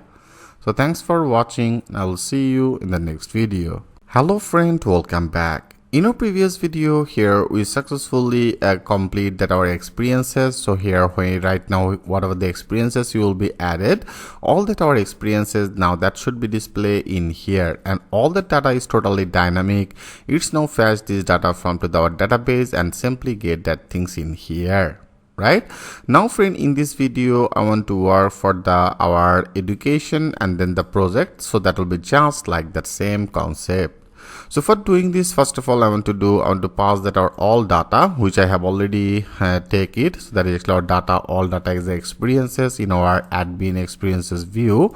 Now I also want to pass it to our another two of this component. One will be as the admin education view, another is the admin project view. So here I want to simply paste it our data, and here also I paste it. So now that will be our which data I want to get it. I want to get it our education related data, and for the project I want to get that our project related all the data. So I pass that our pros data to that our education. First of all I want to work for our education view. So here if you want to work with this education view, simply go to that our component view, and that will be our education. Here I simply open it. So our first job here will be we have to destructure or this data. So I want to simply open it, and here into this function area I want to destructure our this data. And then our this div I want to take it from to our experiences. From to the experiences I have already taken one of the div. If you select this div, so that is actually our total div. I want to simply copy this div. Okay, I copy this total div from here. Okay, from here I will simply copy it. Now in our education, into this education after this div, before this our form control, I want to simply paste it. Okay, here I paste it. Great. So that will be just like that same before, only now we need to update that our field name. Here I want to display that our field name here. If you go to that our database, and for the education, and for the educations right now they have the two data, right? So I want to display that our degree. So that will be as a degree. I want to better copy it. Now first of all that will be here, I want to use it as a degree, and degree will be with this item. Our field name also here as a degree. I want to display this degree. Okay, and also after that is our another field name as a year. I copy it. Now that will be here also as a with this item. I want to display that our year, and here also I want to update as a year. Okay, that will be as a year. And then our another field will be as a college. Where I copy it. Now I want to update it. That will be as a college. Our field name also as a college. Okay, so that's all for our education. Now for the education they have the two data. That's two data that should be displayed. Now let's check this out. If you click as a save all, and now if you go to our education, so that is our education. You can see that is successfully now display the two of this data as a degree, year, and also the college. So experience is visible, same layout. I have used it for the education, that is also successfully loaded.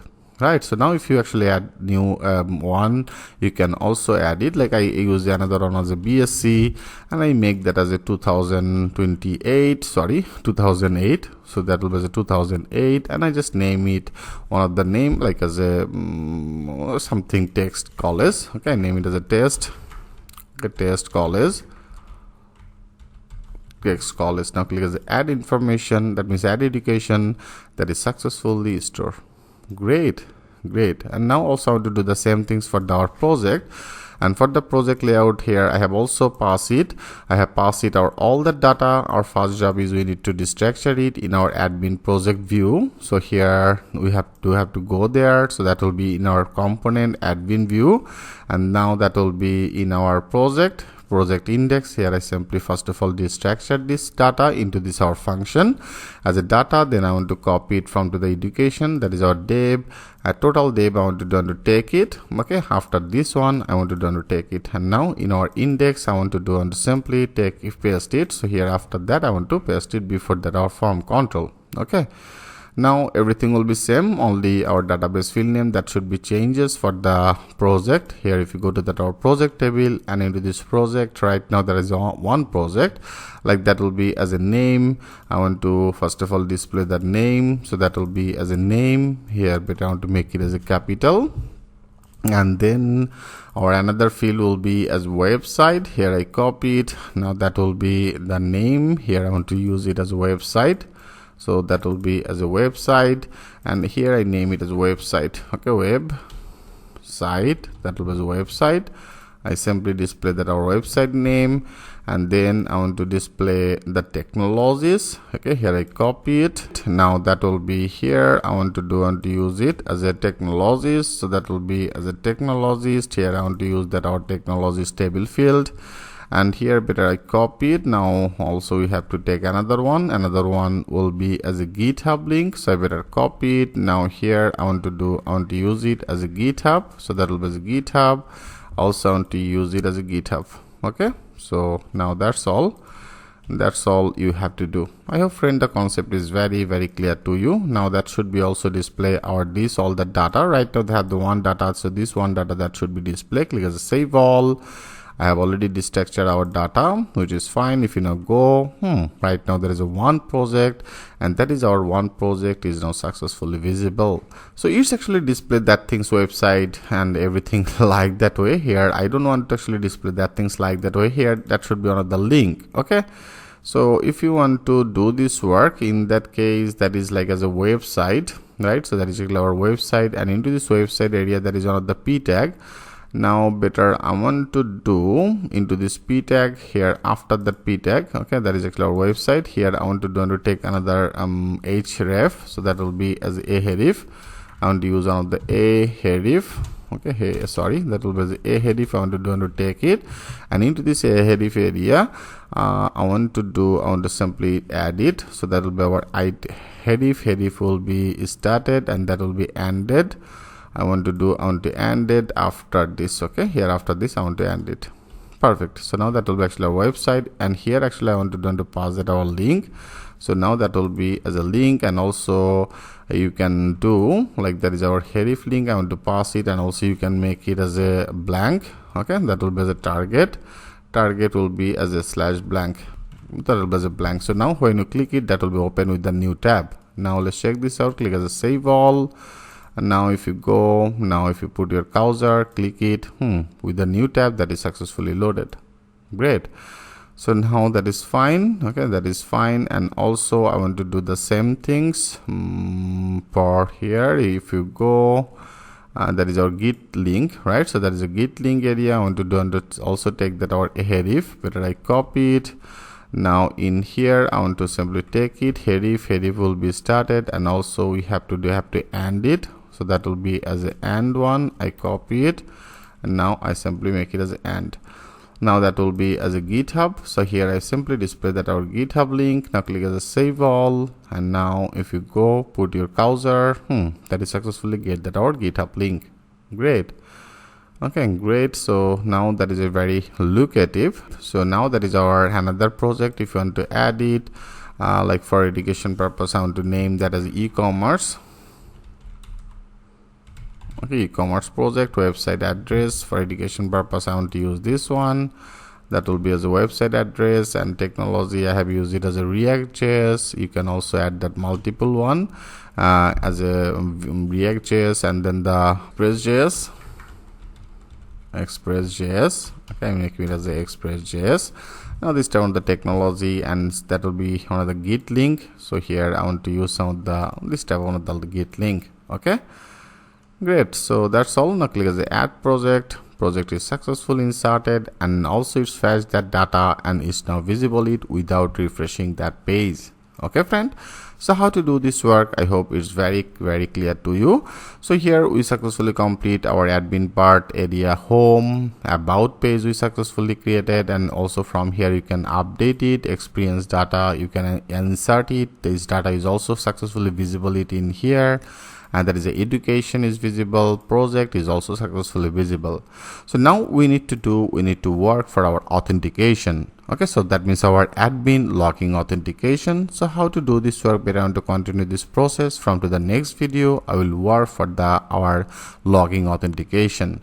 So thanks for watching, and I will see you in the next video. Hello friend, welcome back. In our previous video here, now we are successfully able to add some of the project right here. From here we can add some of the project, we can add that education, that is the experience, that is our about page, right?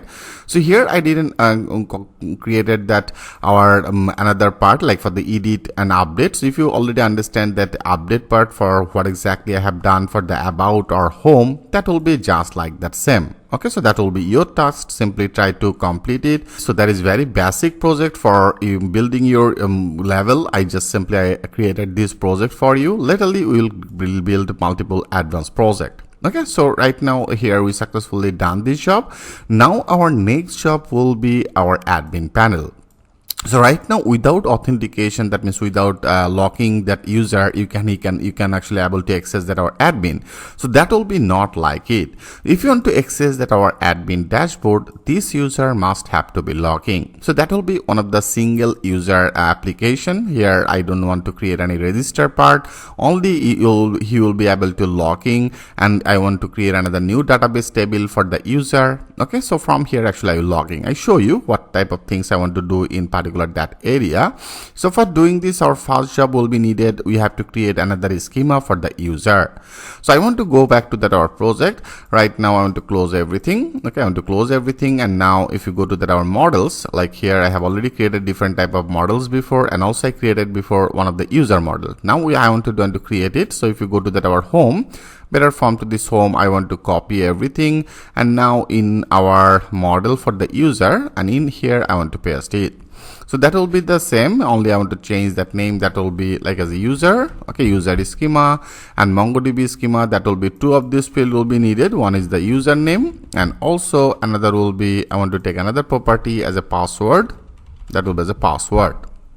Okay, and then here I name it the name will be as a user. I name it as a user, and that will be export default as a user, models will be as a user, and our database name will be as a user. Here that will be our user schema.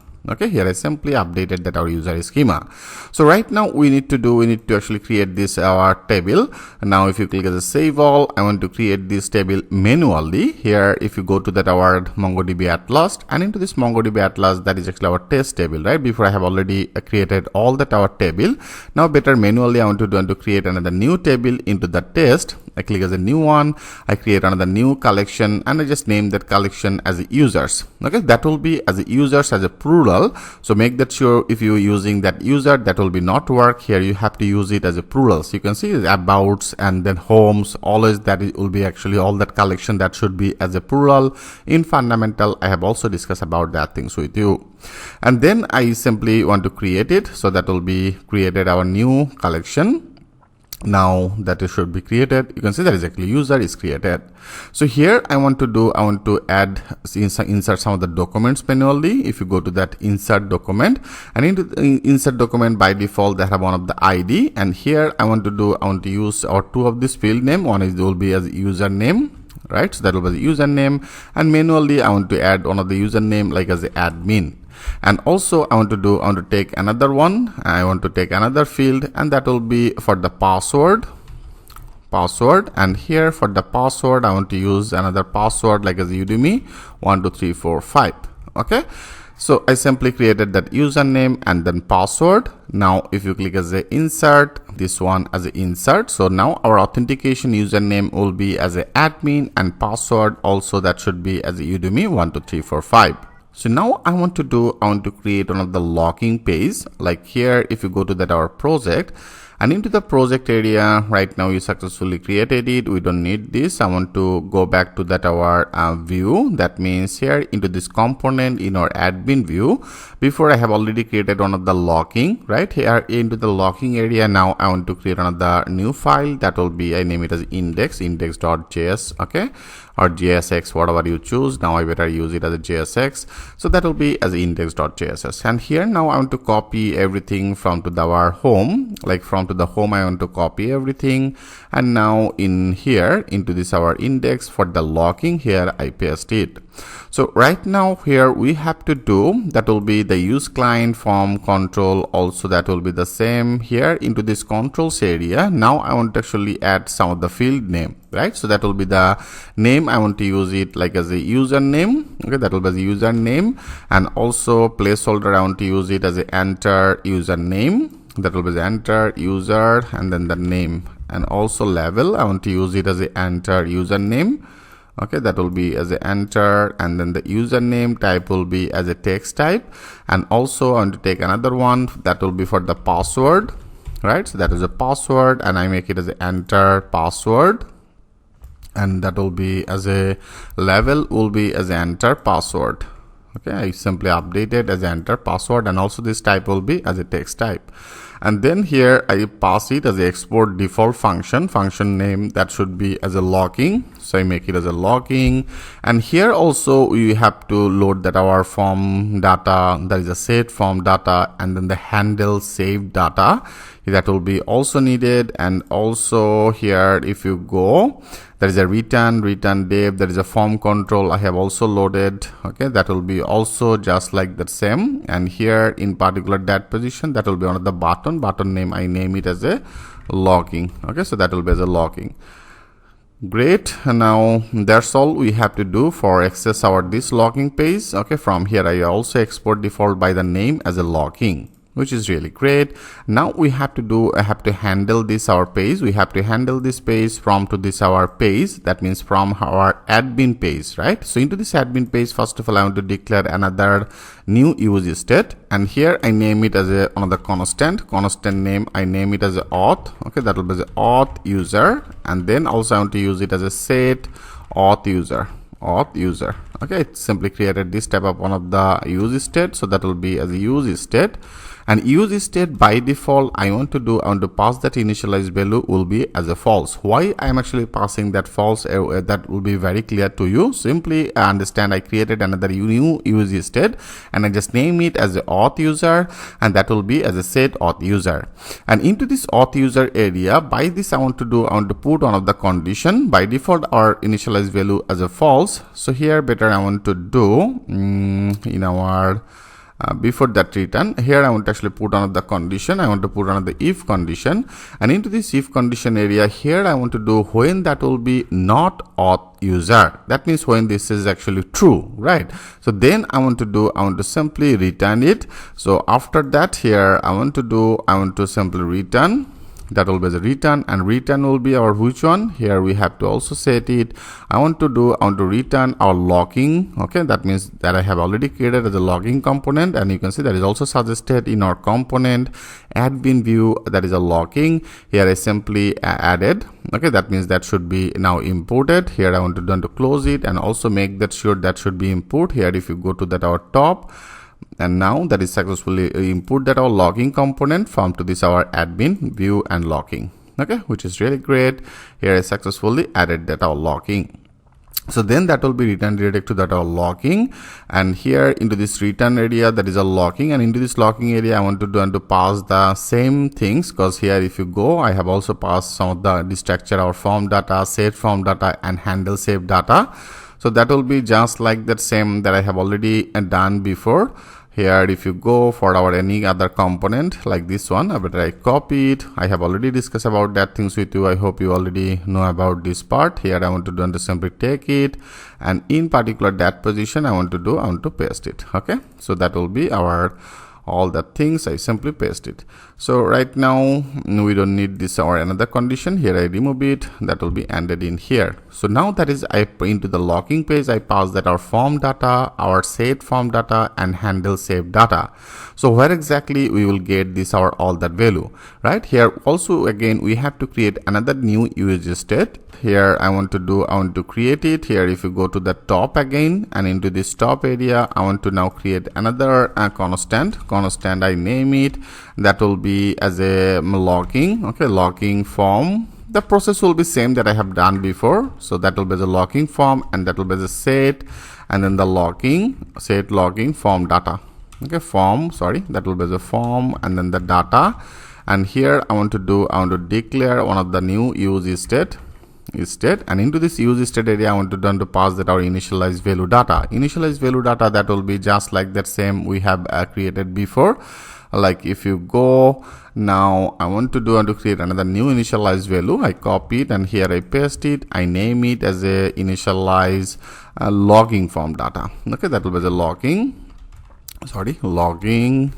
form data. And for the logging form data, that should be as a two field. One will be as a username, and also another will be as a password. I name it as a password. Okay, so now that is the initialized form data. Here that is the initialized form data. We have to pass it into this use state area. Here we have to pass it. That will be just like the same process that I have already done it before. Okay, so now we need to pass it. So that will be as a logging form data and set logging form data. I want to simply take it. I simply pass it both of these in here. So that will be our form data will be which one? Form data will be as a logging form data, and our set form data will be which one? That will be our use state that I have already declared as a set logging form data. That means our updated data will be display. So now here also I want to update, that will be as a set form data. Set form data will be as our set logging form data. Great. So now I want to check it. If you now click as a save all, I click as a save all, and now if you go to that our page, you can see now that is if you want to access that our admin, I have already make it as a not authentication. That is the reasons it's now display that is the logging form. Right, that is our entire username and password. So if you make it as a authenticated user will be as a true, and now I make it as a not, that means here I remove that our not, and now if you click as a save all, now you can able to access that our page. You can see now you can actually able to access that our admin dashboard. But when this user will be not authenticated, then that will be display our logging form, and that is our logging form is visible. Okay, so you better want to continue this process in our next video. First of all, I want to design that is the logging form page. So thanks for watching, and I will see you in the next video. Hello friend, welcome back. In our previous video here, we successfully created that our authentication logging page. Right now, when this user will be not logging, he will be able to access that our logging dashboard, that means logging page, rather than he will be able to access that our admin dashboard. Right, so here in this video I want to actually design that our logging page, so with using the Tailwind CSS. So here if I want to do this work, I want to go back to that our there is a component about our admin view logging. Here before I copy it everything from to our page, that means from to our home page. Now I want to actually design it, then that will be actually locative, like that is actually our first tab. And into this tab area I want to make it a little bit changes. Like here I want to use another new class. Here I want to use it as a minimum height. Okay, minimum height, I want to use it as a screen. That will be the minimum height screen. I want to make it as a flags, and then item I want to display into the center position, and justify also I want to use it into the center position. And then in particular this div area here I want to also change that all classes, but I want to remove it. And in here first of all I want to make it as a wide will be as a full, wide will be full, and maximum wide I want to use it. Maximum wide will be as a medium. Okay, I make it as a medium. And then busy color I want to use it as a busy salt. Okay, busy salt I want to use it like as a 400. And then shadow I want to use it shadow large I want to use, that will be as a shadow large, and rounded I want to also use it as a large. Okay, and padding left I want to use as a 8 pixel, and pt, and that means padding top I want to use it as a 6 for now, and then padding button I want to use it as a 8. Okay, that was a padding button. Now I simply update it, and also I want to check it. If you click as a save all, and now if you go, you can see now actually it's a little bit locative, right? So now this is much locative. And also I want to change that our button classes here, before I have used it, like this, right? That is a like this is a on click. That will be actually different type of things here we have to actually load, but right now I want to do undertake it. That is our total class. I want to better remove it. Okay, here I want to actually create another new class for this button. I want to make it as a full white, so that will be as a white will be as a full, and margin top I want to use it like as a 6, and busy blue color I want to use it busy blue as a 600. That will be actually our color. And also I want to use it as a text color. Text will be as a white. Okay, text will be as a white. I want to use it text white, and then font I want to use it as a bold. That will be as a font bold. And then padding top I want to use it as a 3, and rounded I want to use it as a MD. And then hover I want to use it as a busy green color, so that will be the green, that will be the busy and then the green color. Okay, the green I want to use it as a busy green will be as a 700. And also I want to use some of the focus in here, that will be as a outline. Okay, outline I want to use it as a outline should be as a none. And then I want to use it as a focus. Okay, that will be the focus I want to use it as a ring, one of the things in here, so I make it as another ring I want to use as a 2. Okay, ring will be as a 2. And also I want to use some of the focus in here, and then that will be I want to use it as a ring. Okay, that will be the ring. Green I want to use it green 500 will be better. And then I want to use another focus.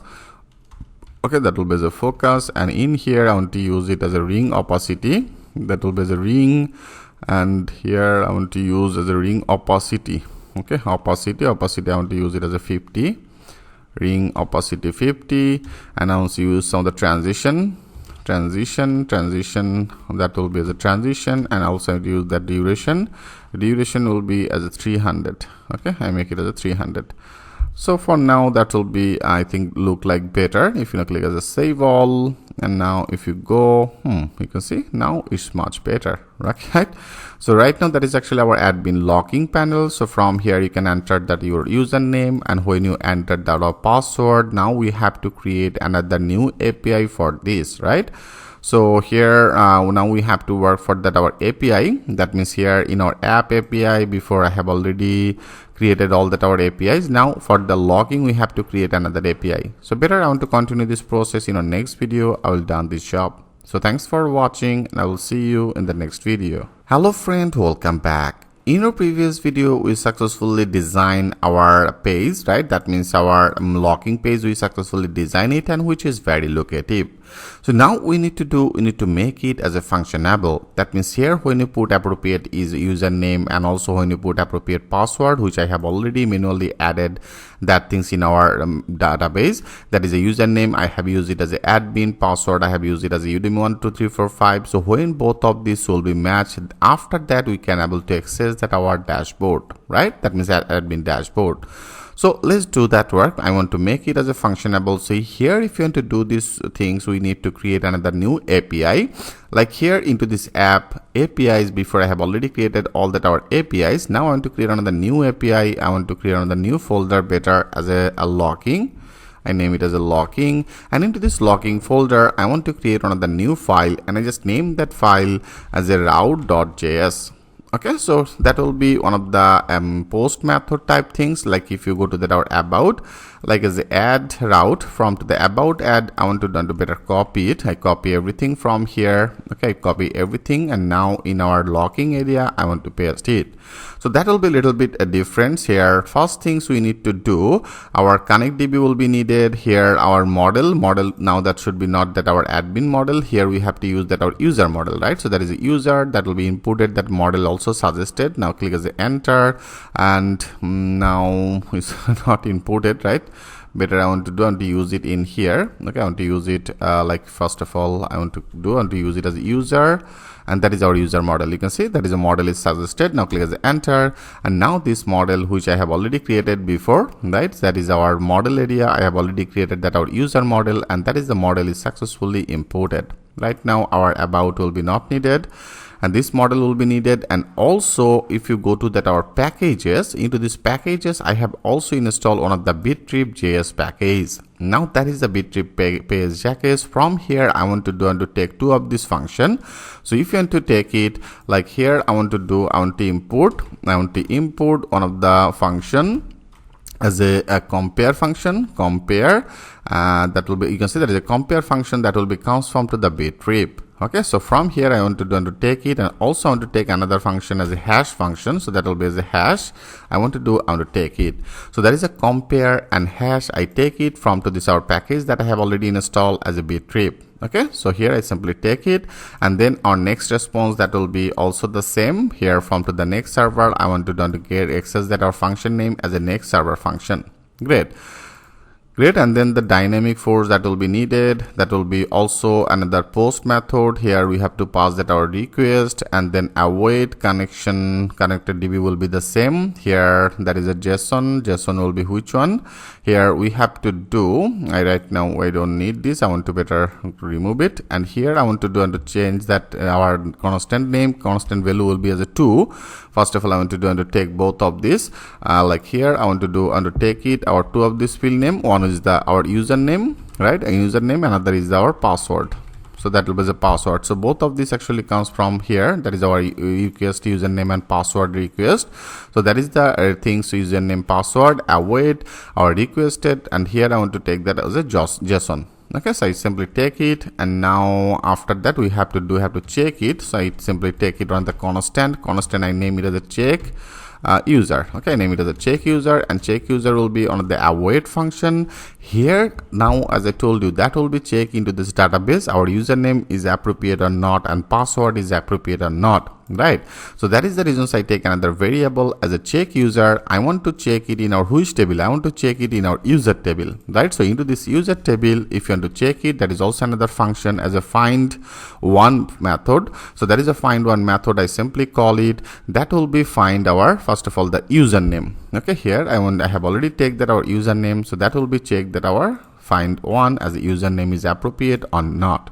Okay, and for the password here, that will be little bit different. Here I want to do when this our username will be as appropriate. Like if this our check user means it should be checked that our username. When this username, it should be find it, and then in the return response, our success area here I want to make it as a true, or rather than you can also put another condition as a not check user. When this user will be not as our appropriate requested user, then that will be it will be return response as a JSON. Success will be then obviously as a false, and then that will be display on the message as a username. Okay, user, and then the name is not present. Please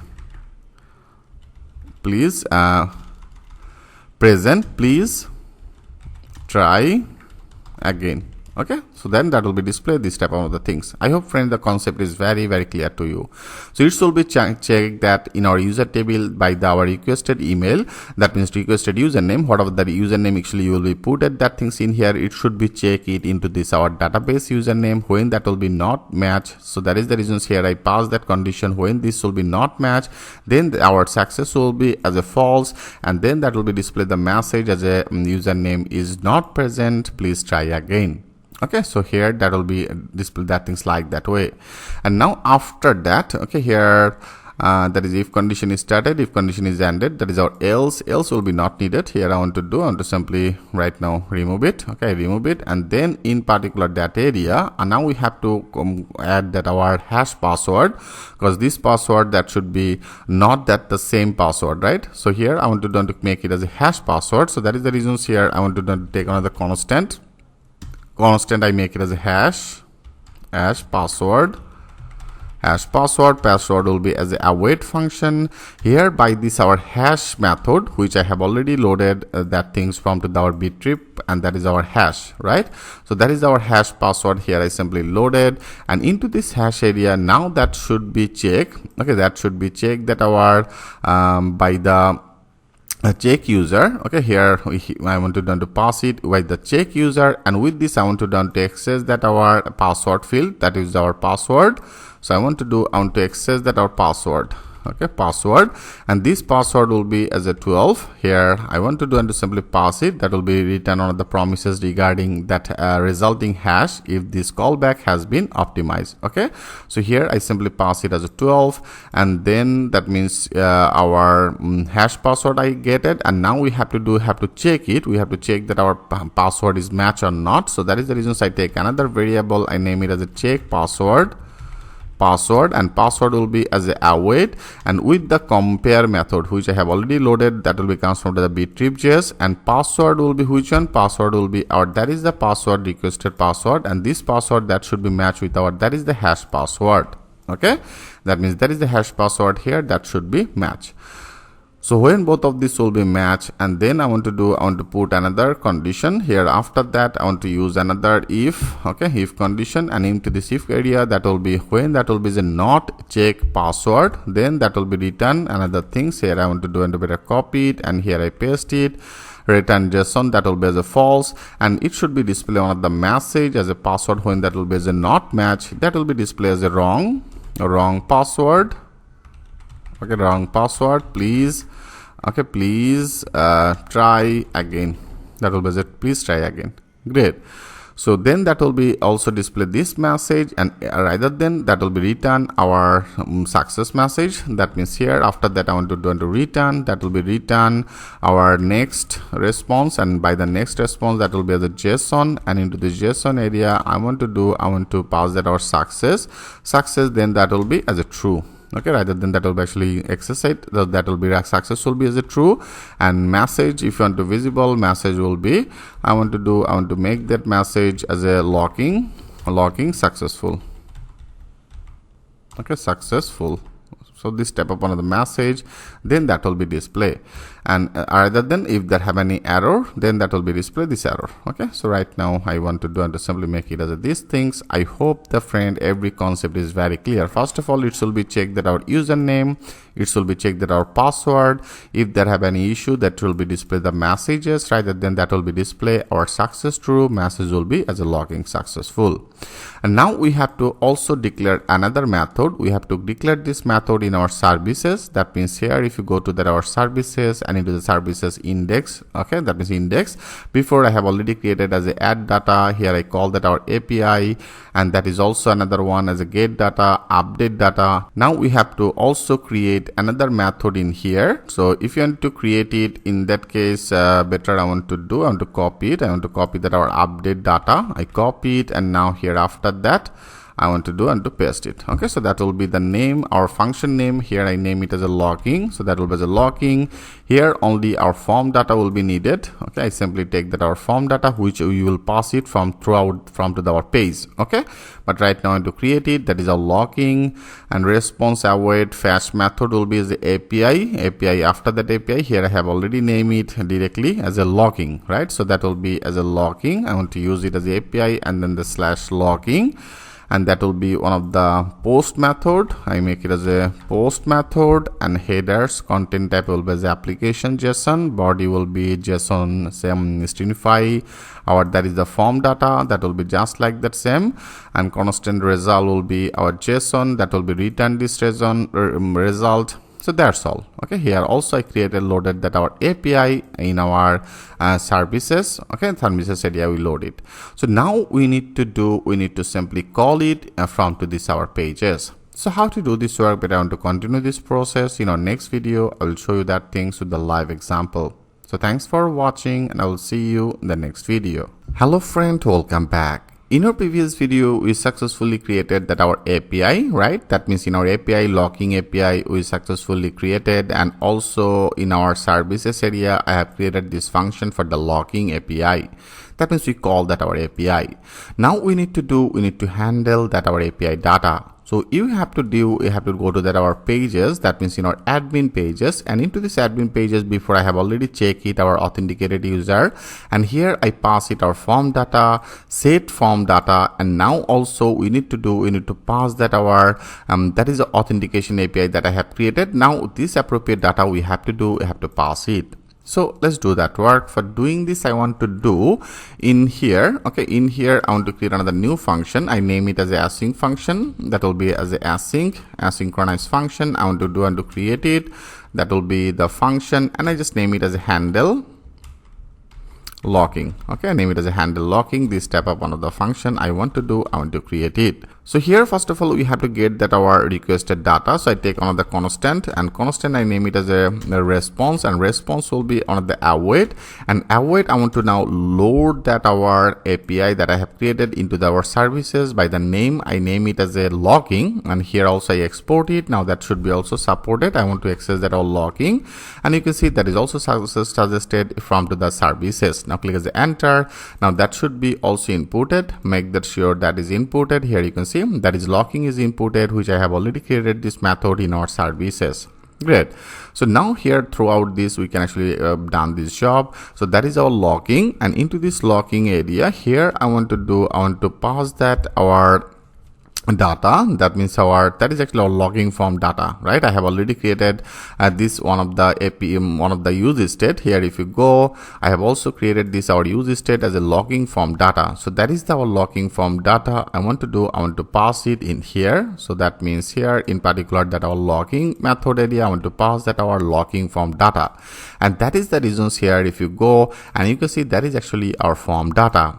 Right, that means whatever the things you will be added, that inputted field, our username and password. So that is actually our form data. I take it. So that is the things I have actually passed it from here. Now I hope that concept is very clear. Now after that, I want to also check it into the console log. Console, and in this console log area, I want to check that our request, and requested we will get it from to the I just name it with the logging. So now with this logging I will check it. So here I want to do, if we get that our success request, like here if you go to that our route into our main API route, here I have already put multiple condition. Right here, that will be checked that our username, that will be checked that our password, and here that will be a response our success. So I want to do when our I put on the if condition into this area. I put on the if condition, and into this condition area when that our response. Okay, so that means that is actually our response. When this response will be as a true, that means success. Here I want to do when this response will be as a success, then into our local session storage area, I want to set some of the data. Okay, so here I want to do into our session, so that will be as a session storage. So into the session storage, I want to store some of the data by the, if you want to store it, we have to store it by the set item. If you want to get it, that will be as a get item. Okay, so here I want to do in our session storage area, I want to set this data by the name. Whatever the name actually choose right now, I name it as a auth user. Okay, I name it as a auth user. By this, that will be stored this data, and that will be on the JSON. I make it as a JSON, and in the string file, that will be the string file. Here I want to make that string file that will be as a true. Okay, here I want to do, that will be as a true. I want to use it as a true. Great. So into the local storage now, that will be actually stored this data. Okay, here now I want to do, that means here also I want to know when that will be actually successful. Then if you go to that our use state, into the use state I have already declared which one. Here if you go that is our use state, and into this use state here I by default make it as a false, right? When that will be as a false, you will be not able to access it, but when it should be get that our success data into the set user area or our set user auth user, this data I want to do now, I want to become change it, that will be as a true, and when that will be as a true, you can also able to access that our admin dashboard. Right, I hope the concept is very clear to you. By default that will be a false, but when our it should be get that our success, that means our when that will be actually success, it should be displayed that our logging successful, right? So that is means here it will be when that will be the success. I want to update that our use state set auth user, I want to now become change it, that will be as a true. Great. Okay, I hope friend the concept is very clear to you.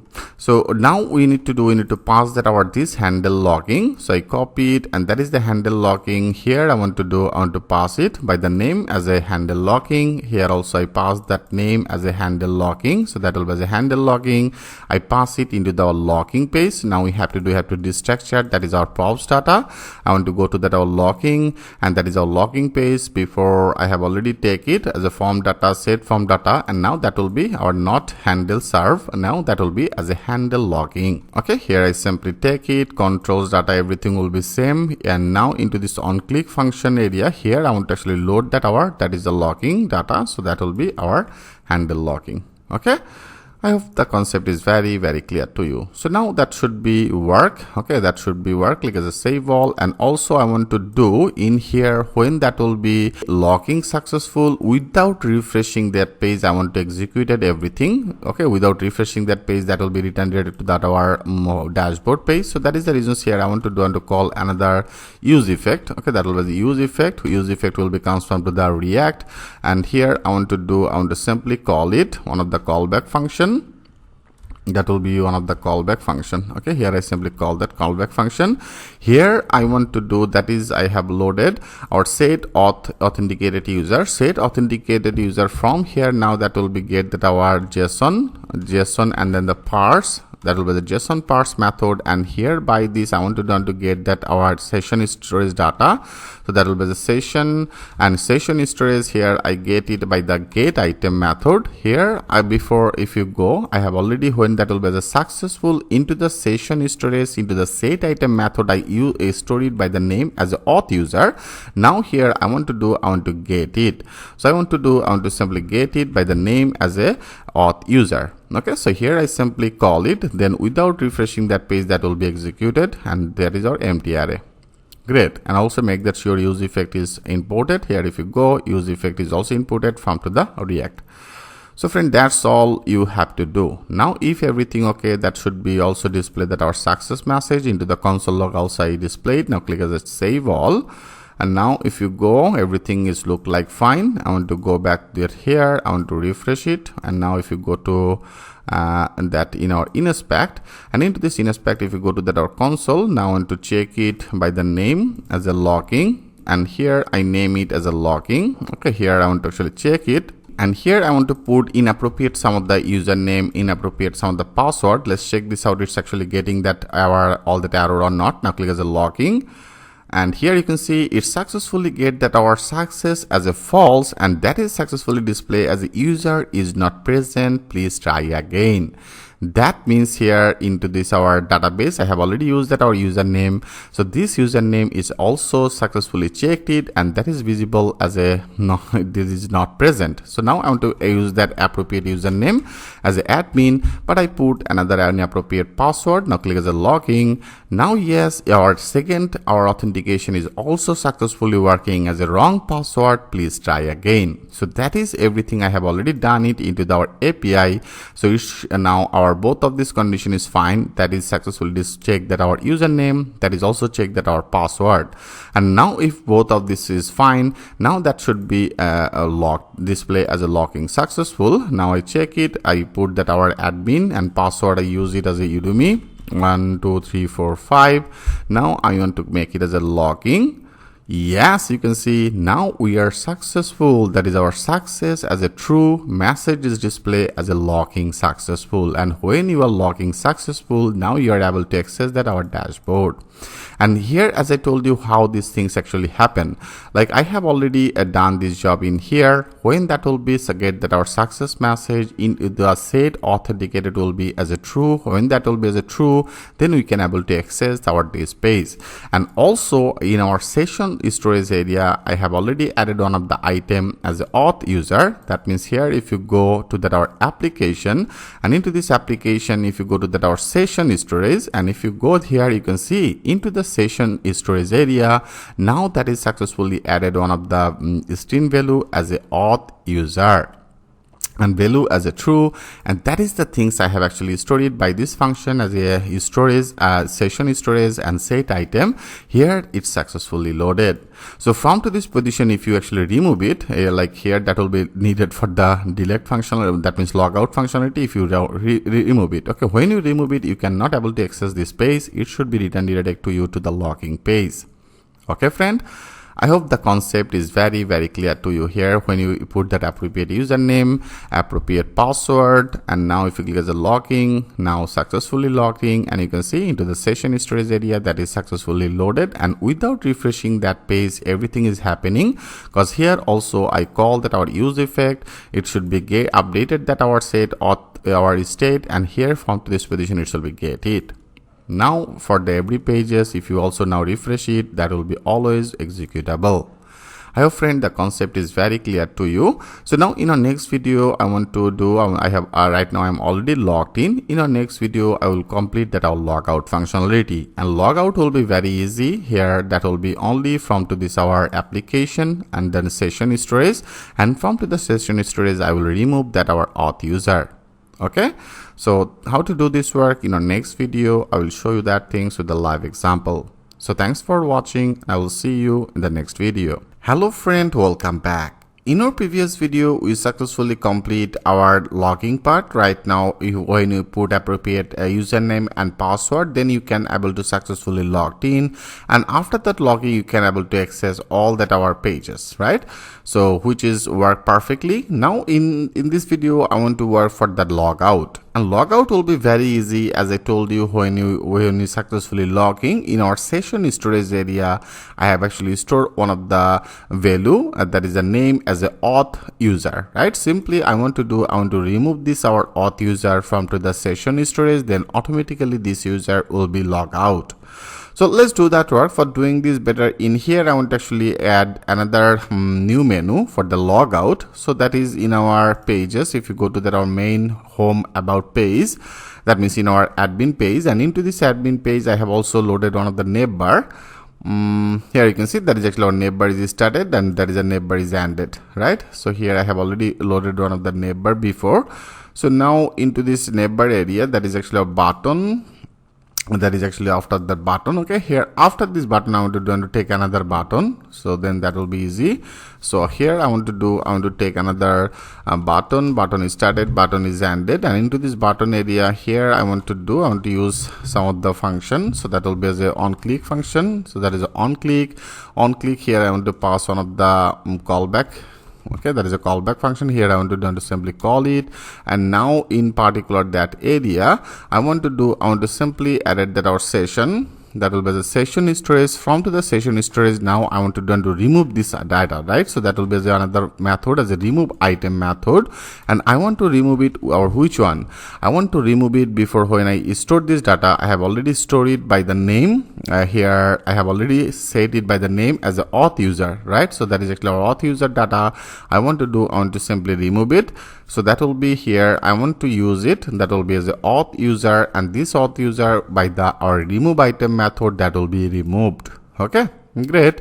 And now after that I want to also use some of the class name. That will be the class name. I use some of the padding will be as a 4, and font I want to make it as a bold. Font will be as a bold, and also text size I want to make it as a Excel size, and text I want to use it as a black. Okay, that will be the text black. And here after that will be our button name will be as a logout. Okay, that will be the logout. That's all you have to do. Now let's check this out. If you now click as a save all, and also here one things I want to do, when this user will be log out, that means when I simply remove that our item from the auth, right, that is our auth user, then if you go to that our logging, what exactly I have done, like when we get that our success request, I simply make that our set auth user as will be as a true. By default that will be our set auth user. I have already used that state as a false, right?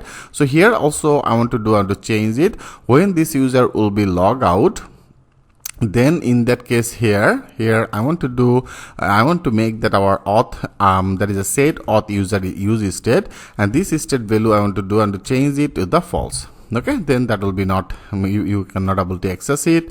Simply I update that our state in here.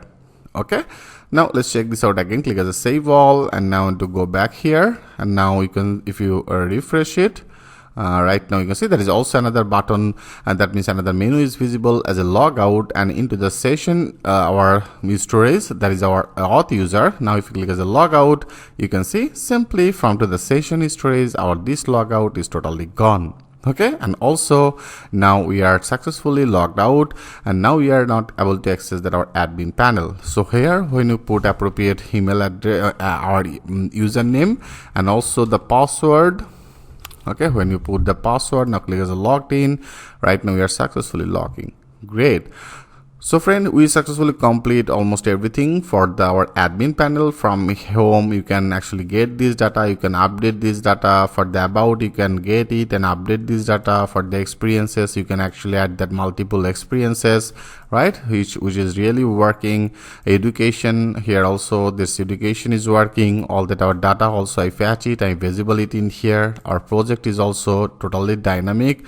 You can add that multiple project in here, and now our contact I will do the things later, and that is a logout, and logging is also successfully working. So in our next video I want to work for our home page. Okay, that means in our front-end area here I didn't do anything.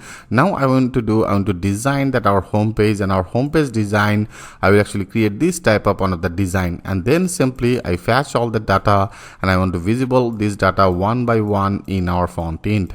Okay, I hope you will like it very much. So there's so many things now one by one we have to actually update.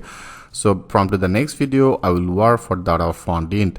So thanks for watching, and I will see you in the next video. Hello friend, welcome back. In our previous video we successfully complete our logout functionality for the admin panel. Now in this video I want to work for our front end, right? So for the front end, now one by one I want to design it. So let's do that work. For doing this, first of all I want to go to that our project. Right now I want to close everything. Okay, I want to close everything, and from here I want to simply go to that is actually our main page. Main page means here that is by default one of the page is loaded, and this page is which one? I hope you already know about this. So that is in our app. So into this app area here actually you will get that that is the page. Right, so by default they have some of the design. Now I want to better minimize it, and that is the main is started, main is ended. I want to remove everything because we will design it as per our demand. Like here I take one of the div. Okay, I simply take one of the div is started, div is ended, and here I make it as a home page. Okay, for now I name it as a home page. Great. So if you now click as a save all, now that should be displayed that our home page. And now here if you go to that our design, first of all our another neighbor will be needed for the home page, and after that another component I will actually load it. So first of all I want to simply create that all this layout. So here if you want to create this layout, I want to do in our components, and that is our admin components. Now we have to work for our client components. Okay, so into this client component area I want to create another new common layout. So I simply create on the new folder, and I just name it as a common, and then the layout, that will be a common layout. And into this common layout area here I want to create another new page, and I just name it as the index.js. Okay, you can use it as JS or JSX. I name it as a JSX. Okay, so first of all I want to use it as a use client. So because here I want to create some of the client component. Here I want to import that our use param, which I have already discussed about that things with you before. Here by this we will get that our appropriate path name. So I use it as a use, okay, use, and then the param, and that is the use param, and that should be correspond to the our next navigation. Okay, so here I simply loaded that next navigation, and from here I want to export it. That will be the export, and then the default export default our function. I want to name that a function as a common layout. Okay, layout. So that will be as a common layout. This type of one of the function I want to create, and here also I want to pass that our children. So that will be as a children. That is our children. Okay, here I simply created this function, and into this function area here I want to do and to return. I want to return our name. That means here I want to actually put another condition. So here I simply added on the empty parent, and then here in particular that position I want to access that our path, that is use param. Use param means here I want to take another constant. I just name it as a path name, and path name will be, we will get it from to our use params. Here I simply loaded that our use params. So here by this it will be actually check which things. Before I have already discussed about that things with you. Here when you access that our slash about, then that will be get that our param as a about. When you access that slash home, that will be get that our slash one. Okay, so that is actually our total things. That is by this we will get that our appropriate requested route, right? So here I simply take that our path name, and in here I want to put another condition. Okay, here I simply want to put another condition, and condition will be I name it as a path name when this path name will be not equal as a I want to use it as a slash admin.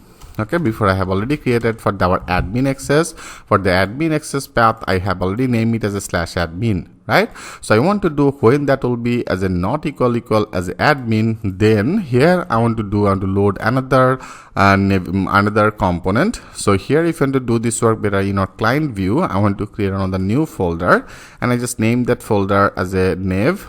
Okay, that will be as a navbar. So I make it as a navbar, and into this navbar area I want to create another new file. Here I create another new file, and I just name that file as index.jsx. Here I simply created, and that will be also our use component. I will use it. So that was use component, that is use client.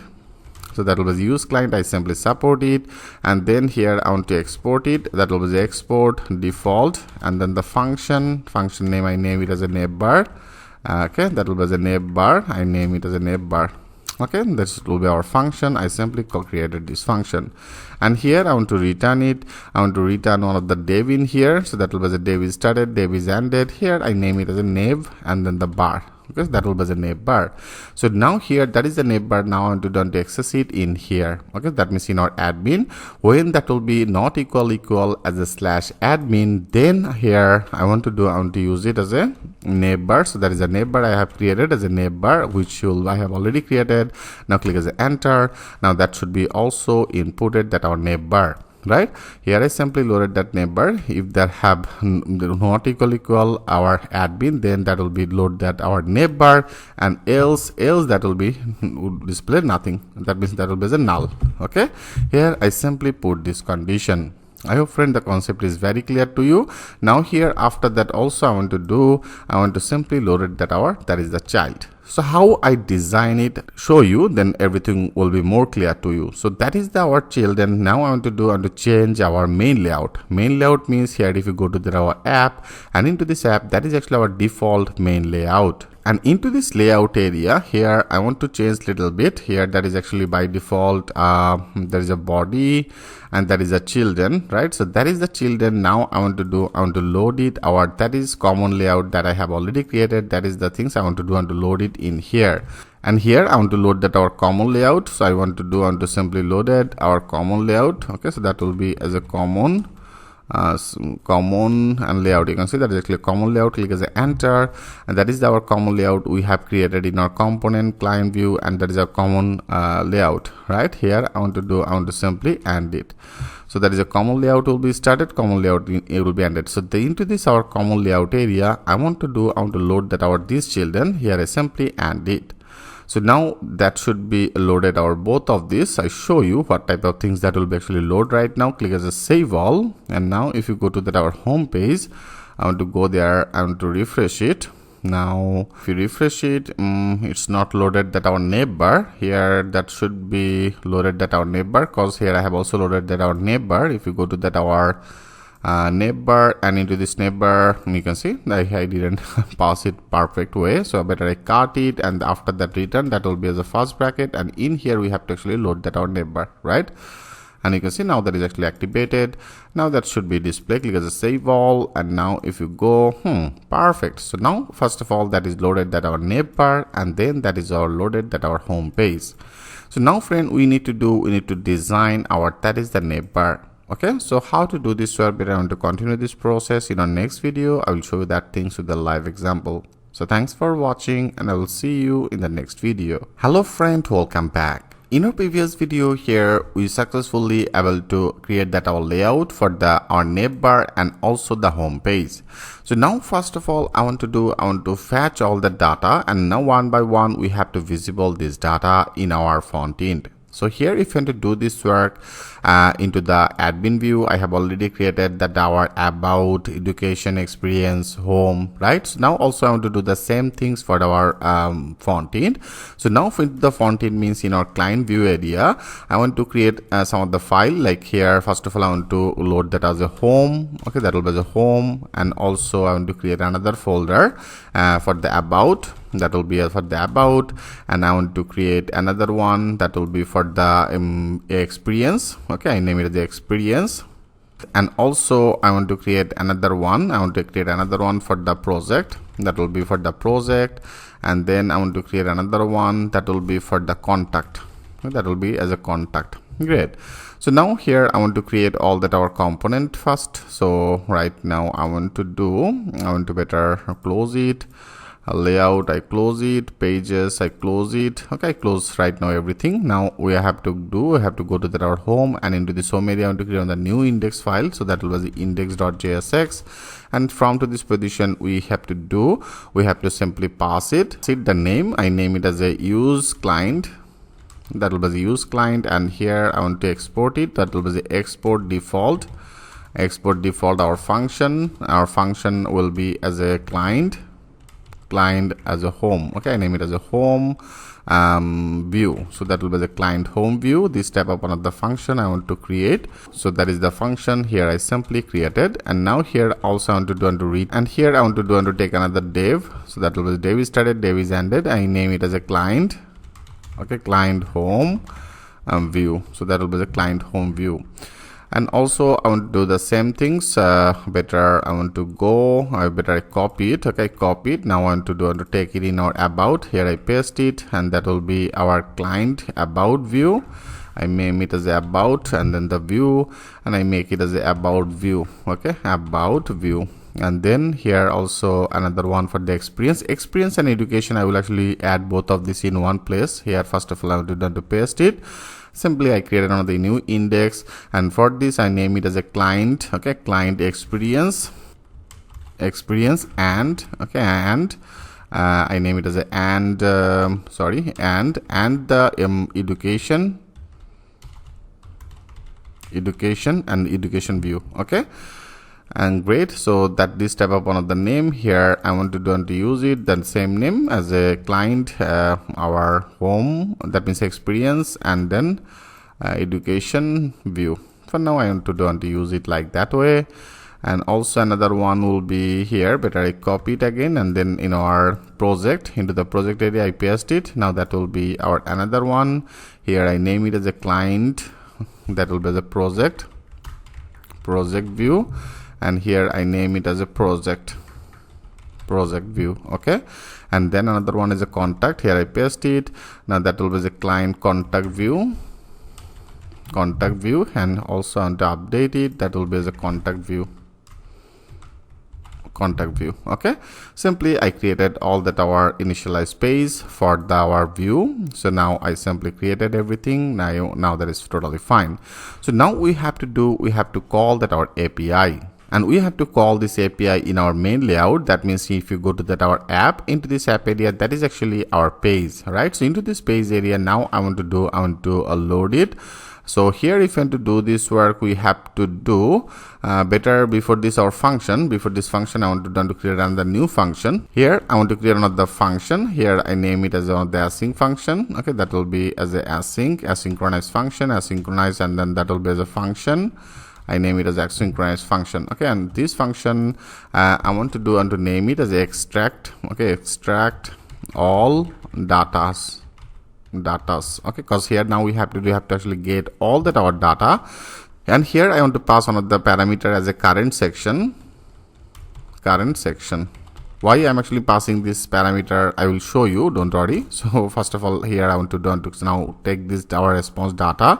So I take one of the constant, I just name it as a response, and here that will be one of the await function, and into this await area I want to call that our fetch method, and here I want to use it as a emphasis, and after that emphasis our local storage. If you are using any domain, you have to also load that your domain name. Right now we are using that local storage, and that is our local storage as a 3000, and that will be as a /API, and into this API area after that here I want to use that our $sign, and here I pass it at our dynamic current section. Okay, what section you are actually selected, that will be actually get that our current section, and from here I want to access that our get, right? So that will be as a get. Because of all into this API I have already a get all that our method by the name folder as a get method. Education I use it as a get method. For the about I use the get method. For the project I also use that our get route, right?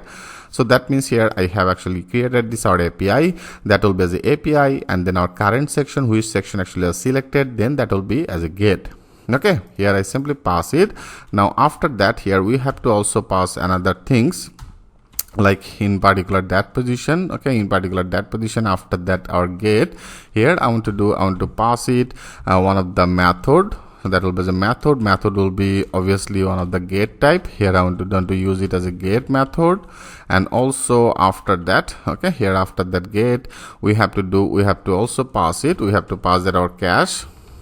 So that will be the cache, and cache will be which one? Cache will be our no. Okay, so that will be the no cache, that means no store. So this type of the function here I want to use it. Great. So here I simply updated that things like that way. So that will be fetch all that our data. Okay, it should be get all that our data. Now I want to simply take it. We want the constant, I just name it as a data, and this data will be on the await function. Okay, that will be the await, and in this await will be I want to get that our response all that our JSON method data. So I simply get that our JSON data, and then from here I want to return this data as a data, and okay, and then I name it as by the name as a data, and that will be our data. Okay, so that is actually our function name, and that is actually our main constant variable name as a data. So I simply pass it. So now we have to simply call all that means assign that our all name in here. That means assign that our all that functionality that I have already created. So now first of all that will be in here, okay, into this our home, into this home area I want to call that our asynchronous function. So that will be export default. I want to make it as a not default function, async function I want to use it. So that will be as a async, and then there is action function, and here I want to now call all that our name, like I take another constant variable, I want to access that our home. Okay, that will be as a home, I name it as a home section. That will be the home section, and I name it as a data. So this type of one of the variable I want to simply take it, and then that will be as a await, and into this await area I want to call that our extract all data. This method I have actually created. Here I will actually assign that our home. So for the home I assign that as a home, and also I want to take it because that is actually our method. Here throughout this I have already get our API data, right? So now also we have to add the same things for our multiple pages. Another page will be about, I make it as about, because that is also about data will be needed. So about section, here extract all, I want to pass it by the name as a about, and also I want to take another one that will be as a experience. Okay, that will be the experience section data, and here I want to pass it by the name as experience. Okay, here I pass it as experience. I want to take another name that will be for the education section data. Education section data will be our education. Okay, here I want to use it as a education. That will be the education, and also another one that will be as a project data. So I name it as a project. That will be project section data, extract all by the name as a project. Okay, here I simply pass it. So now we need to load all that our component that I have already created right here. Now I want to load this all component in here one by one. That means into the return, that is our div. Here I want to load, like first of all, that will be the client home view. You can see that is also suggested as a component and client view home. Now click as a enter. Now that should be imported here. If you go, you can see that is successfully imported. That is a component client view home that I have already created as a component and client view, and that is our home. Here I have also named it as a client home view. So now that should be loaded. So here I simply loaded that our client view home, and also I want to load our another one as a client about. That was a client about view. And you can see that is also suggested, is also successfully imported. So make that sure that should be also imported, rather than that will be get some of the error. It's successfully also imported that our about component. And now after that I want to take another one will be as a education. So that will be as a client and a experience and education. Now I click as a enter. Now that should be also imported here. If you go, that is also successfully imported from to the experience, which is great. And now after that, that will be another one as a client project, client, and then the project, okay, project view. Now click as a enter. Now that should be imported.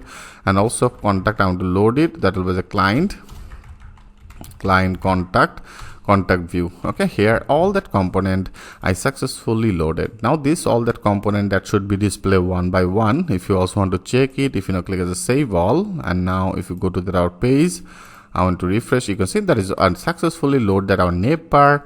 And after that, that is display our client home view, client about view, client experience and education view, client project view, and client contact view. So that is actually our main layout. Okay, here now I have actually successfully load this all that our client view. So that is our client view index. I successfully name it as a client home view. And if you go to that our about, for the about I name it as a client about view, and that is the reason it's now display as a client about view.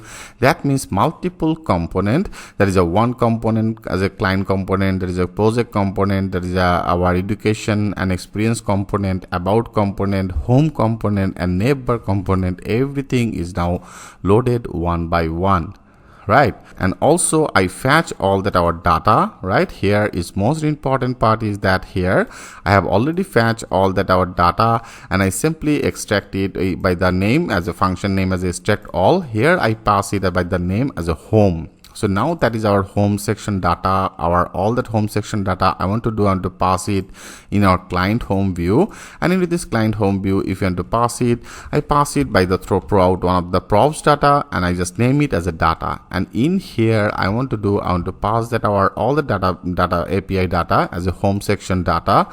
And also I want to do the same things for our another one as a client and the about view. Okay, here that is actually our about view area. I want to pass that our data. And then for the experience also we have to pass it. And also here for the about page, there is actually multiple data, right? They have the multiple data, because here there is also one of the skills that should be displayed. So I want to simply put one of the condition in here for the data. Okay, here I want to simply change it. I want to put one of the condition. Condition will be simple here, where our about section, that is actually our about section data, when this data will be and, I want to use it as an and our about section data length, I want to check it. So that will be the length. Then length, when this, if there have any length, then that will be get that our home about section. Okay, that means our about section data first index. Okay, that means 0 index data it should be get it, and else it should be get nothing. Okay, so here I simply pass it as a nothing. So if there have any data, then it should be get this data, rather than that will be display nothing. And rather than also I want to use the same things for our experience and home view. You can also pass it by the props data name as a data. And also here I have actually combined two of this in one place, right? I have combined that in our one component, I have combined that our experience and also the education. So that is the reasons here I want to change that our props name. I name it as education data. So So that will be the education data, and into this education data area, I want to load that our education section data. Here I simply pass it, and also I want to pass our another props data that will be for the experience data. And experience data area, I want to pass it that is the experience section data. Here I simply pass that our experience section data. Okay, and for the project, that will be only for the data. So here I want to use it. So this our project will be which one? That will be as a project section data. So I make it as a project section data. Okay, and client view, I will do that things later. So I hope, friend, the concept is very clear. Simply I call that our API data. So now that will be hit that our API, when that will be actually get this data which I have already created all that our API before, and that is the API data before I have already displayed in our backend. So now same data get method I have actually get it. Now one by one I simply take it, and I simply take that things with here for the home data, about data, experience data, education data, project data. So now that is all that our data by the props as a data I pass it in our client component, in our about view component, and education and experience in one component, right? That is all. I combine both of this in one place. That is our project view component. So now simply we need to destructure our this props data, and then we have to visible this data into the space. So better want to continue this process one by one. Now we have to work for our client view, that is client home view page. So thanks for watching, and I will see you in the next video. Hello friend, welcome back. In our previous video, we successfully created that our layout, and also we successfully fetched this data from to this our database, and here I simply assign it by some of the name, right? Down the variable name as a home section. Into this home section area, I pass that our home data. Into the about section, I pass that our about data, and also that is our variable I have already sent it by the props data by the data, and here I pass it. So now also if you want to check it successfully get that our home data or not, that means our from to our database, they have some of the data for the home, right? If you go to that our home, I have already inserted that things from to our backend, and that is actually our backend data. Here if you go to that our home, that is our home data. Now I want to check it successfully get these things or not. Okay, so here if you want to check it, in that case we have to do I want to go particular like here, that is actually our client home view. So now if you go to that our client view, that is a client and that is a home, and that is our index. So here and now everything will be more clear to you. It successfully get this our home data or not. So now that is actually our props name as a data. So here I have passed it in our client home view. So into this client home view, I want to first of all destructure it. So that will be this structure with the data. Right here I simply name it as a data, and then here I want to visible it. Like here after that I want to into the console log, I want to check it. Okay, console, into the console, in our console log area I want to check it. I want to check it by the name as a data. So that will be as a data, and in here I want to simply name it. Okay, I want to simply name it by the name like as a client home view. So client home view. Now let's check this out. If you now click as a save all, and now if you go here, I want to better go to that our inspect. Okay, I want to go to that inspect. I want to better refresh it, and now if you go to that our console, and into this console log area here, if you want to search it by the name as a client home view, I want to check it and name it as a search it by the client home view. You can see that is our home view area. It's now successfully get this data. So that is actually our heading, and also it successfully get that our summary. Okay, and also if you want to check it in our about page, into this about page also I pass it as a data. So now I want to also destructure it. Here if you go to that our about index, that is in our view, client view, here I want to also do the same things. Better I copy it. Okay, I copy it. Now here I want to visible it. I want to destructure it by the name, props name as a data. So now that will be as a client about home view. So I want to click as a save all, and now if you want to search it by the name, I want to search it by the name as a client about. You can see it's also now successfully get this our client related all the data. okay, which is really great. So right now we get all that our data from to this our database, and now that is the data I want to do. I want to visible it in our different type of our component that I have already loaded. So in every component area I want to load it. So first of all, I want to work for our, that is the navbar. And into this navbar, I want to design it. Right now, I want to simply close it, and also here I want to close it.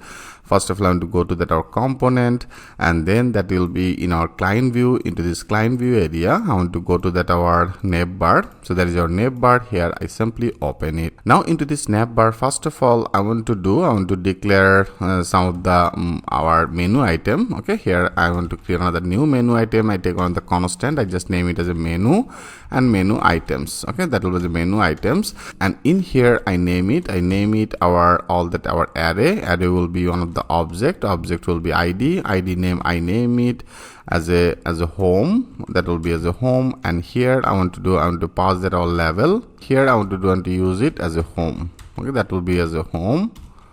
I name it as a home, so that will be our first one.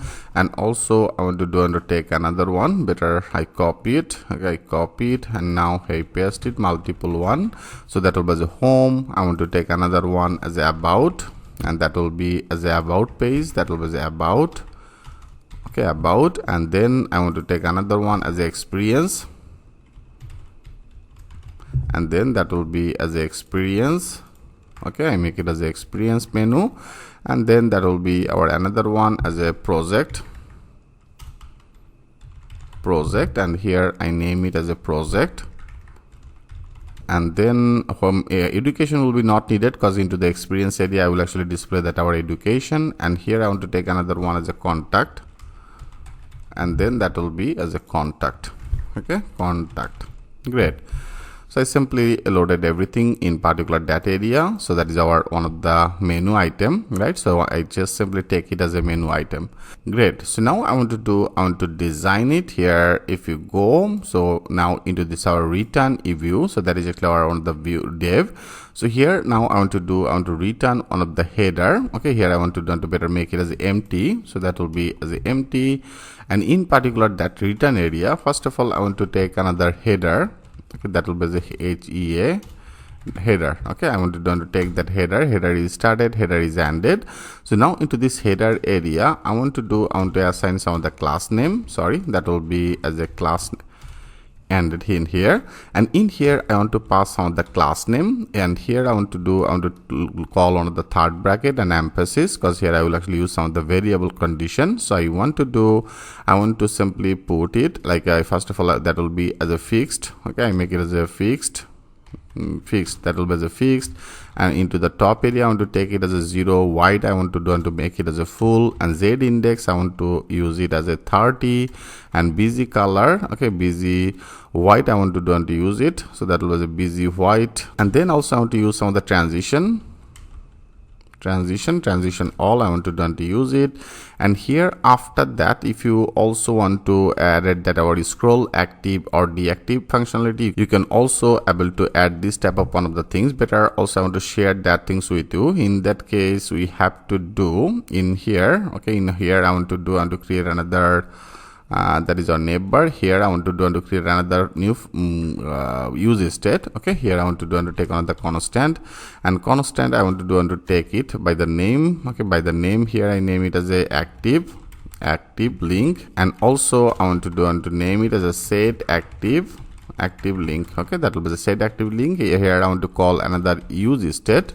So why I'm actually using it, laterally everything will be more clear. I want to call one of the use state, and that is our use state, right? So that is use state, that will be comes from to the React. Make that sure that is should be coming, and here I passed on the initialized value as a home. Okay, so that will be as a home, and great. And also make that sure that is our use state that should be inputted, and that is successfully inputted from to the React, which is really great. And now here after that I want to take another use state. So that will be also, I want to call that our scroll active functionality. So that will be here I want to use it as a scroll active. Okay, that will be the scroll active. I name it as a set scroll active. That will be set scroll active, and here I want to call another use state that will be the use state, and here I want to use the initialize value, that will be as a false. So just simply write down that code, because why I'm actually using it, everything will be more clear. So that will be actually, I want to use it for this type of one of the things, when that will be as active. So this will be as a different color. When you select it as a about, for about, that will be selected as a different color. So right now we are designing our this part. Okay, we are working for this one. So now I simply loaded that things in here, and now by this I want to simply put another condition, and into this our transaction all, here I want to put that our dollar sign, and in here I want to simply call that is our scroll active. So I want to put another condition, that is our scroll active condition. If there have any scroll active, then okay, then I want to use it one of the class as a shadow. I want to use it as a medium, and also I want to put that our padding top will be as a 0, and else it should be at another class as a padding top I want to make it as a 4. Okay, here I simply put this type of one of the condition. Great. Now after that, here I want to design our another part. Here, as I told you, if you don't know about that Tailwind CSS, simply go to the Tailwind CSS official website, and here you will get all that actually classes that I am actually using it in here. Okay, but right now, first of all, I want to actually design it, and here after that, here I want to take another nav. So that was the nav is started, nav is ended, and for the nav I want to also use some of the class. Like here I want to use that as a maximum wide. Okay, maximum wide, that will be, I want to make it as a screen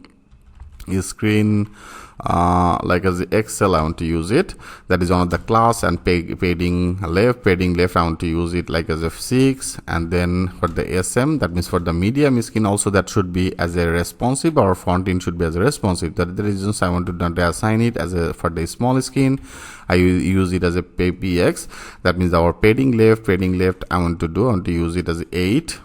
Okay, that will be as a 8, and for the large skin I want to use it as a padding left as a PX, that will be as a 16. Okay, I want to use it as a 16, and then I want to use it as a max auto, that will be as a max auto. I want to use some of the grid, that will be as a grid, and grid flow column I want to use it, grid flow, and then column. Okay, I want to use this class as a grid flow column, and then padding y will be as a 3, and then for the small skin I want to use it as a padding our top, our padding top will be, I want to make it as a 4.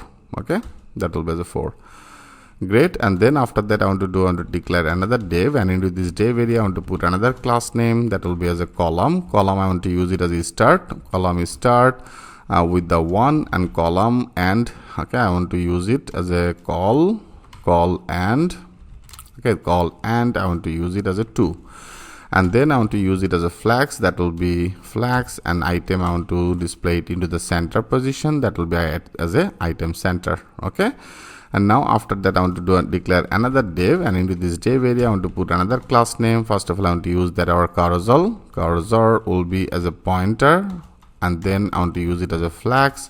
I put some of the gap will be as a 2, and I want to also use it as a font I want to use it as a font will be as a bold, and then item will be into the center position, and text size you can also use some of the custom text size like as a 20 pixel. Now I want to use it, and text color I want to use it some of the green color, so that will be the green I want to use it as a green main. Okay, that will be the green, and then the main color, so that will be the green main. Here actually I want to use it, and here after that I want to load one of the image. Okay, here now if you go to that save it, and now if you go, now you can see it's totally blank. So now first of all I want to load it.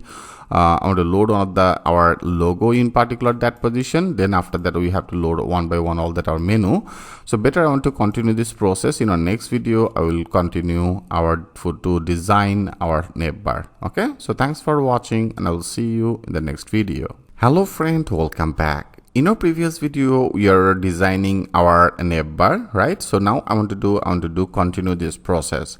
And also before doing this here, I have also used some of the classes. I want to actually use some of the custom classes. Custom classes means here, if you go to that your config, like in our Tailwind config.js here, I want to actually support it. I want to support some of the custom color in particular that area. So I have already write down this CSS code. I will also share that code with you. Simply go to your exercise folder, and into this exercise folder you will get this our basic project.txt, and in here I have already write down it as a Tailwind config and CSS update. So that is all that some of the CSS code which I want to do. I want to use it in here. Okay, so now I'm actually that will be do just simply copy it. There is a plugin. And also I want to start that things from here, that is from the theme where I copy it.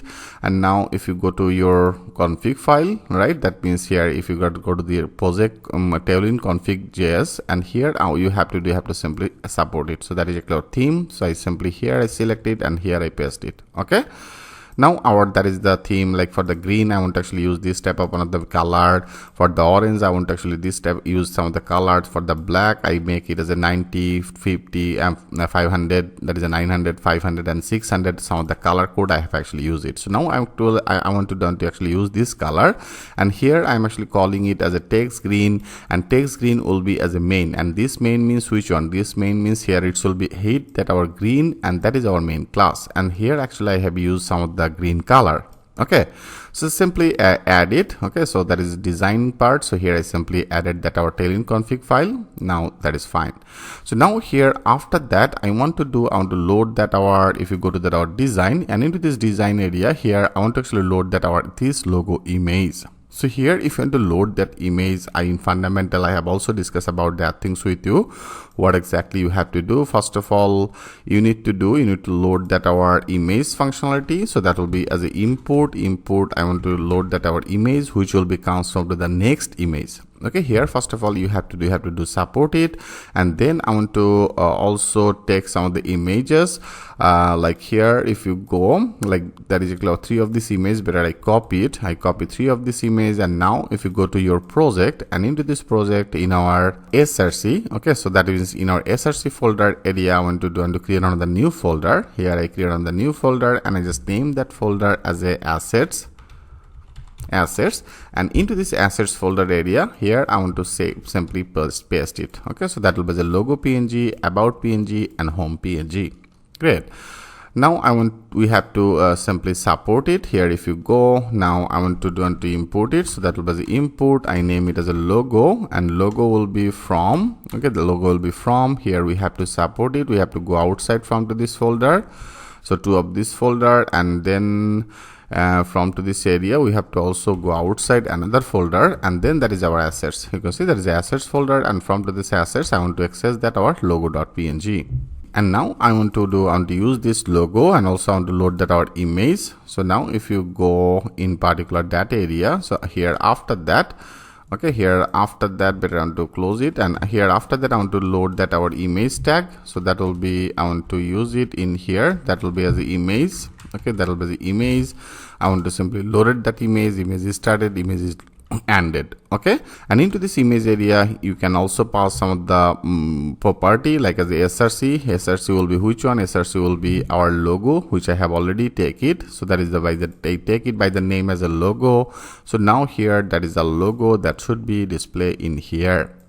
And also you can use that alter tag. I want to use that our alter tag like as a I will make it as a logo. That will be as a logo, and I want to use another property as a layout property, and layout I want to make it as a responsive. Okay, responsive, that will be as a responsive. And also I want to use that our quality I want to make it as a 100. Okay, 100. And then height I want to use it as a 100. And also on the wide, okay, wide I want to make it as a 120 pixel. So that will be our image. Now that should be displayed. Let's check this out. If you click as a save all, and now if you go, you can see that is successfully display our image, right? That means our image is now successfully visible. And now after that, also that's all that our component is visible, but here I will solve it. Now after that, our logo here, our menu, that should be a display. Okay, one by one we have to load that our menu. So here if you want to do this work, we have to go outside from to this our main div. So that is actually our div is started, div is ended. So here after the div we have to go, I want to simply go outside from to this area. Okay, here I want to simply take another UL, that means UL. So that will be as a UL, I want to take it. And into this UL area, here I want to assign another classes. That means our class name. Here I want to make it as a hidden. Hidden will be that this menu that should be not displayed for that our small screen. So here I make it as a hidden. And for the large, okay, for the large screen, I want to use it as a flags. That will be as a flags, and also I want to use it as a column. Column will be as a start. Okay, that will be the start. Column start, I want to use it as a 4, one of the class, and column, and I want to use it as a 8. Sorry, that will be as a, I name it, I take it as a 8. And then also text color, I want to use some of that custom text color as a black color. So that will be as a 000. So now that should be as a black. Okay. And also I want to make it as an item. Item will be into the center position, which is really great. Now in here also, as I told you, I will also executed our active link. Active link is also important. So that is the reasons here I want to better create another new function. Okay, I want to better create this function. If you go to that our top, like here after that, okay, after that our menu item, here I want to create another new function. I call that as a function name, I name it as a create menus. Okay, create menus. And into this create menus area, I pass some of the parameter. One will be as a I have already declared that our uses some of the use state, I name it as a active link. Okay, here I want to simply pass that our active link, and also I want to pass another one as a get. Okay, I name it as get menu items, and also I want to pass that our state as a set active links. Here I simply pass it as a set active links. So now into this our function area, here I want to simply return it. I want to return it that is the get menu items. Okay, that is a get menu items. Here I want to run that our map method. So that will be as a map. I want to simply call that our map, and into this map area, sorry, here that will be I want to name it by the name as item and first parameter. And here I want to load that our scroll link, which maybe I have already installed it. If you go to that our packages, into the packages area, I have also installed, and you can see that is a React scroller. Okay, that is a React scroll. I have already installed it. So now I want to actually use this. There have some of the functionality. Now I want to load it. So first of all, here we have to import it. I want to import, and here I name it as a link. Sorry, that will be as a link, and that link will be comes from to the React scroll. Here if you click as a enter, now you can see it's also now suggested as a React scroll. So that is the link I want to access it by the another name. Here I want to make it as and then the link scroll. Okay, link scroll. By this name I want to access it, and also there is another function into the React scroll as a scroller. Okay, I want to also access that our scroller. So make that sure here you have to take it as a link scroll, and also I take as a scroller from to the React scroll. Okay, so now here by this I want to add actually this functionality. So better I copy it, and now I want to simply update it in here. Why I'm actually running it, everything will be more clear to you when I display it. So here I simply loaded that our link. Okay, so I simply loaded that our link scroll is started, in link scroll is ended. So now into this link scroll area, also there have some of the property like as a active. Okay, active class property. Here I want to make it as a active, and then that will be as a 2, and 2 will be which one? 2 will be our by this ID. Okay, so here I have already get all that our get menu item data, and menu item here I want to simply access it. So that will be as a 2, and 2 I want to use it with the our item, and that will be as the item ID. because here if you go to our menus, and into this menus item area, here also I pass it the ID, and then also I pass it the level. Okay, so that is our ID. So that is the ID. Now if you want to access it, so here I simply access it by the name as with this item, because here I have already make it as our item. So now here with this item I want to access that our ID. Great. And also I want to use some of the spy will be I want to do by default, that will be as a true. I make it as a true. And then also I want to use it as a smooth, one other property. Okay, smooth property, and smooth property also I want to make it as a true. And then I want to use some of the duration and duration I want to use it like as a 1000 millisecond. And then also here after that we have to make it our active and inactive functionality. So here if you want to do this work, that will be I want to call it as our one of the on set, and then the active, that is one of the default method. I want to call this method in here, and here I want to pass one of the callback function, so that will be a callback. And here I want to call that our, and that is our name. I have already take it as a set active link, so I want to simply call it that our use state as a set active link, and in here I want to pass that our, that is the menu ID. Okay, so I simply pass that our menu ID.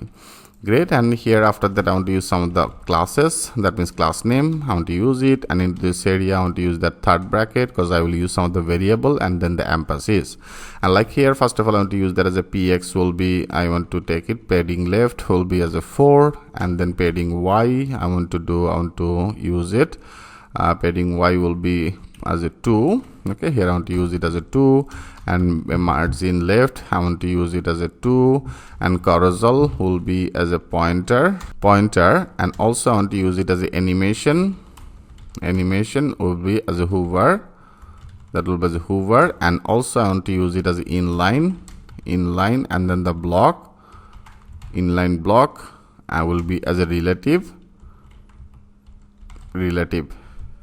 And also here I want to pass another things, like here I want to use another dollar, I want to put another condition. Okay, here in particular that area I want to put this condition, like here that will be do, but I want to put some of the gap, and that is our use state. I have already declared it that use state is a active link, right? So that will be our active link. Here I want to do when this active link will be equal our item.id, and then that will be do one things, like here I want to put that as a questions mark, then that will be do, and that will be added some of the classes in here, like that will be our text will be as a green. Okay, green, our custom class I want to use it as a main, and also here I want to use it as a animation will be as active, and also I want to use some of the shadow custom class as a shadow, and then the green, shadow green. Here custom class I name it as a main. So, okay, so that is our main class, means as I told you into our Tailwind config, here I have already used some of the color for the green main color, so that is the color I want to use it. Okay, here then that will be displayed this one, and else I make it as a else it will be do another classes. Here that will be our text I want to use it one of the custom as a black color, so that will be as a hash and 000 one of the black color, and then font I want to use it as a font will be as a bold, and hover I want to use some of the text our custom color as a green will be as a main. Okay, our main color that should be display. Perfect. And here after that we have to pass that our item name means here that is actually our project level name. Here I want to simply pass that our level name. So here if you want to pass it, that will be do with this item. Okay, with this item I want to simply access that our level. Great. So now that is I have already created one of the method, that means a function name as a create menus, and this the create menus. Now we have to call it in here. That is actually our UL. I have already taken that our UL, and into this UL area I want to declare that our create menus. Okay, here I simply created that our create menus, and here I want to close it. Okay, I will close it. So into this our create menus area, here I want to pass some of the props data, so that will be as a set active, active link, which I have already taken it, and that is our use state. So into this use state, I name it as a set active link. So that is our use state. By default, that will be named as a home. So now here I want to pass that props data, and also I want to pass another one as a active, right? That will be as a active link, which I have already taken it. Our active link will be which one? Active link will be our, that is the our use state I have already declared as a active link. Now I want to pass that our active link, and also another will be as a get menu item, and get menu item will be which one? Here that is a browse data get menu item will be here. I want to pass that our, that is the menu item. Okay, so that is the menu item. Here I simply pass it. So now that will be in particular that position. So now I hope you get the point how I actually design it. Here I pass in our create one of the method as a create menus. I pass as a set active link. Active link, one of the use state, by default that will be get that our home, and here if you want to change it, that will be changed that our name. And also I pass that our get item menu. So that is actually our menus functionality. That is the reasons here into this function area I get that our active link and get menus item. So now I hope you get the point how what type of data we will get it from to this our get menu item. And into this get menu item I return that our map method with this item here, that is get menu item means that is actually all that our array object data. Okay, that means all that our menu now that should be loaded. So that is here I simply loaded that our menu. Great. Now if you want to check it, if you click as a save all, now if you go, everything is looked like fine. Here if you go to that our page, you can see that is successfully displayed as a home, about, experience, and that is project and contact. And you can see that is also now active. When you put your cursor, that is activated. When you select it, that is also activated.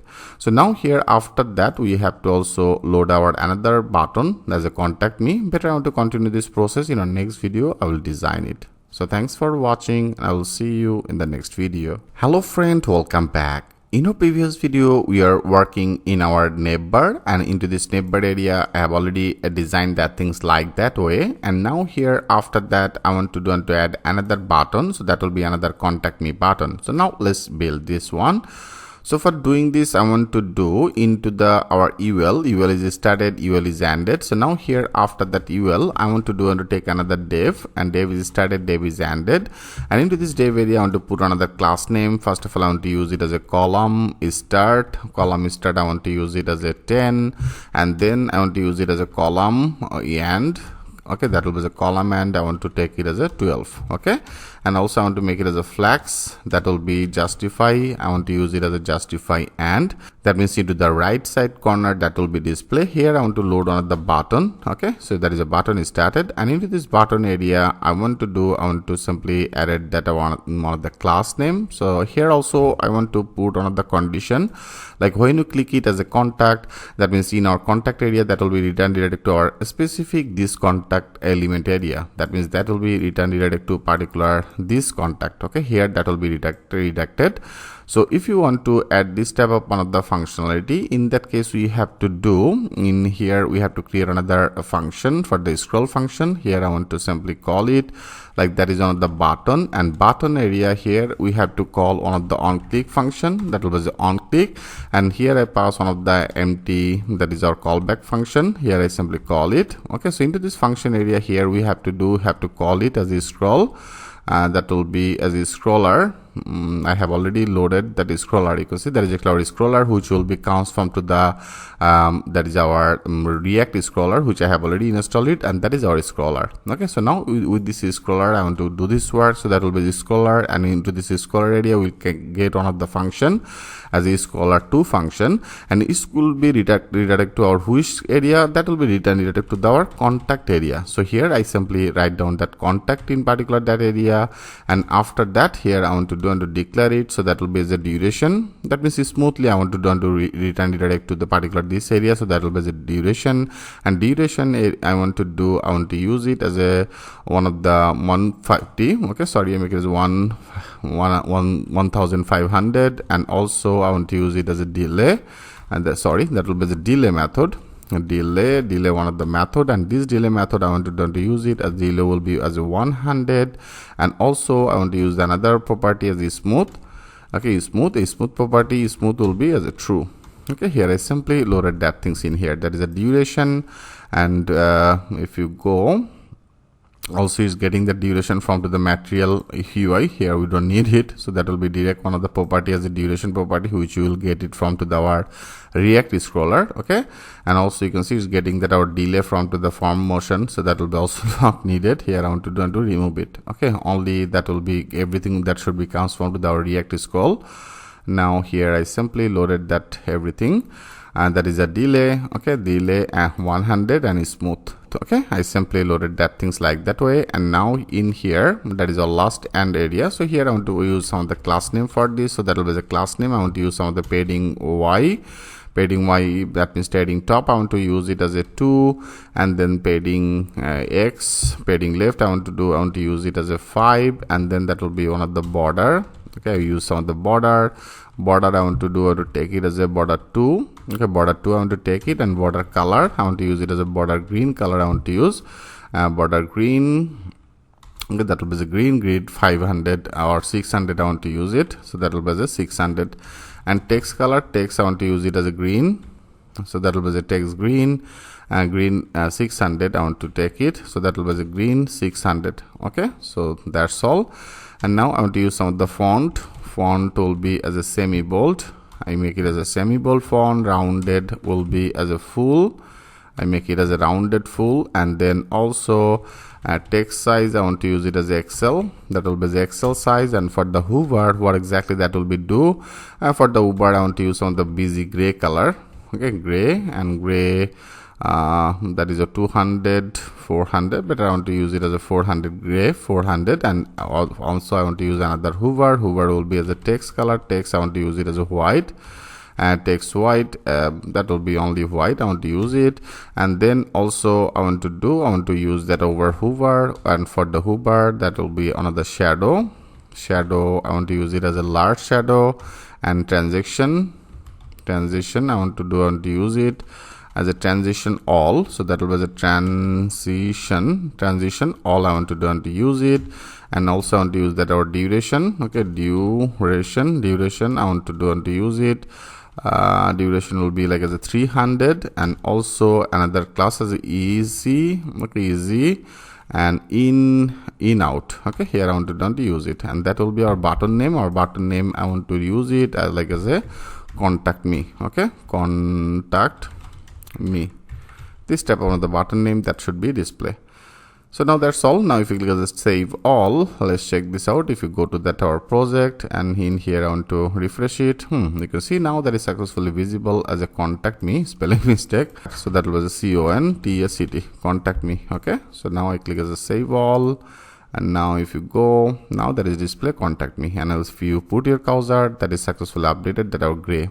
Okay, that means here our design, if you go to that our design area, I have already used it like that way, which is really great. Okay, but here that is actually border, and that should be green. Here I have already used it, some of the border rounded full, and border 2 I have used it as a border green 600. I have actually used it, right? Green I have actually used it, but it's not working. Maybe they have some of the issues in our Tailwind config. Into the Tailwind config before, I have already updated that things like that way. They have also some of the border, and that is a box shadow for the theme and color, right? So here actually I have updated this code. I want to update this our config. Again, if you go to your exercise folder, and that is our basic project, simply copy or open it. Okay, when you open it, that will be actually this type of the class I want to use it. So here I want to use it as extended, and also for the background image I want to use some of the color, like right now the same things. Now but I copy that our theme, I copy this color code again. Okay, I copy it after that plugin. Here I copy it. Now again I want to go to that our Tailwind, and that is our theme. Here I want to simply change it. Before that our plugin. Okay, that is our plugins, and that is our theme. So now I paste it again.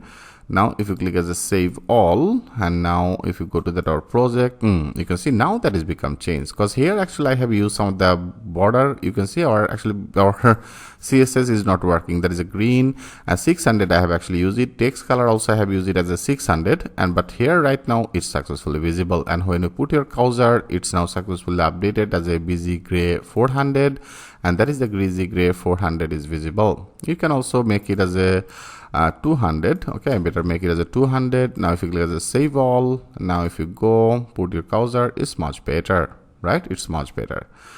Great. So simply friend updated your code. Okay, that means there is some of the CSS code, and there is our custom CSS code. I have actually used it. Simply update it. Okay, great.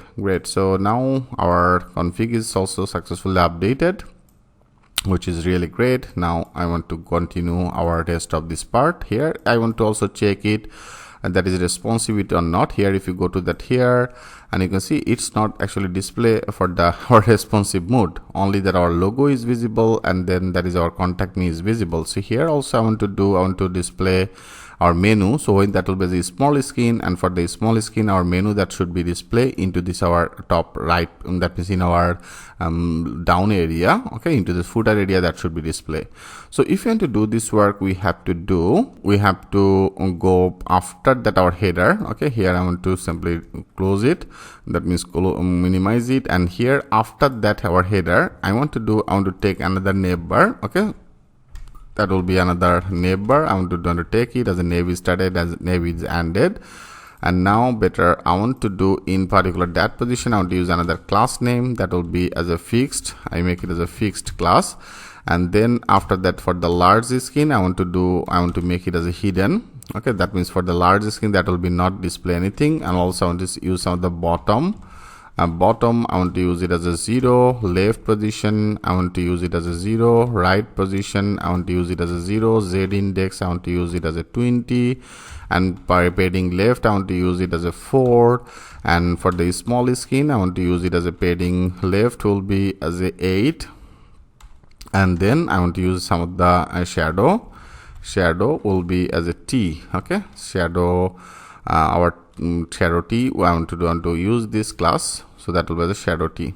Great.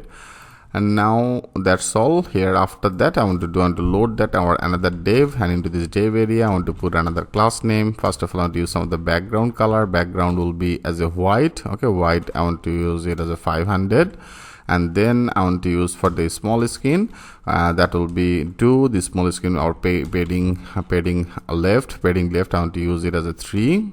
Okay, that will be as a 3, and here I want to use another UL, and into this UL area I want to put that class name. Okay, class name will be as overflow. I make it as overflow X. Okay, X will be, I want to use it as a auto. Flex I want to use it. Wide I want to make it as a full, and justify I want to make it as a between, and then item I want to use it into the center position.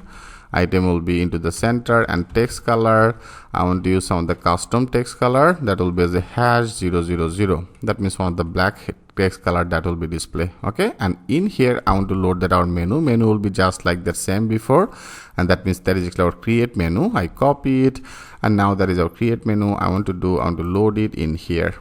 Okay, so now let's check this out, it's working or not. If you now click as a save all, and now for the large screen that will be not display. Here if you go for the large screen it's not visible, but if you minimize it, you can see now that is successfully visible. Okay, here it's now successfully visible our menu like that way, which is really great. And for the top screen that will be displayed like that way. So here you can also update it, like that is actually displayed that our scroller. Okay, so here I don't want to display this scroll in like this position. That means by this look. Here if you want to change that look, you can also do this work. In that case we have to do before I have already loaded that our scroll active, right? There is a scroll also set is scroll active. Now I want to use it with one of the use effect. So here I want to call one of the use effect, and use effect also that should be inputted. Here if you go, there is use effect is also inputted, that will be comes from to the React. Okay, so now I simply loaded that our use effect, and into this use effect area here I want to call that our name, that means callback function. Here I want to simply call it, and in here I want to call another function as a window function, window, and also here I want to use it as a add event listener. Add event listener will be the name. Here I want to pass it as a scroll, and that will be the scroll, and into this scroll area here I want to pass on another callback function. Okay, callback function, I simply call it, and into this position I want to do here, into the, by default I make it as a false, that is a set scroll. I want to make that our set scroll active. That will be as a screen Y, so that will be as a window will be as a screen, and that will be the screen, and then screen Y I want to use it. Okay, that is one the property where that will be display when that will be as a greater than as a 20, so then that will be display in here. Okay, also in our use effect, in our last will be as the empty array. Here I simply pass that our empty array. Now let's check this out. Click as a save all, and now if you go, I want to refresh it, that is now display that things like that way. Okay, that means your image, everything is fine, but that is not updated yet, right? So here actually we have to update some of the classes. Okay, here also I created some of the different classes, like that is actually one of the classes is the animation hover, right? That's some of the custom classes. That is also another one is the animation active. So I didn't actually create these classes. So here I want to actually update some of the classes into this our global CSS. That means into the global CSS area here actually I will add some of the classes and I will solve this issue. Okay, so that should be also not display that things like that way. Here I will update some of the classes, and also our menu that should be changes because I have already added some of the classes. Now we have to do by this animation active class, that is also I have added another one as animation hover. So that is custom class I want to do and to create it into our global CSS. And global CSS, I hope you already remember whatever the classes you will be added in here, that will be applicable for our whole total project. Okay, better I want to continue this process. In our next video I will add some of the classes and I will update this our navigation. So thanks for watching, and I will see you in the next video. Hello friend, welcome back. In our previous video we successfully designed our navbar, right? So that is our navbar is successfully visible, and also they have some of the issues like for the small screen, that is actually our scroller is successfully working, but that is actually display that things like that way. And also I want to do, and when you put your cursor, that will be actually I want to use some of the classes, and by these classes I want to actually make the things little bit interactive. So that is the reason I have actually write down some of the CSS code for you for our global CSS. If you go to your exercise file again, into this exercise file, that is our basic project. I have already added this code in here. If you go in particular that code, and in here, that is you will also get it as a global CSS update. So they have some of the HTML code. I want to simply copy all that CSS class. Okay, here multiple CSS class. I will also use it for our different component. I simply copy it. Okay, simply copy everything from here. You can also write down your CSS code as per your demand, but right now I want to use it. So that is a global CSS update. Okay, simply copy it, and as I told you, after end of this course I will share this file with you. Simply download this file. Okay, and now I want to go to that our project, and in our project there is a global CSS, and into this global CSS area root, that will be also not needed. Here I want to simply paste it. Okay, here I simply paste this all the CSS code in here. So that is actually all that our CSS code. Now let's check this out, it's successfully working or not. Okay, now if you click as a save all, and now if you go to that our project, and yes, you can see right now that is very interactive. So now you can see it's now successfully displayed that things like that way, active link, and also they have some of the animation is also working. Okay, great. So everything is fine. And also if you now minimize it, and you can see our scrolling is also now become changed, and now from here you can actually scroll it like that way, all that our menus. Okay friend, I hope you like it very much. So now our navigation part is successfully completed as per our expectation. Here I successfully done this job. In our next video I will work for this part. Okay, that means that is the home component. So this home component, in our next video I will design it. So thanks for watching, and I will see you in the next video. Hello friend, welcome back. In our previous video here we successfully designed our navigation, and here it's now very locative, and also that is very much responsive, right? Here we successfully done this job, And now in this video, I want to work for our another part, and this part will be that is the home part. So now I want to design it, and here all the data that should be now as a totally dynamic. And also here I want to use some of the animation. Like here, if you click it particular this menu, that means this icon for the Facebook, Twitter, LinkedIn, and then Instagram, then that will be executed some of the animation. And also here, if you want to change that our total day, we can also able to do this work. So now one by one I want to design it. So before doing this, I want to do in our home, that means here in particular that position I have also used. If you go to our navigation and into this navigation, and that is actually our header. So into this header area I have used it as a busy white, right? So now here I want to also use our custom class that I have already added as a busy white. I make it as a 500. So now that's our busy white 500 that will be executed for all. Now click as a save all, and now if you go now you can see that is actually display that things like that. Right now that is actually our total separated. And now here after that I want to also install another package, because here they have some of the icon package will be needed. So for the icon I want to use that our React icon. If you go to that Google, and here you will get that React icon, simply go their official website. They have the lot of the icon. Now we can able to access it. So here if you want to use that React icon, first of all also you have to install it. So that will be as a npm install React icons. You can also use it as a save. I better copy it, and now I want to install it in our project. So into this project area right now our one of the terminal is running. Better I want to open out the new terminal. Sorry, here I want to open another new terminal, and into this terminal area here I want to install it. Now click as a enter. Now that should be downloaded and install that things in your system. Now we are able to access that our new React all that icons. Better I have to close it right now, and here I close it. Perfect. So let's create that design here. Right now I want to go right now, if that is actually our home, right? That is in our client view, and that is our home component. I want to go to that our index. So before I have also checked it into the console data. I have already destructured that our data, which I have already get it from to our API. Right, and also I check it our data client, that means home page data is successfully get it from to this our database, right? So now I want to work for our this home. Okay, here there is a navigation that will be not needed. I want to work in our home index, and also here I will execute some of the animation. And for the animation here, if you go to that our packages, into the packages, before I have also installed some of the package. If you go to that here, and React icon, you can see like right now here you install that React icon, that is also successfully installed. And for the animation I have also used like that is our if you go, and that is actually our farmer motion. I have already installed that one of the package as a farmer motion, and here by this we can actually able to execute some of the animation. I show you.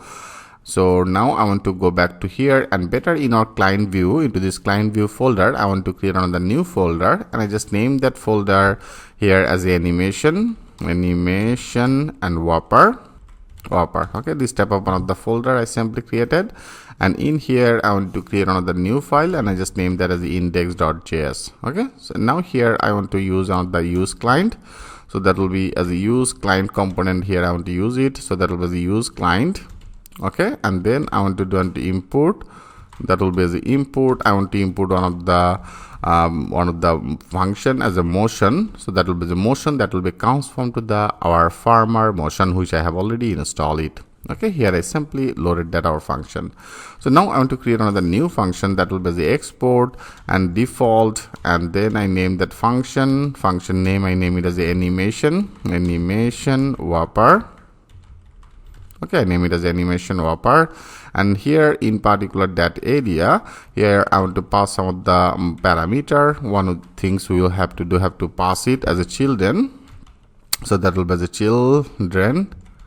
I want to pass it, and I want to pass that a class name. Okay, that is a class, and then the name. So here I simply get it.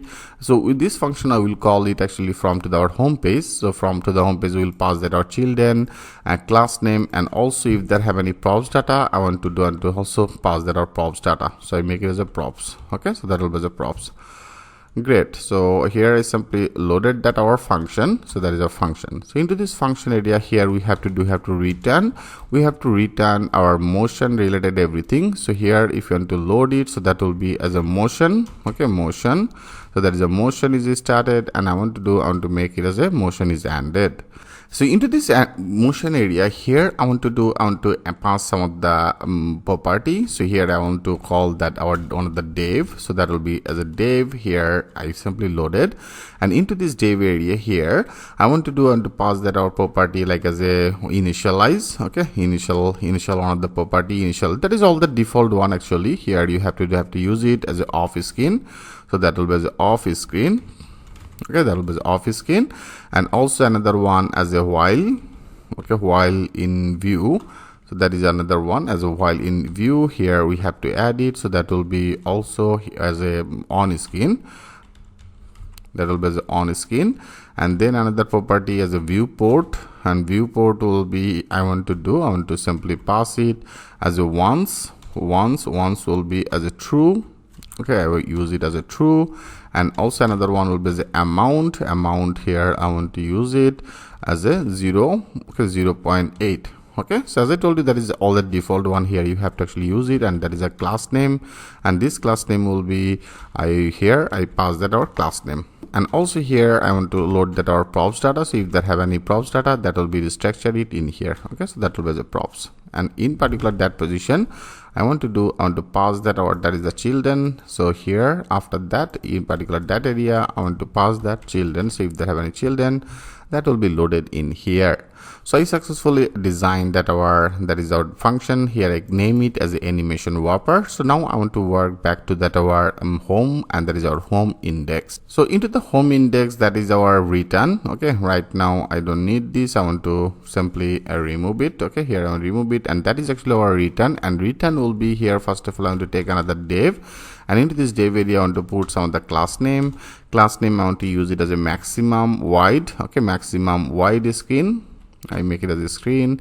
Maximum wide screen I want to use it as a Excel, and then I want to use some of the margin top. Margin top will be like here I want to take it as a 24. Okay, that means 24 margin top, and then padding left I want to use it as a 8. That will be as a 8, and then for the large screen, that means a extra large screen, I want to use it as a padding left. Padding left will be as a 16. So I make it as a 16. Okay, and then also I want to use it as a max will be as a auto, and then here also we have to pass that our ID, so which is very important. Make that sure you have to pass that ID. So here that will be as our home ID. It because of all I want to do, when if you go to that our screenshot, when you click it as a home, our specific this home ID related content that will be loaded. When you click it as a about, our about related, and this part that automatically that will be scrolling, and here that will be loaded our this part about part, and when you click it as a experience, and then this it will be scrolling it, and that is our experience part that will be loaded. Okay, so here that will be scroll by our this ID. For the home I use it as a home. Okay, so here if you go to that our pages, into our main pages, I have also extracted all that our data by the name as a home, about, experience, education, and project. So here also now I pass that our ID. So now here after that I want to simply load it that our animation wrapper. So that will be our animation. I name it as animation wrapper that I have already created.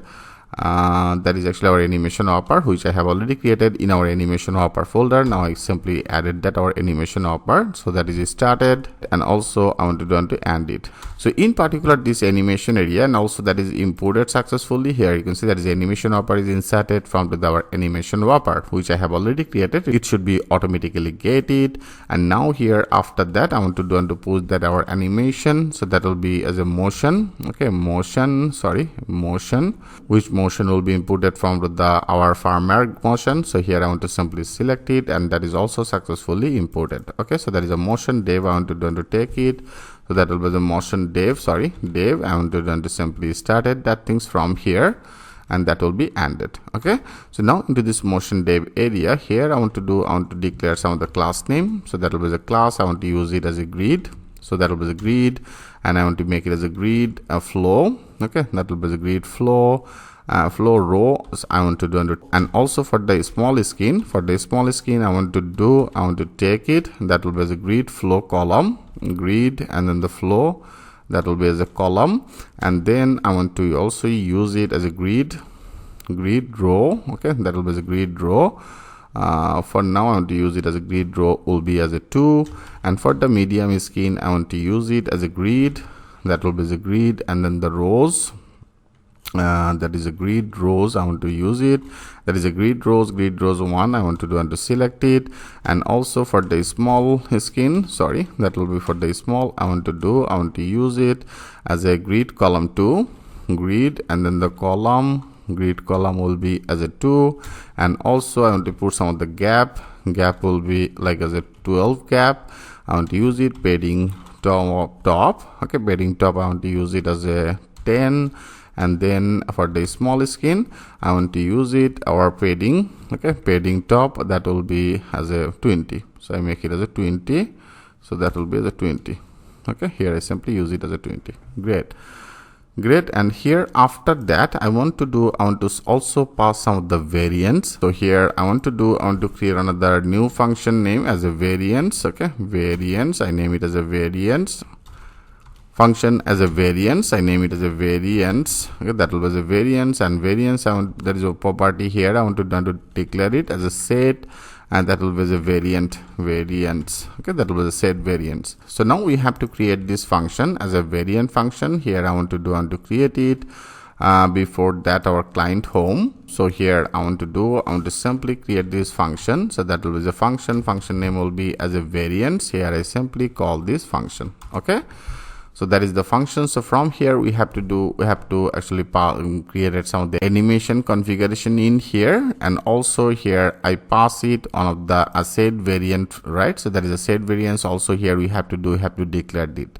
So better I want to continue this process. In our next video I will create this function, and I will create that our set variance functionality. So thanks for watching, and I will see you in the next video. Hello friend, welcome back. In our previous video, we are working to design our home page, right? So that is the home page area. I have already created that our animation, and into this animation area, I created another function name as a variance, and here I also pass it as a set variance. Now we have to create this function. So here that is actually a function as a variant function. So into this function area here, I want to return.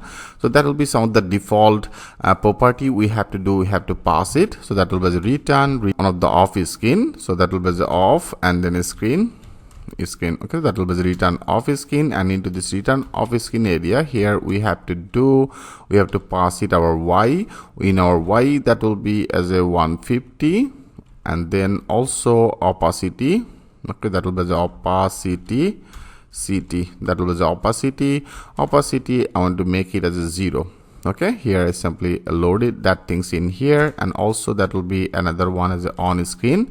So I make it as a on screen. Okay, that will be the on screen, and on screen I want to simply take it. And that will be as a duration will be equal to 2. So that is all that our default functionality here. We have to actually pass it.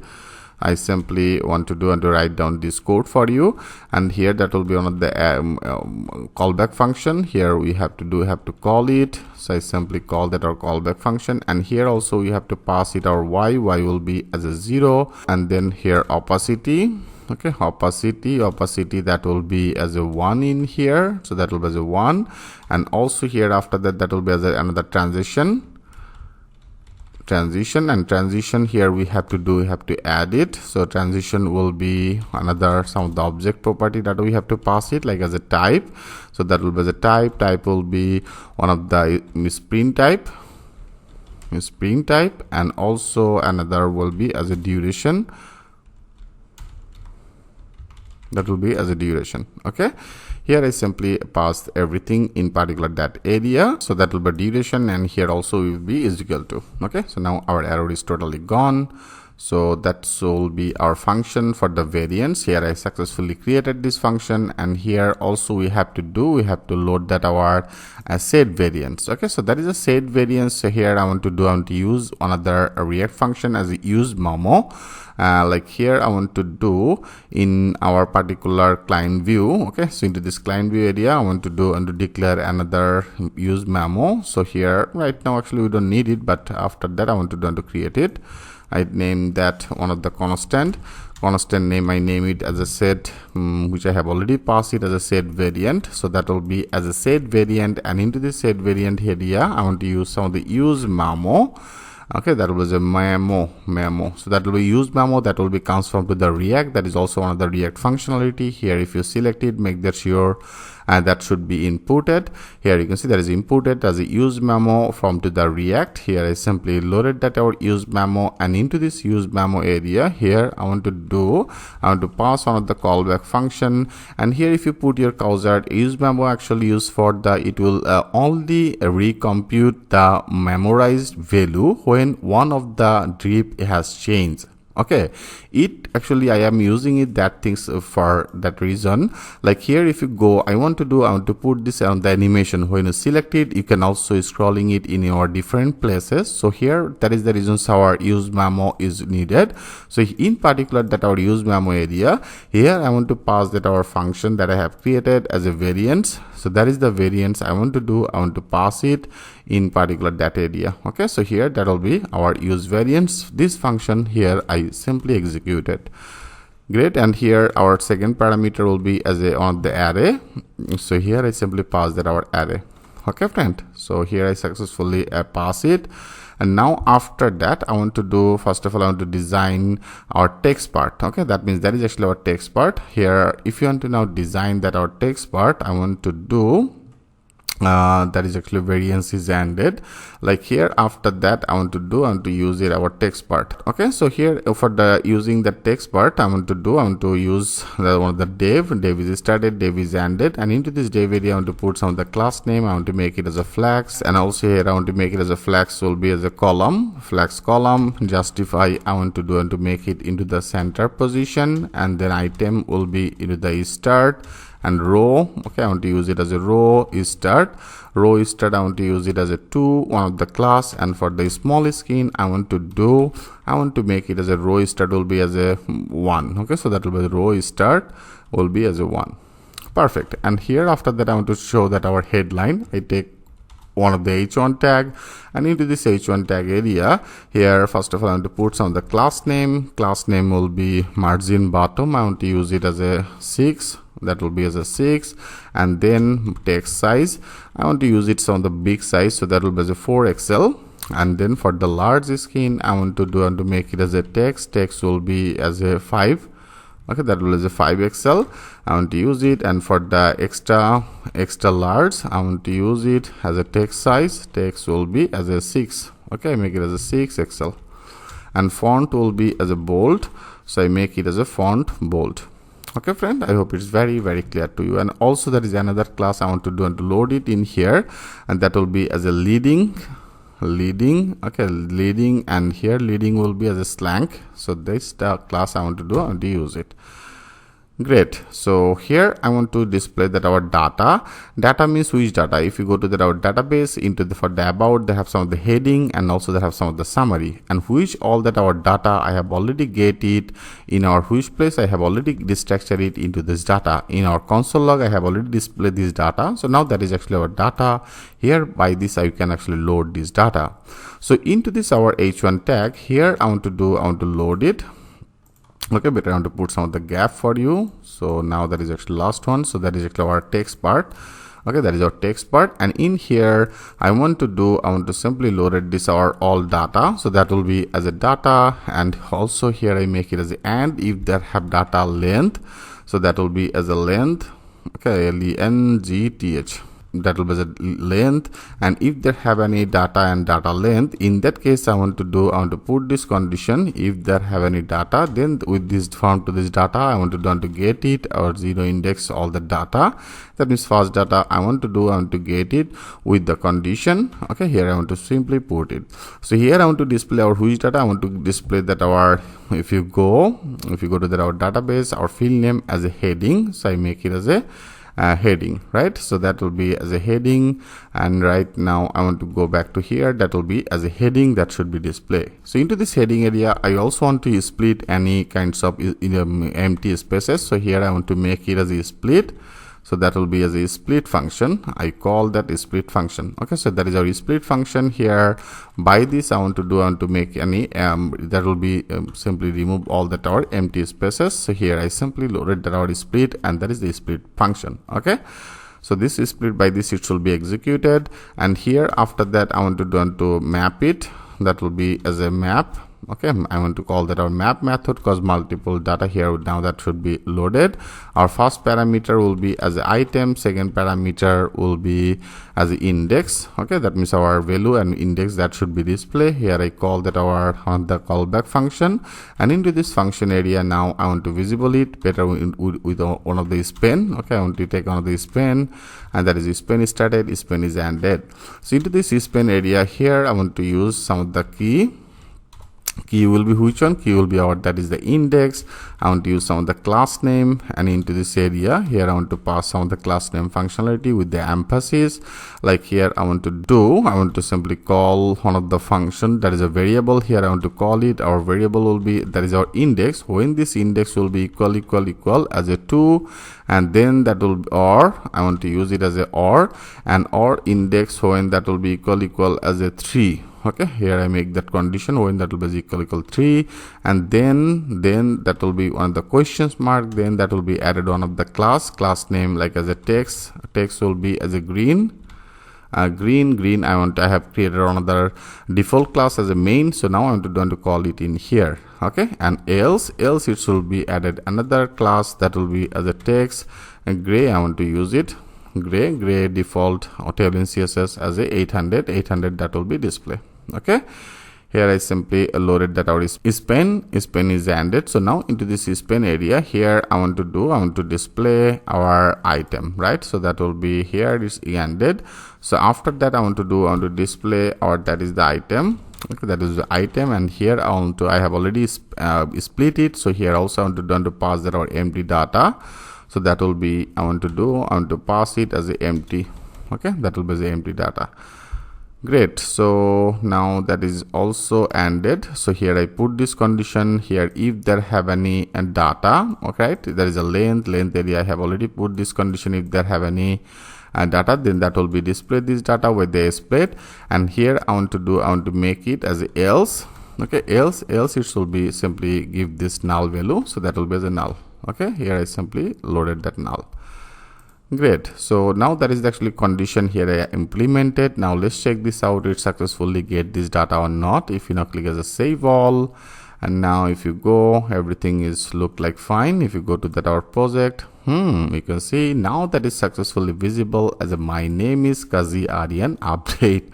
So that is appropriate our database name, which I have already updated that things in here. I make it as a my name is Kazi Aryan. Now let's check this out. I want to save changes. Now that is successfully updated, and now if you refresh it, now that should be updated as a my name is Kazi Aryan. So now this part is totally dynamic, right friend?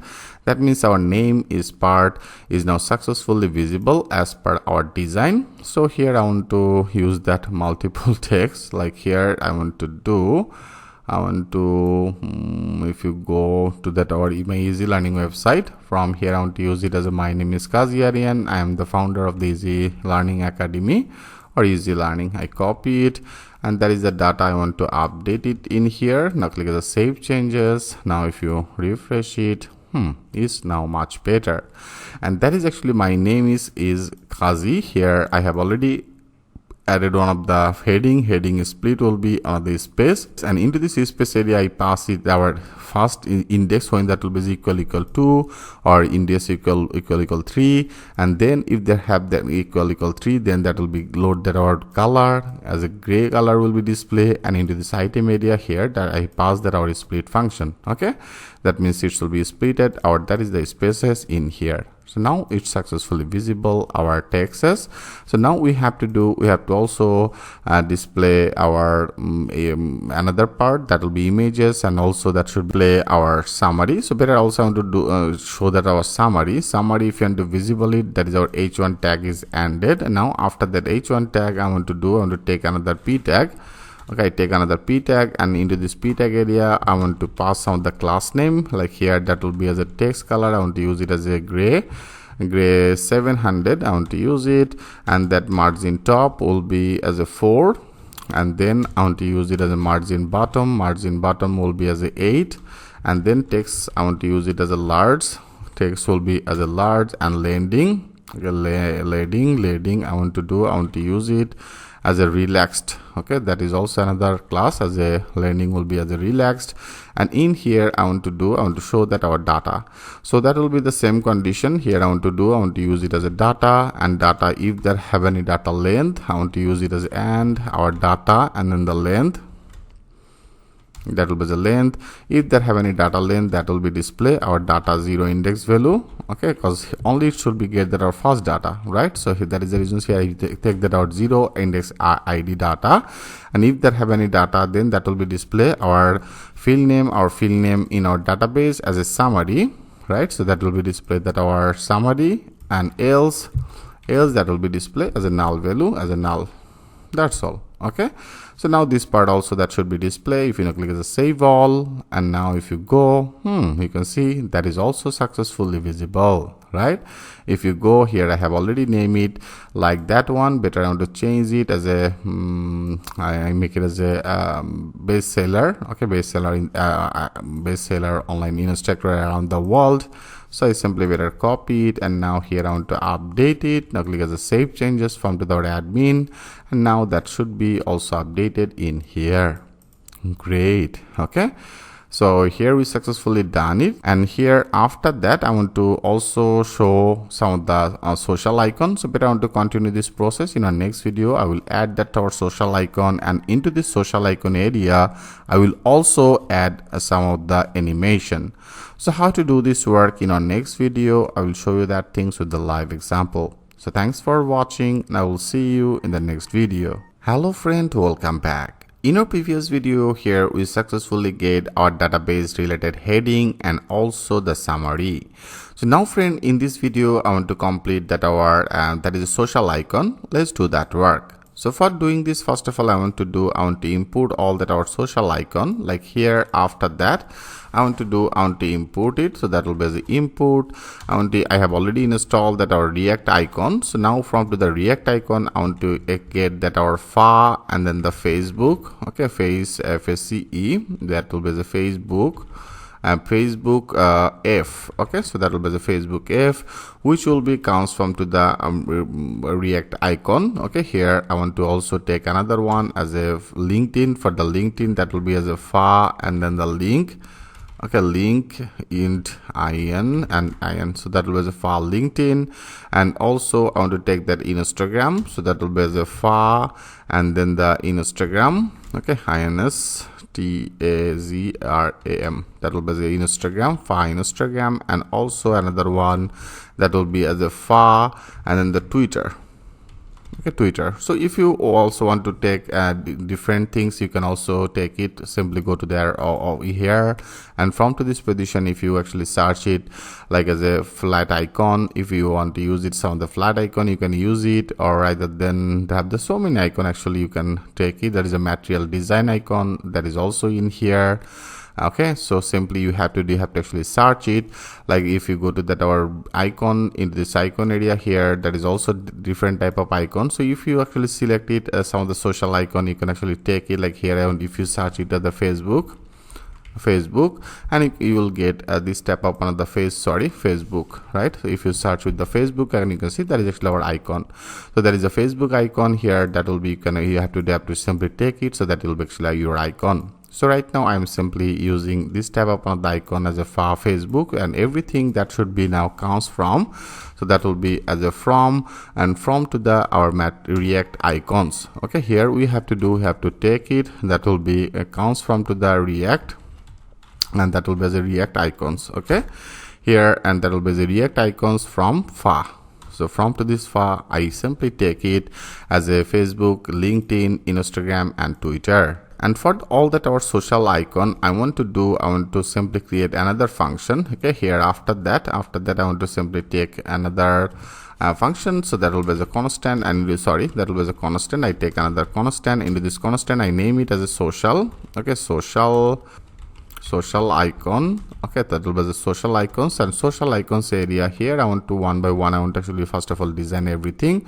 That will be the array object. First of all, I want to pass one of the ID, so that will be the ID I name it, that will be for the Facebook as a Facebook. Okay, I name it as a Facebook, and for the Facebook I want to add another icon. So that will be the icon. Okay, I simply added that our icon, and here you can actually set everything. Like here I want to load that our icon that I have already take it. So that will be as a Facebook F, which I have already take it, and in particular that position I want to use some of the property as a color property. So that will be as a color. Which color you want to use, you can actually use it. Like here I want to use one of the RGB color, so that will be the RGBA color, and RGBA I want to use it here. That will be as a 13. I want to use 13, and then the 183, and then that will be as a 96, and then that will be as a 1. So this the RGB color I want to use it. And here after that also I want to use some of the class name. That will be as a class name, and class name I want to use some of the wide. Okay, so that will be as a wide. I want to use some of the custom wide as a 40 pixel. That will be as a 40 pixel, and also I want to use some of the height, custom height I want to use it, and that will be also as a 40 pixel. So that will be actually square type things. Okay, now better I want to take it like that way. So now that will be perfect. So here I simply take our first one, and now also I want to do the same functionality. Okay, here I want to do the same functionality for our another one. Here I just put on the comma, and now better I copy it, and now I want to paste it and paste it. Right now that will be as a 4, right? One will be as a Facebook, another will be as a Twitter. I name it as a Twitter, and for the Twitter I have also used another icon as a Twitter. I copy it. Now that will be our icon name I want to update. That will be our Facebook, and that will be as a Twitter. Okay, here I simply loaded the Twitter. Our RGB color will be just like that same, class will be also just like that same, right? And now after that I want to take another one, that will be for the LinkedIn. I name it as a LinkedIn, and for the LinkedIn I have already loaded that our class as a LinkedIn, and that means icon as a LinkedIn and then here I want to simply use it. Rest of everything will be same. Another will be as Instagram, and Instagram will be which one. Here I have also loaded that our icon as a Instagram. I copy it. Now that will be our another one icon. I simply loaded with the RGB color. Great. So now that is our social icon. Okay, that is a social icon. Now I want to use it. I want to use it here after that our that is our summary, right? After that summary I want to load this icon. So here if you go, I have already designed that our summary p tag is ended. So now that should be also animation will be needed. So I want to also load that our animation part. So that will be as a motion. So that will be as a motion will be as a div. Okay, that will be started and that will be ended. So into the motion div area I want to pass on the class name. That will be as a class name. Here I will make it as a flags, and also I put some of the gap or between all that our icons, I put it as a 4. Okay, and now after that I want to load all that our icons. If you want to load it, I have already named it as a social icons, and here I want to call that our map method, and with this map method we will get everything with the item. And now I call that one of the callback function, and in here now one by one we have to load it. Okay, so here also I want to load it with our motion. So that will be as a motion will be as a div, and here I started, I ended. So into the motion div now I want to, that is actually our social icon, means which one. Here I have already take all that our icons, right? That is the Facebook icons, Twitter icons, LinkedIn and Instagram. So here I simply call it and I map it one by one, all that our icon. Now that should be displayed in here. So into this div area here I want to also pass some of the property, like as a key property. Key property will be our ID. ID means here if you go, I have also passed one of the ID. You can see there is Instagram ID, there is also the LinkedIn ID, and also there is another one as icon. So I want to simply access it. That will be our with this item. Now everything we can able to access it with this item. I want to access that our ID. And then also that is another one will be initial. Okay, initialize here, that will be one of the scale. Okay, scale will be as a 0. I simply load it. Another property will be animated, so that will be for all default one for the animation execution. Okay, so here I want to use it as a rotate will be, I want to make it as a 360 degree. And then that will be also as a scroll will be as a 1. Okay, here I want to use it as a 1. Perfect. And also after that I want to use some of the transition will be, I want to use another property for the transition, like as a type will be one of the spin type.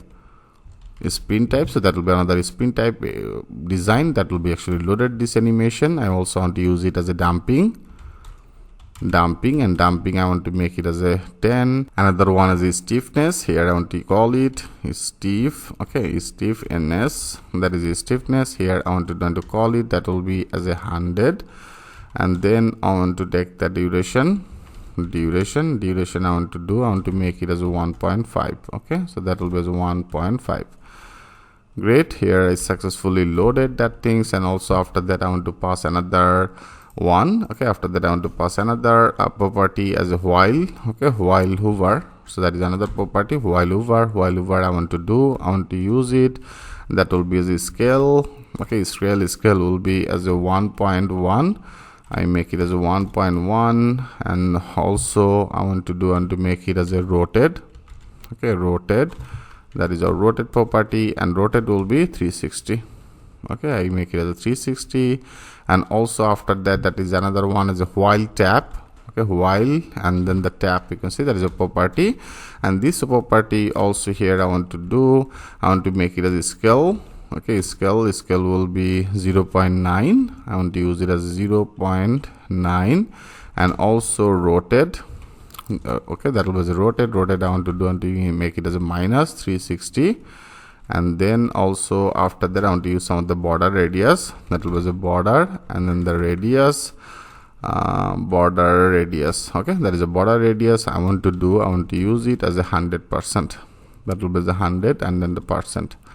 Okay, here I simply added all that our classes. Now also after that I want to take another one as a class name.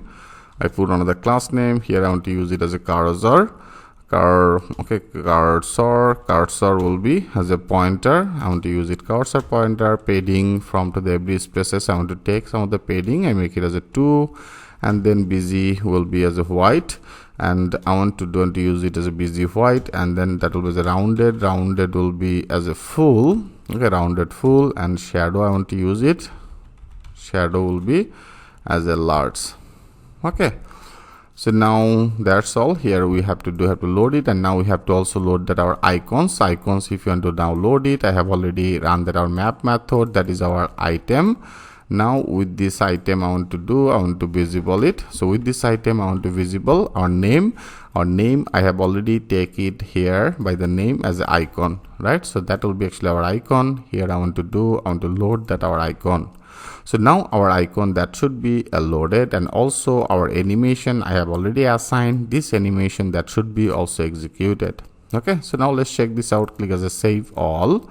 Now if you go our project, you can see that is now successfully visible. If you refresh it, and that is successfully visible. If you put your cursor, you can see it's successfully working, and when you hit it, then that is our animation 360 is also rotated. Perfect. Okay, so how to do this work, friend? I hope it's very clear to you. So we successfully also completed our social part, and now we have to work for our right side image functionality. So whether I want to continue this process in our next video, I will also complete this part. So thanks for watching, and I will see you in the next video. Hello friend, welcome back. In our previous video, we are working in our home page, and into this home page area, I have also successfully loaded that our all that social icon, and also our animation is executed, right? And now in this video, I want to complete that our right side part. That means that is our image portions. Now I want to design it. So that will be one of the static image here. Now I want to update. And also I have actually noticed one things like here, if you go to that our admin panel, into this admin panel right now is also using that our home admin panel. That means home menu. You can see that is the same navbar is also loaded for the our admin, because that should be not like it, because here for the admin I have also created another one, right? So here I have also created another navbar. So that is actually happening it because of all I want to solve this box. So here if you go to that our common layout, into the component and client view, and that is our common layout, and into this common layout I have already used it as a path name. And here actually I have used it as a use param. So that will be not that use param, that will be as a use navigate, that will be use path name. Okay, so here I want to use it as a use and then the path name, and you can see that is the use path name that will be also comes from to the next navigation. So here I simply select it. Here by this it will be get that our appropriate path name. I simply support it, and now that will be I take it by the name as a path name. So when this path name will be not equal our admin, then our this navbar will be loaded, which I have already created for the our front end. Rather than that will be displayed as a none. And now let's check this out. If you click as a save all, and now if you go, you can see now for the our admin panel, that is our admin layout, that means menu navbar is loaded, and for the home page if you refresh it, and for the front end that is also another layout, that means navbar, and this navbar is loaded. Okay, so here they have the simple mistake. Actually I have noticed that thing, so I simply shared that things with you. So that will be as a use path name. Okay, great. Right now I want to go back to that our home again. So if you face any issues, just let me know about it. I will actually fix it. Okay, so that is simple. One of the bugs actually I had noticed, so that is the reason I solve it. So now I want to complete that our design part for the images. So here if you want to do this work, we have to go to that our home index, and into this home index, first of all I want to declare another use ref. Here I want to take it on the constant. I just name that constant as a container and container ref. Okay, I name this type of one of the things, and here I want to use it on another use ref. So that will be as a use and then the ref. So I name it as use ref. Okay, that will be use ref, and that is the use ref that will be comes from to the React. Now click as a enter, and here make that sure that should be also inputted. Here if you go, and you can see that the use ref is inputted from to the React, which is really great. And that is the or use ref that will be actually work for the returns the mutable reference object. Okay, so here actually with this we can do multiple work, and also there are some of the note as a use ref is used for more than the ref attribute, and it's handling the keeping any mutable values around, similar to how you would save that instant field classes. So here I want to simply load it and initialize value for our this use ref. I want to make it as a null. Okay, that will be as a null. So why I'm actually using it, I show you. Like first of all, that is actually I name it by the name as a container. Okay, so that will be as a container. I better use it as a container.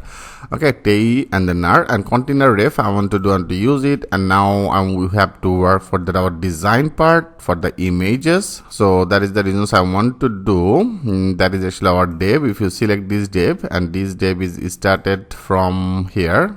Okay, that you can see that is actually our div. So I want to go outside from to this div, and here I want to simply go outside from this div and into this area.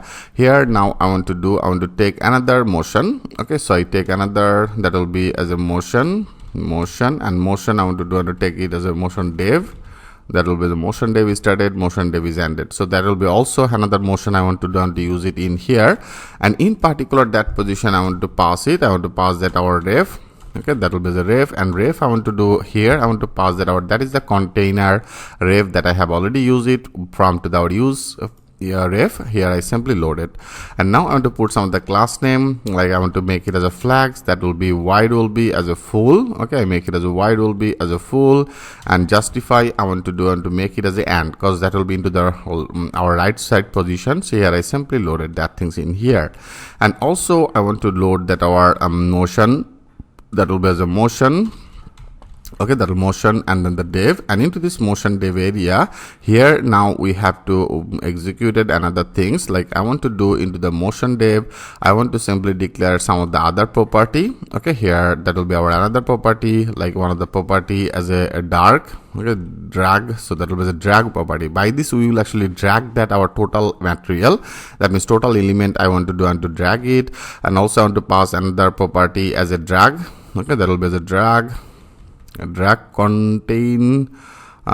contains this type of the property. Okay, contains, so this property I want to declare it, and in here I want to pass it our, that is the content ref, which I have already take it. Here I simply pass it, and now after that I want to pass another class name. Class name will be, I put on the white height for this image. Here I make it as a 400 pixel.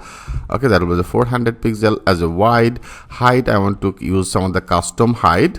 Custom height I want to use it also as a 400 pixel, and that will be one of the relative. Okay, I make it as a relative, and busy, our custom color I want to use it as a busy, and then the green. Okay, breezy green, and the main.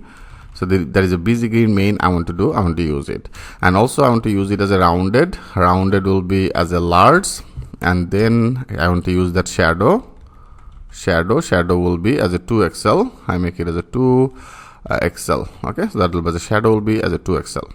Perfect.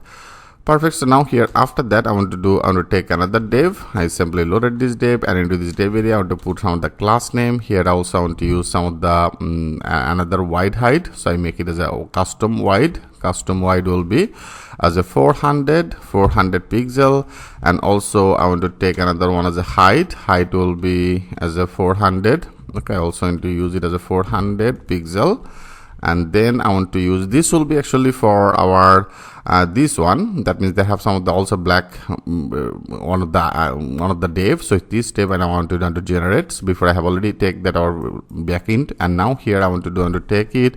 That will be here I want to take one of the top, and top will be as a custom top I want to use, like as a 40 pixel, and then into the left position also I want to use another custom one that will be as a -30. Okay, -30 pixel.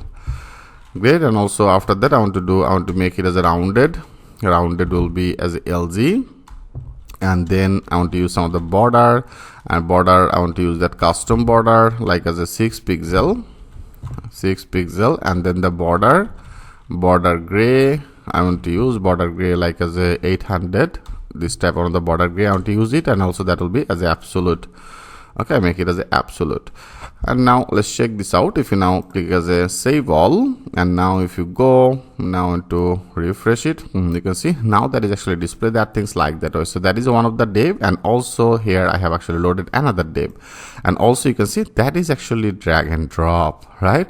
Now you can actually drag and drop over this element, which is really fine. And now I want to do in here, I want to actually load on the image, and here if you want to load this image, we have to go there. I want to first of all load that our image things, so that will be as input. I want to load that image will be comes from to the next image, and then I want to input that our image. So that will be the image. I name it as a home. Okay, home, and then that will be comes from into the assets folder. I have also take another PNG. So that is actually our home PNG. Now I want to load it. So that will be here. We have to go outside from to this folder. So 3 of this folder we have to outside, 2 and then the 3, and then that is actually our assets, and from to the assets I want to access that our home png. So now that is our home png. I want to visible it. Okay, so here if I want to now visible it, I want to go back to here. So now in that is actually our dev is started, dev is ended. So now here after the dev, okay, I want to better take it in here, and after this dev I want to take another image.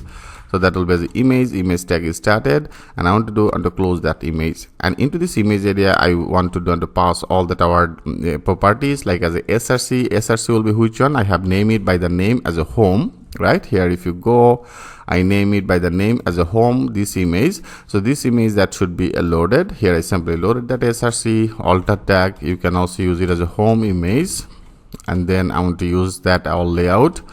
I want to make it as a responsive,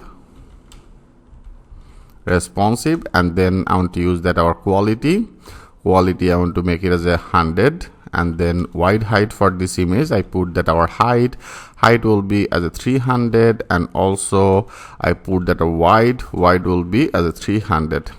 Okay, I simply loaded that 300, and also I use some of the class name will be absolute. Okay, that will be the absolute, and then I want to use that as a top, and that will be the top. I want to use some of the custom top in here, custom top like as a -15. Okay, -15 pixel, that will be a little bit left side, and here I want to make it as a rounded will be as LG. Okay friend, so that's all you have to do. Now let's check this out. It's how things actually look like. If you now click as a save all, and now if you go, perfect. If you refresh it first time, that will be loaded from here, which is really great. It's looking very good, and also there is a drag and drop. You can also change it, that locations as per your demand. Okay, so now he's also successfully working. Perfect. So now we successfully done that our home page part, and our animation is also working. Everything is fine here. That is also executed, and now I want to work for our another part that is actually our about part. Okay, so here now in our next video I want to work for our this about part. First of all we have to design it. So how to do this work, but I want to continue this process in our next video. Step by step I will show you that things with a live example. So thanks for watching, and I will see you in the next video. Hello friend, welcome back. In our previous video, we successfully complete our home page design. Here we successfully also display all that our dynamic data, which actually comes from our database.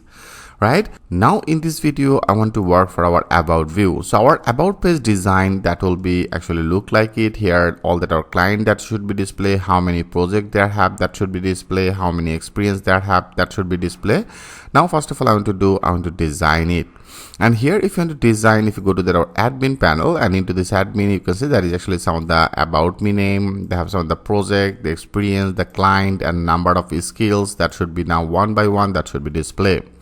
So let's do that work. For doing this, first of all I want to check it. It successfully get all that data or not. Here if you want to get it, check it, in that case we have to now go back to that our that will be not needed. Here I want to go back to that our view, and that is our about, and that is our about index. Okay, so here before I have already checked it successfully get this data or not into our console log. We successfully get this data, right? Here if you go, I want to check it by the name as a client about view. Here if you go to that, here I want to simply inspect it, and if you go to that our console, here if you search it by the name as a client about view, and here you can see our client about view, all that our database data is successfully get it. So now here only we need to visible it. So first of all I want to work for that our design. So now if you want to do this work, we have to work into this our return. Okay, so into this return area I want to simply call it. I want to call that our functionality. Here first of all I want to take another dev is started, dev is ended, and into this dev area I want to put some of the class name. First of all that will be the maximum wide skin I want to use it. So that will be the maximum wide skin. I want to use it as Excel, and then for the margin top I want to use it on the custom margin, that means 24. So that will be the margin top will be as a 24. Margin bottom I want to use it as a 6, and then for the small skin, okay, for the small skin here I want to use it as a margin top. Margin top will be as a 14. Okay, I want to use as a 14, and then for the small devices, that will be our margin button. I want to use it as a 14. Okay, that will be as a 14.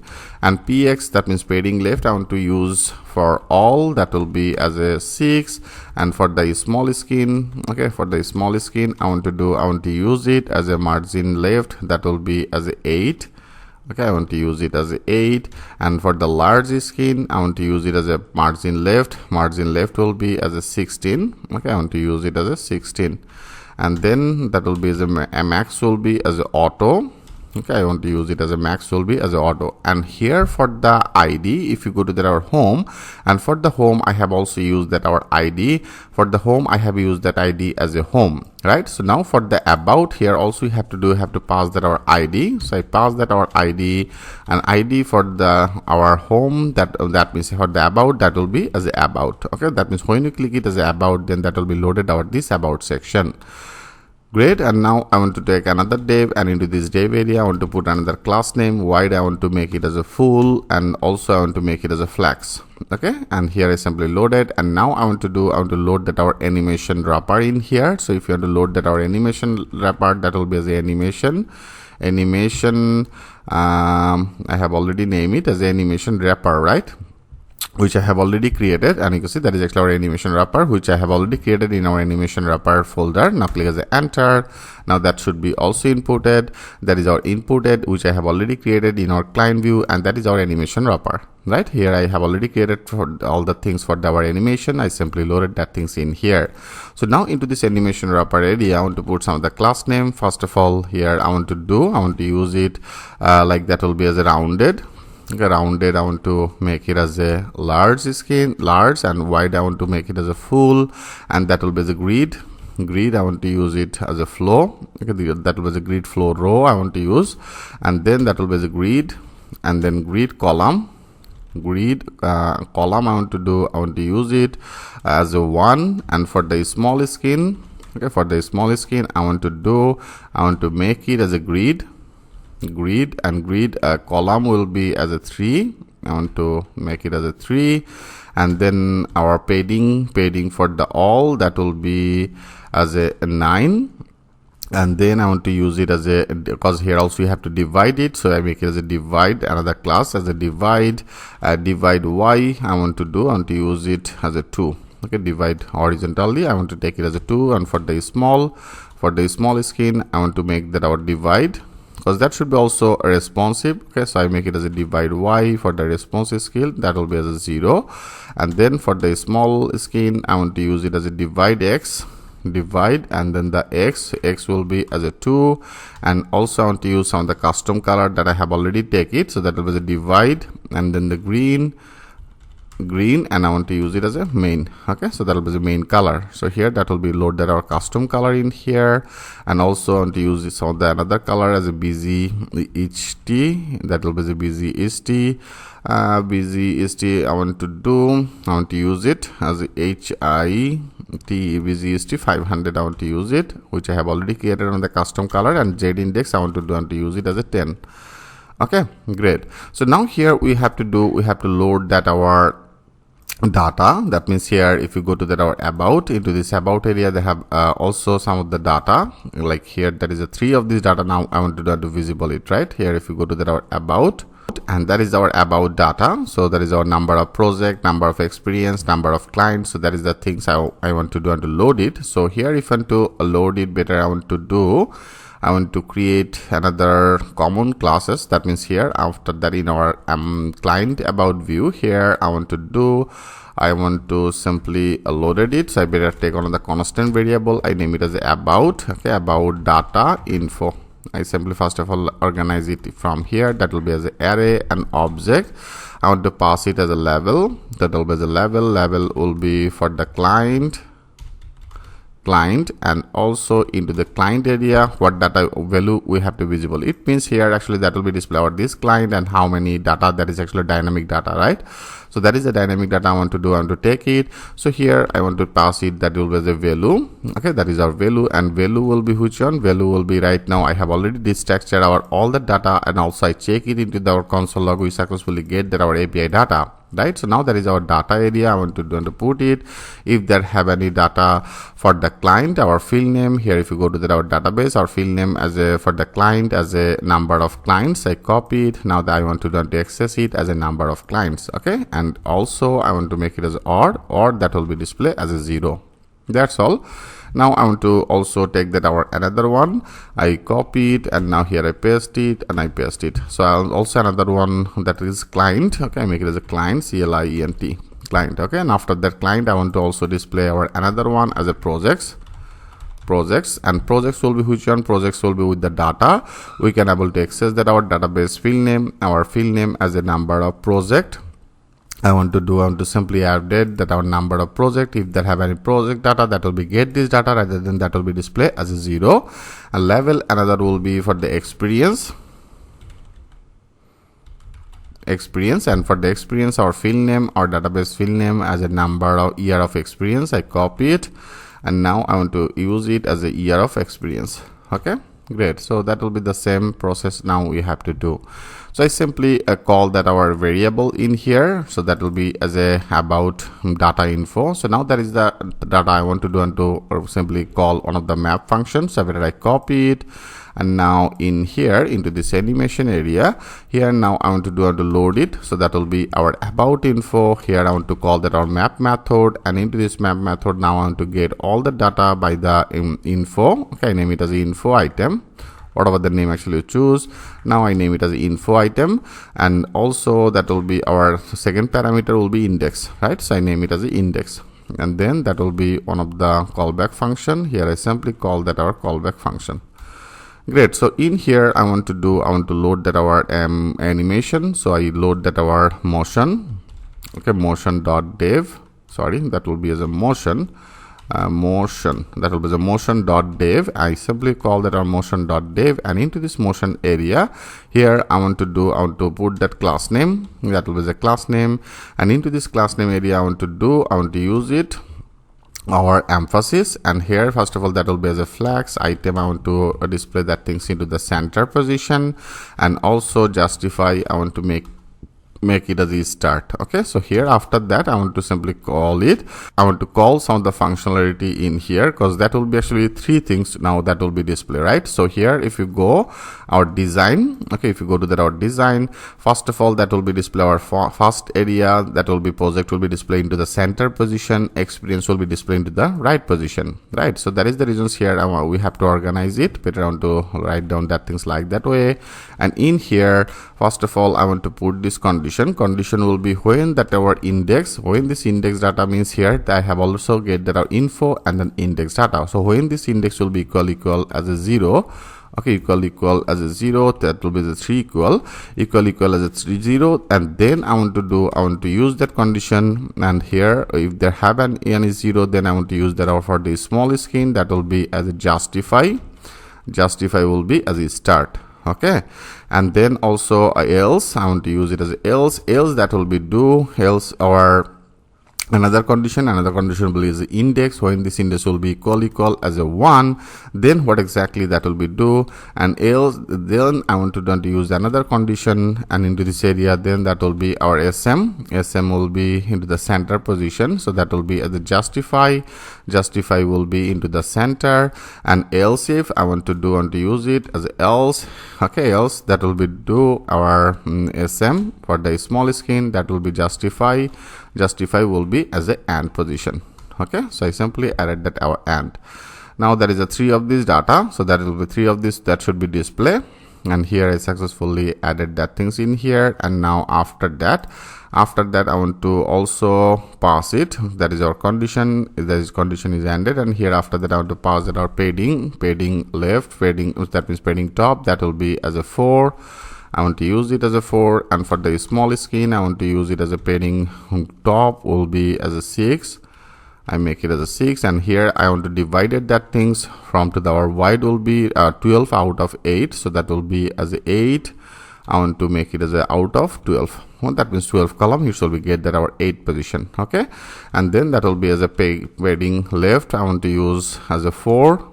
And then that will be for the small, I want to use it our wide will be as auto, and then I want to use it as a maximum will be as auto. Okay, and then I want to, for the small skin, I want to make it as a maximum. Max will be as a 0. That's all. So here I simply put this our classes, which is really great. And now after that, okay, here that is actually ended, and in here after that I want to use some of the key. That will be the key, and key will be which one? Key will be our, and that is the index. I want to load it, and also here I want to use some of the custom duration. So that will be the custom, and custom I want to use it as a custom duration. That will be as a duration. Custom duration will be which one? Custom duration will be 2, and that will be plus our index. Okay, that means that is actually our index. Here I want to pass it. That is actually a default calculation. I want to use it in here, and also here if you want to use some of the variants, you can also use it.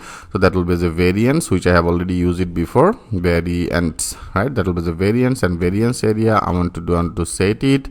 If you go to that our home index, into this index area, I have also used some of the variants. You can see that is actually one of the variants. Better I copy it, and now in our about I want to simply support it. Okay, that means here we have to take it. Here I want to simply, after that I want to take it. Okay, so that will be the use variant. So here I want to pass that our set variants. I copy it. Now here I want to pass that our, that is the set variants. And also here if you use that our variants, also you have to load that our variant code, like which I have already used it in our home, into the home area, and that is actually our variant code, right? So I want to simply take it as a variance function. I copy it, and now I want to also use it in here. So that will be into the top. Okay, so here I want to use it outside of this our function. So here I want to use it. So that is actually our variance. So here I simply loaded that our variant function, and into this function area I have actually passed it our, that is a set variance. Okay, so that is actually our set variance. Here I simply pass it, which will be comes from the use memo. So here also you have to support it. Here if you go, that is actually use memo, which will be comes from the React. Better I copy it, and now here I want to also support it. That will be the use memo, which will be comes from the React. Okay, great.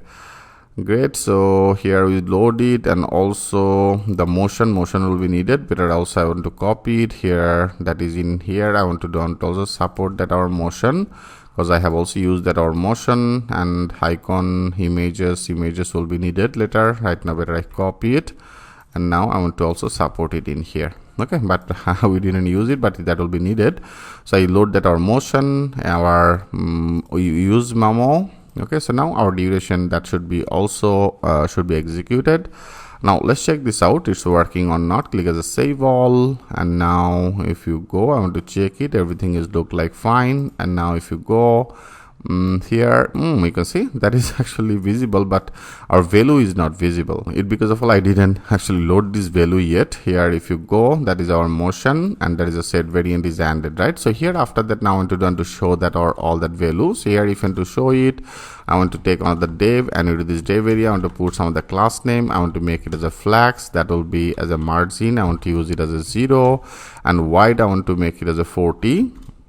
That will be as a 40, and here I want for the small, I want to make it as a wide will be as a auto. Okay, that will be as a auto. And now after that I want to take another div, and into this div area I want to put another class name. I want to use that flags and flags column, that will be the flags column. And here I want to use on the p tag, and into this p tag area here I want to use another class name. I want to use some of the text size as a custom as a 50. Okay, I make it as a 50 pixel. And then text color, I want to use that our custom text color as a text will be as a green, and then the main. Okay, that will be green main. I want to use it, and font will be as a bold. Obviously here I make it as a font will be as a bold. Okay, here I want to display that our value if you want to visible it. So that will be right now we are already into this our for loop, and here I get all the data, our about data I get it by the our info, right?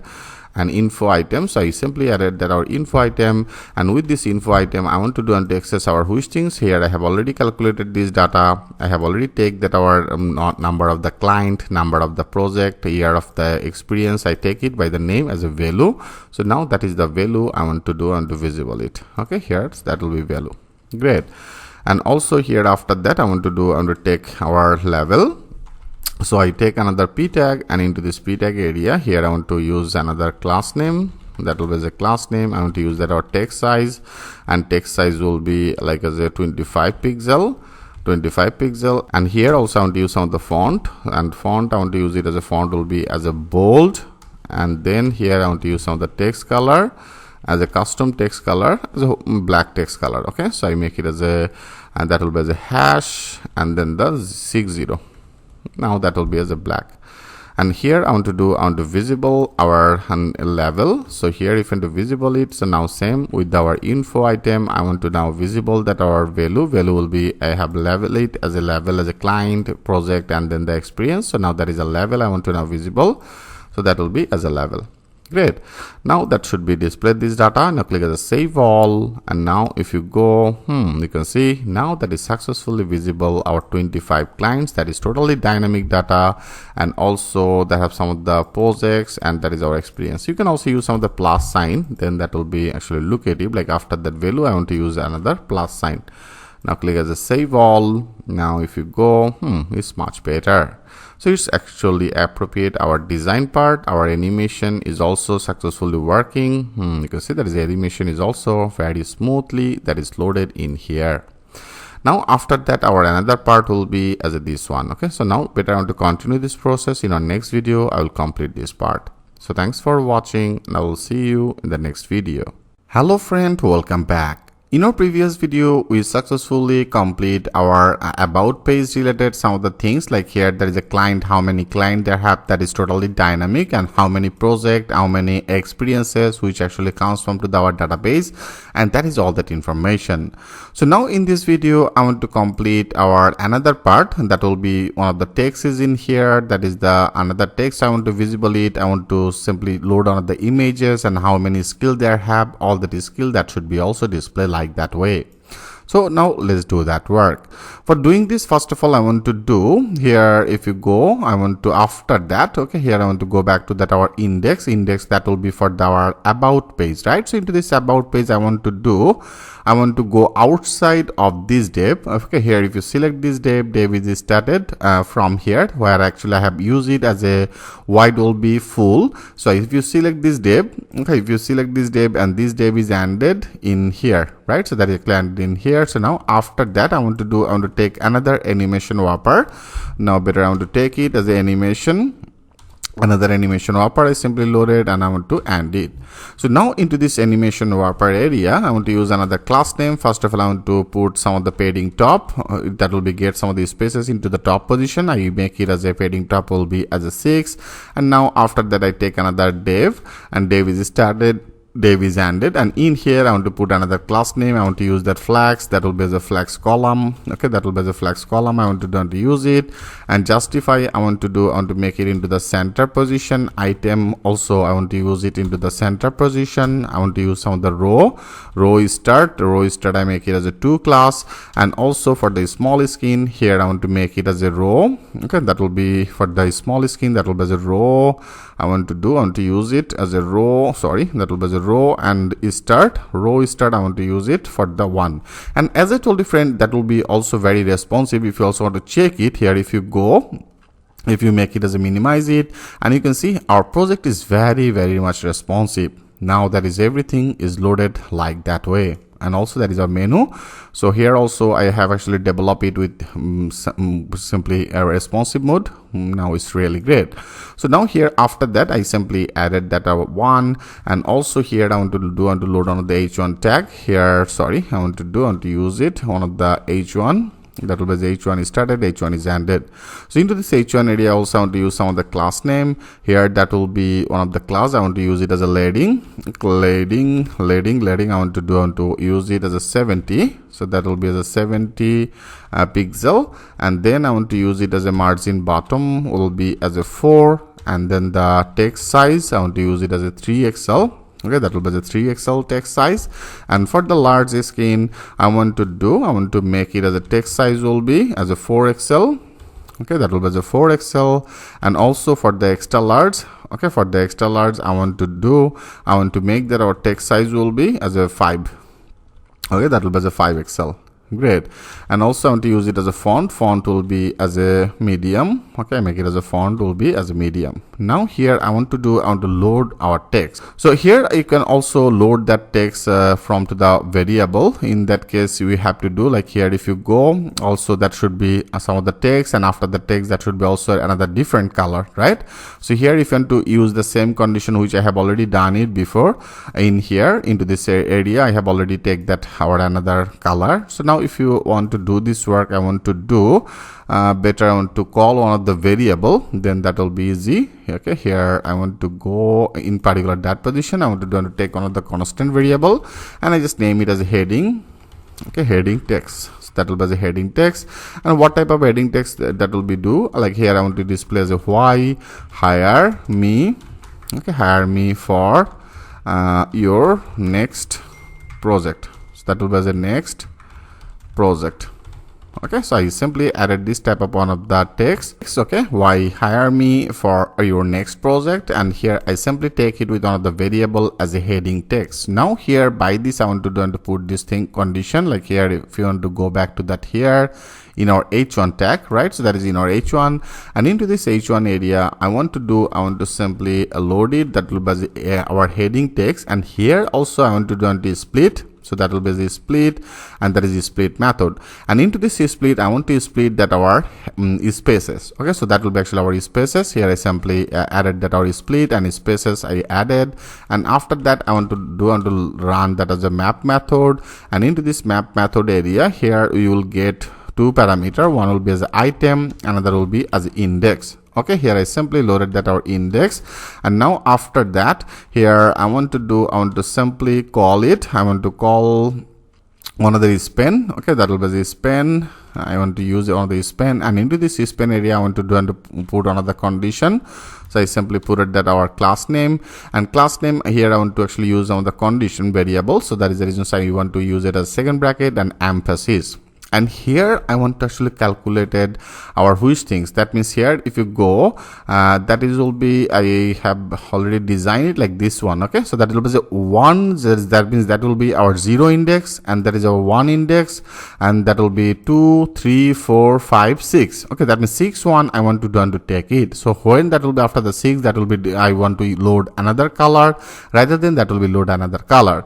So I want to actually put this condition in here. So I want to I have already take that our loop, and into this area I want to add that our dollar sign, and here that will be our second bracket, and here I want to access that our index. So that is actually our index. Here by this I want to take that our index. I simply paste it, and into this index area, when that will be equal our 6 value, that means 6. Okay, and then I want to use one of the class name. I want to use one of the class name, our custom class name that I have already created as a text green, and that will be the main, and else, okay, else that will be as a black. So I want to make it as a text color, and that will be one of the custom text color I want to use it, and here I want to use like as a hash 000. Okay, that will be one of the black color. See this black color that should be displayed in here. Great. And also our item here I have already loaded our h1 tag. So into this h1 tag area, here I want to that means in our that is in our span, and into this span area I want to display this item. So that will be our item, and also here I want to pass that our empty space. That's all. So that means after that our 6 index, it should be get that our that this the text. Okay, that means that is our text will be as a green, and else after else it should everything will be as a black. So here I simply put this condition, like I want to check it, click as a save all, and now if you go, you can see now that is successfully visible. So that is our 1, 2, 3, 4, 5, 6, and when that will be equal 6, then that will be actually get that our another one. So that will be our project. Okay, that means that will be our another class which I have already used it as a text green as a main. Okay, and this index, that is one of the array index. So here that will be actually started from to the 0. So you have to actually calculated that things like as a 0, 1, 2, 3, 4, 5, and that is actually our 6. So that is the reasons here I put it condition as a when this index will be equal 6, then our text green will be as a main, and else that will be as a totally black. If you make it as a 5, then what exactly that will be do, I show you here. I want to make it as a 5, and now if you click as a save all, and now if you go and you can see now it's actually started that our this color that will be started from here as a next project. Okay, I hope friend the concept is very clear to you. Now it successfully loaded that things in here, and also after that I want to display our another message. Another message means if you go to that our about, and that is our about me message. This message I want to display it, so that will be another dynamic one. So here if you want to display it like that is our h1 tag is ended here. After that h1 tag I want to take another p tag, and into this p tag area I want to display one of the class name. Class name will be text color. I want to use that text color as a black, so that will be the 000, and then I want to use it as a margin top. I put some of the margin top as a 4, margin button I also want to use it as a margin button as a 8, and font will be as a bold. I make it as a font will be as a bold. So this data that will be comes from to our database, right? So from to the database, if you want to get this data, I have already destructure our all the data, right? Here I have already checked it throughout our this data. So here I have already destructured it. That is actually our data. So now I want to do with this data, I want to visible it. So that will be our data. If there have any messages, then I want to display it. Our field name, if you go to that our database, our field name here as a about me. Right, so now I want to display that our about me message. So that's all here you have to do. Now let's check this out. Click as a save all, and now if you go, now you can see it's successfully display that things like that way. So better I want to update that name, like for education purpose I want to use it as a my mission, something like that. Okay, better I copy the total text, and now I want to insert it in our about page. In about me area I want to paste it. Now click as a save changes. That is successfully updated, and now if you refresh it, that should be updated like that way. Okay, so there are so many. I want to actually load as a one, like rest of last one I want to remove it. Okay, here I want to remove it.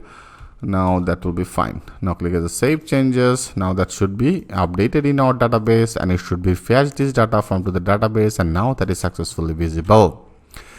Great. Here our this part is also totally dynamic data, and here also I use some of the classes.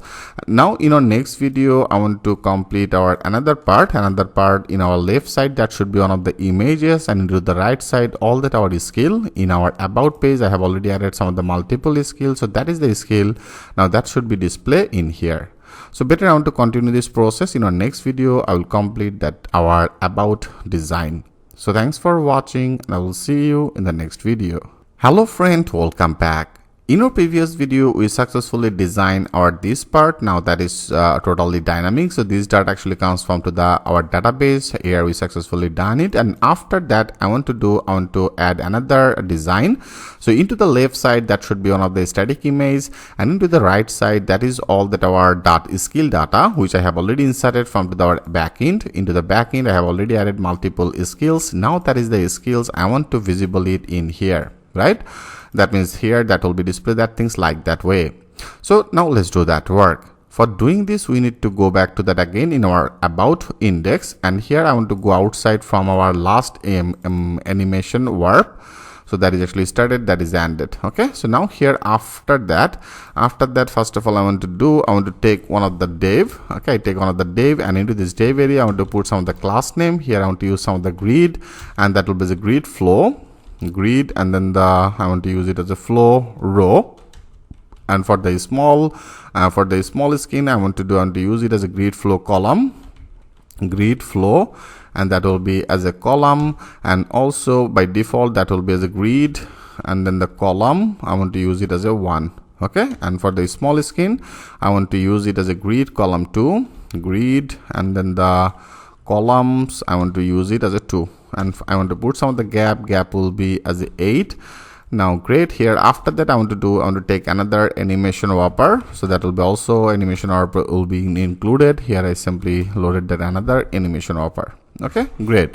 So into this animation wrapper, I want to use some of the class name here. That will be also as a again as a flags. Okay, here I want to use that class name. That will be as a flags, and then I want to use it as a wide will be as a full, and that will be wide full. And now here also I want to use another motion, so that will be as a motion. Okay, motion.dev. So I want to use it as a motion dev is started, motion dev is ended. So now into this motion dev area, I also want to use the same variants. Here I want to use that as a variant property. I have also declared it. Here if you go, I have also loaded that our variant, and also I have loaded that our use memo. So that will be for the images. Image you can actually change it from to these places. That will be animation will be executed as a set variants, and also I created our variants in here now, which is really fine. Here I want to simply added that our set variants. Okay, so here I simply added that things in here, and also I want to put that class name. Class name will be height. I want to make it as a full, and wide I want to make it as a full, and then padding from to the every places I want to use it some of the padding as a 4. Okay, great.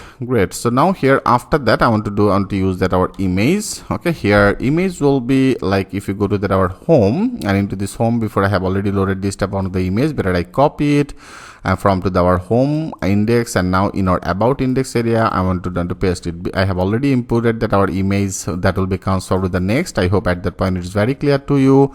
And now I want to access that our another image will be in our assets folder. That will be as about.png. Here I want to use it as about. Okay, about.png. Great. So that is the image I want to use it, and I just name it as about. So that will be as about image that should be loaded. So now here after that I want to simply loaded that our image in here. So if you go to that our index, into the index area, I have also used that our image. Here if you select it, I have also used that our image. Here you can see that is actually our image. Now but I want to copy that our total image tag. I copy it, and now in our about area I want to paste it. So that will be the image src. Right now I name it as a about. That will be the about. I want to use it as a about image.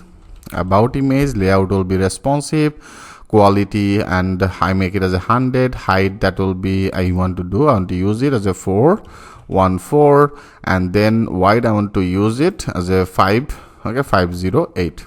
Now this type of one of the things I want to use it, and class name that will be not needed. Here I want to make it as a clean. Okay, so now this image that should be a display. Now let's check this out. If you click as a save all, and now if you go our home page here, you can see that is image is now successfully visible.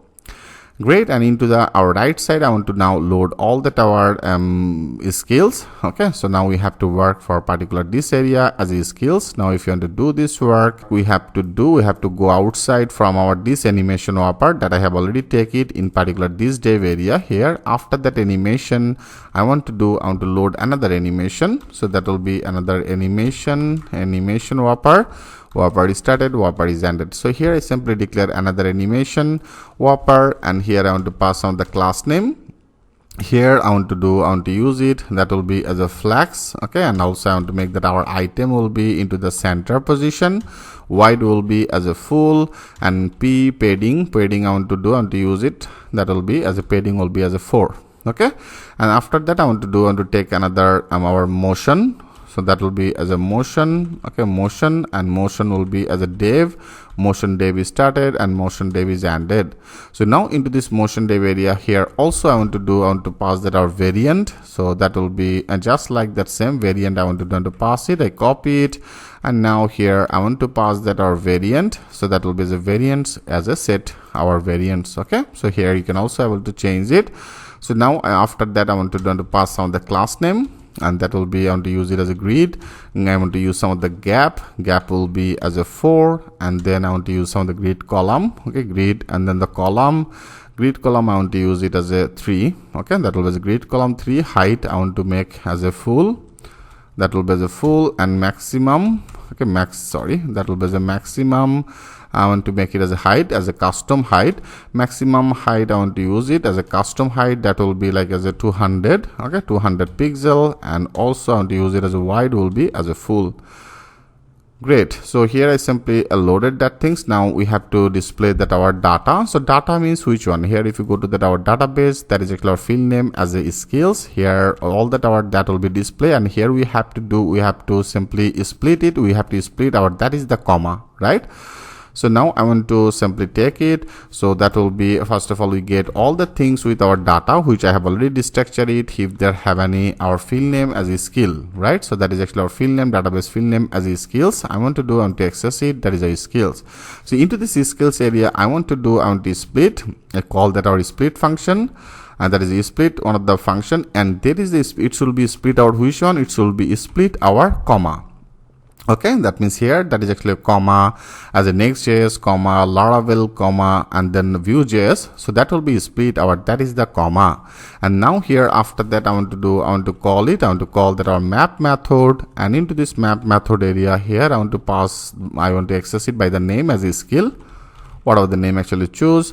Now here I simply call one of the callback function, and in here now I want to visible it. So here if I want to visible, like first of all I want to load that our motion dev. So that will be the motion, and motion dev, and motion dev is started, motion dev is ended. And into this motion dev area I want to put some of the class name. Here I want to use it as wide will be as a full, and I want to make it as a flex. Justify will be into the center position, item will be into the center position. Great. And also here I want to pass that our another variant. Okay, that will be the variants. I want to use it as a variant. Okay, that will be the variants. And here I want to now create another new variant, because here that will be design will be like that way. Okay, here that will be actually get that our hidden all that our visibility. Here after that, when that will be multiple character, that will be as a dot. So I want to use another variant. Here if you go like before, I have already created one of the variants, and right now I want to take another one. Okay, here I want to take another one of the constant, and I just name it as a skill. Okay, skill item. Okay, skill item, and then I make it as a variant. Variant is variant, and here I want to make it first of all that will be the hidden. And hidden will be, I want to use it that will be our vertically. So here I want to use it as y will be as a 20, and also here we have to pass another property as a opacity, right? So that is opacity. I want to make it as a 0. Okay, and that will be as a 0. And then also I want to use some of the visibility, visible, and visible I want to make it as a y will be as a 0, and then also I want to take another one as a opacity. Okay, opacity I want to make it as a 1 in here. So great. So that's all. Here I want to now call it. I want to call that that is the skill variant. Okay, here I copy it. So that is a 2 of this property. One is the hidden property, another is our visible property. Okay, so now I want to simply take it as a skill item variant, and that is the skill item variant. Here I want to pass it in here. And now after that, okay, here after that I want to take another button. So that will be as a button is started, button is ended, and into this button area here I want to display our, that is the skill I have already take it from to our data. So that is the skill that should be displayed in here. So first of all I want to check it successfully display or not. Now click as a save all, and now if you go, you can see that is all that our skill is now successfully visible. And here also is getting that all that our comma, and from to the comma it's actually split that our everything with the comma, right? So now it's multiple one is visible. So now here I want to put some of the classes for make it as a locative. Here if you want to do this work, that is actually our button. So into this button area I want to use some of the class name. Here first of all I want to use it as a white space. It will be as a narrow. Okay, narrow up. So now here I want to use it, and text will be as a ellipse. So that will be the ellipse one of the class. Here I want to use it. And overflow I want to make it as a hidden, and then also I want to make it as a that is a padding top. Padding top will be as a 3. Wide I want to set one of the custom wide like as a 160. Okay, 160 pixel. And also I want to use some of the padding left. Padding left will be as a 6, and then I want to use some of the border. Okay, so that will be as a border. I want to use custom border like as a 2 pixel, so that will be as a 2 pixel. And then I want to use some of the border color, so that will be as a border, our default color as a green, and then the main I want to use it, so that will be the green main color I want to use it. And BZ color also I want to use it, one of the our custom color, that means here that will be one of the FFF as a white color that will be display. And text color I want to make it as a black, so that will be also another custom one. I make it as a #000, that will be as a black color. And also I want to use some of the font will be as a bold. I want to use it as a font bold. And rounded I want to make it as a large, rounded will be large. And text will be as a XL, okay, XL size. And also I want to call another class as a tracking will be as a that is a words. This class I want to use it. And also I want to use some of the hover, and hover I want to use some of the our custom green main color, so that will be as a shadow. Okay, shadow I want to use it as a green, and green will be as a main color, that will be as a green main color. Okay, that is a custom color that should be display. Great. And also I want to use it as a transition will be as a all. And outline also I want to set it as an outline that will be as a none. So now that's all. So now these bottom classes that should be executed. Now click as a save all, and now if you go, you can see here's much better, right? So right now that is all that our skill is visible. And also here I have used it as overflow will be as a hidden. So now that is our overflow. When that will be multiple text, that will be as a dot. Great. And now if you want to add another one, like here I want to use it as a express. I have already used it. Node.js I want to use it as a CSS. Okay, I want to use a comma with the CSS. I want to comma with the HTML. Okay, HTML I want to use another one. So with this comma that will be separated. Now click as a save changes. That is successfully updated. Now that should be another 2. Refresh it. Now you can see there is a CSS, HTML, everything is successfully visible. Great. And also our animation is successfully working. And you can see that is the ID. As I told you, that will be very important. One of the part for the about, I have also used one of the ID. Like here I have used it as a ID will be as a about. And for the home I have also used another ID. For the home I have used it as a or ID home, right? And that is the reasons here. When you select it as a home, that will be loaded that our home. When you select it as a about, that will be started our about section. And also you can see that is active right now. When you go to that home is active. When you go to that our about is active. Great. So here also we successfully design our about section. So in our next video, I want to work for our experience and education, and our design that will be like it. I have already stored our experiences in our database. Multiple experience you can able to insert it. Multiple education you can also able to insert it. Now by this step of one of the design, I want to load it, and here I will actually display all that our experience data, all that our my education data. Okay, so how to do this work, but I want to continue this process in our next video. I will show you that things with a live example.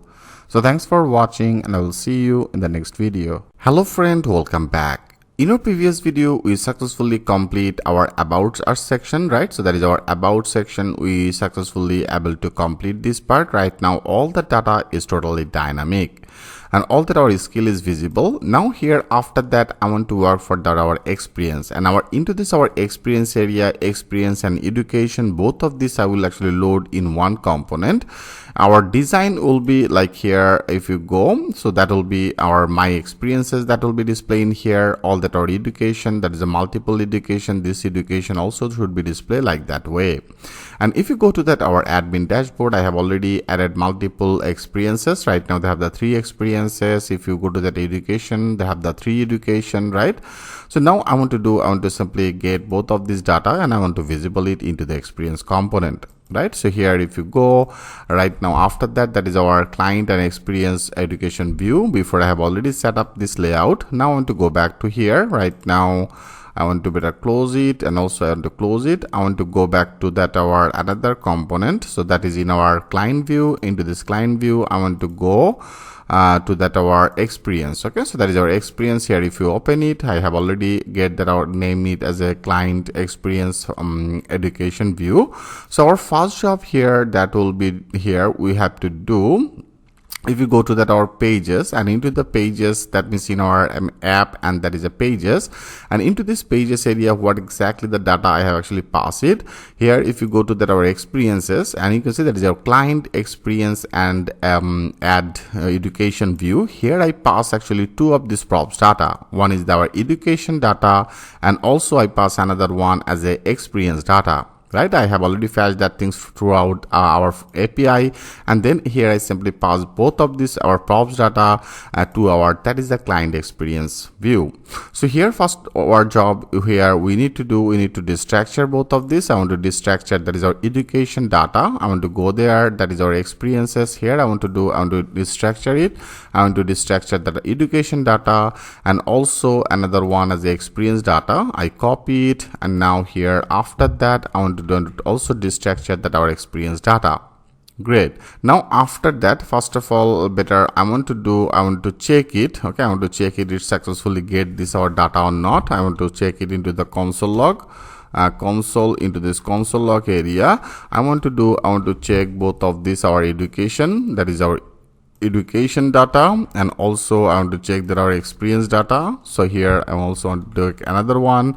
Now I want to check it. Okay, here if you want to now check it, I want to simply check it by the name as a whatever the name actually choose. Right now I name it as the experience data. Okay, so now that means education data. Here I want to simply check it by this name. Let's check this out, it's working or not.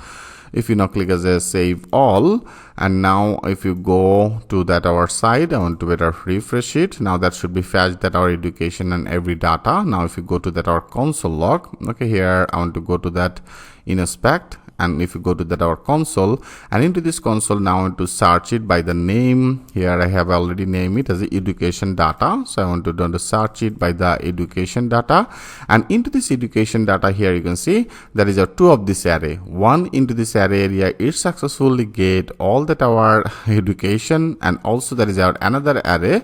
Here there is also another array, and into this array area it's also successfully get all that our experiences, right? That means both of this data is now successfully get it from to the our database.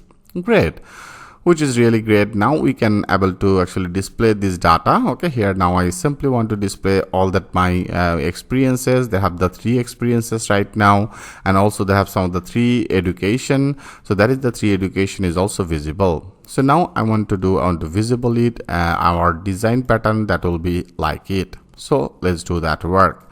For doing this, I want to go back to here in our index. So now into this position, first of all, I want to import some of the things. Like here, I have already installed some of the package. Like if you go to our package JSON, and into the package JSON, I have already installed that material. That is a material live. Okay, that is a material lab. I have installed it, and also I will install that material, and that is our former motion. Now, first of all, I want to load some of the icons. Okay, here I want to import it. I want to import some of the our component function, like as a time. I use it as a time. That is a timeline, and this timeline you can see that is also suggested that should be comes from the material, that is a material lab. So here I simply select it. So now that is successfully imported from to our material lab, and also I will use another timeline. Okay, that means that will be that will be a timeline one of the icon. So that will be a timeline as a connect. Okay, so connector maybe this one. Okay, so that is a timeline connector. I want to set it.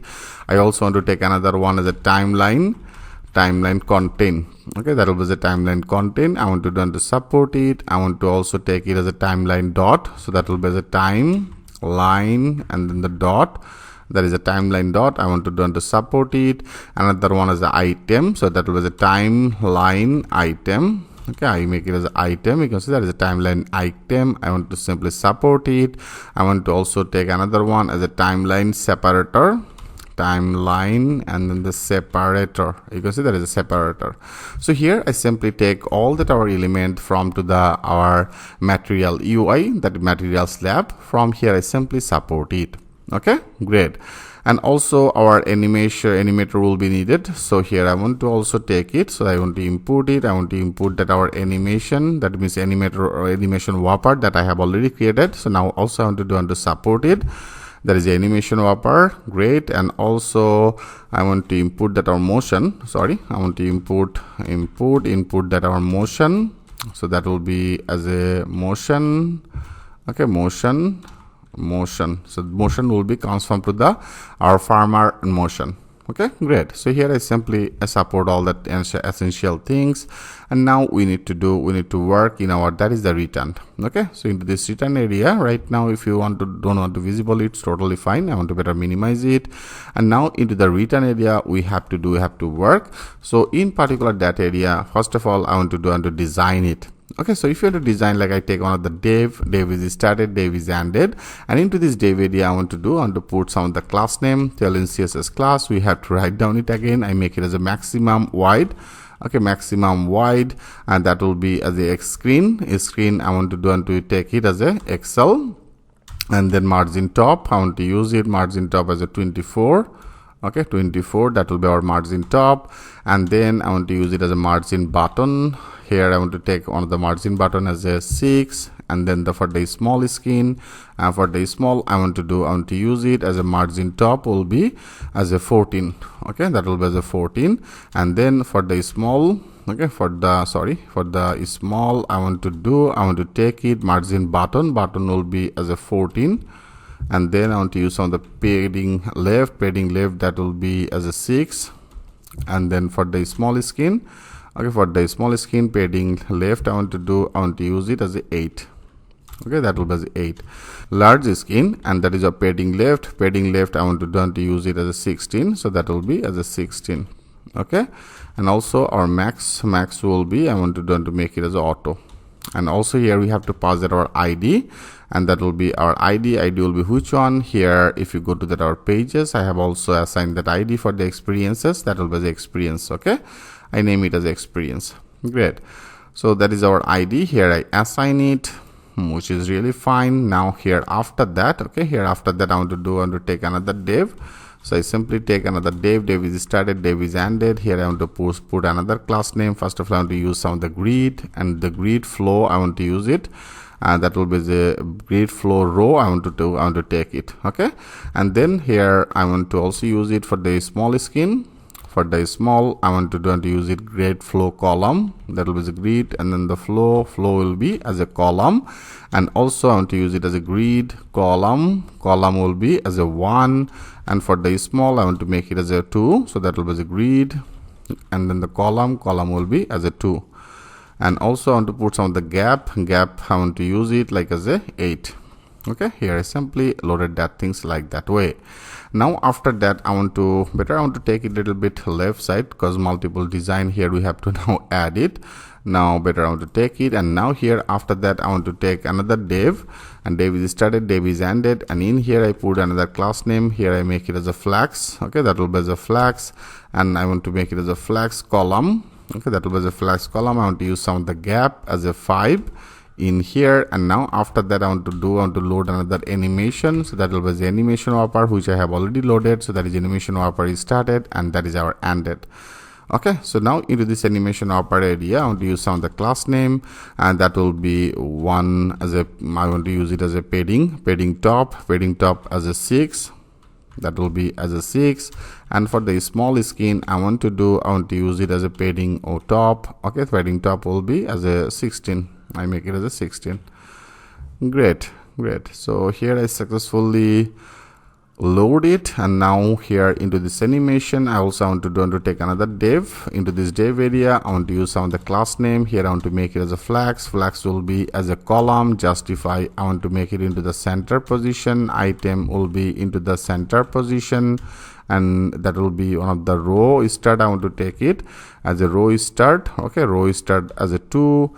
And then for the small skin I want to take it as a row start will be as a 1, so that will be as a row, and then the start will be as a 1. Okay, and now here I want to load one of the h1 tag, so that will be one of the h1. I want to take it, and into this h1 tag area here also I want to use some of the class name. Here I want to pass it as a leading.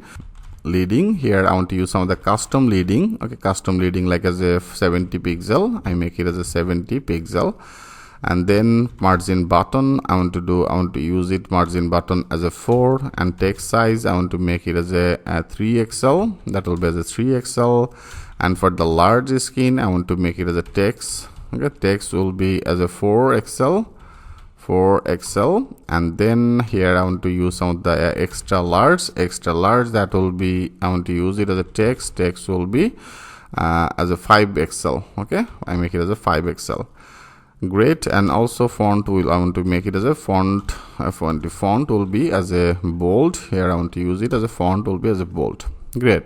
And now here I want to actually display that our name. So here if you want to display this name in particular that area, I want to simply add on the condition. Our name will be which one? Our name here, if you go to that our design, so that will be actually our 0 index, that will be our 1 index, right? So here that part I want to actually use another different class color, which I have already done it before. So first of all, our text will be which one? Text will be as a my and experience. Okay, experience.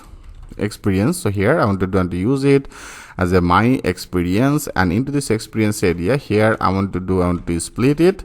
I want to split first. I want to split that our empty space, so that will be the empty space. And here after that I want to load that our map method, so that will be the map method. Here we pass two things, one will be our item, another will be as a index, right? So same functionality that I have already used it before.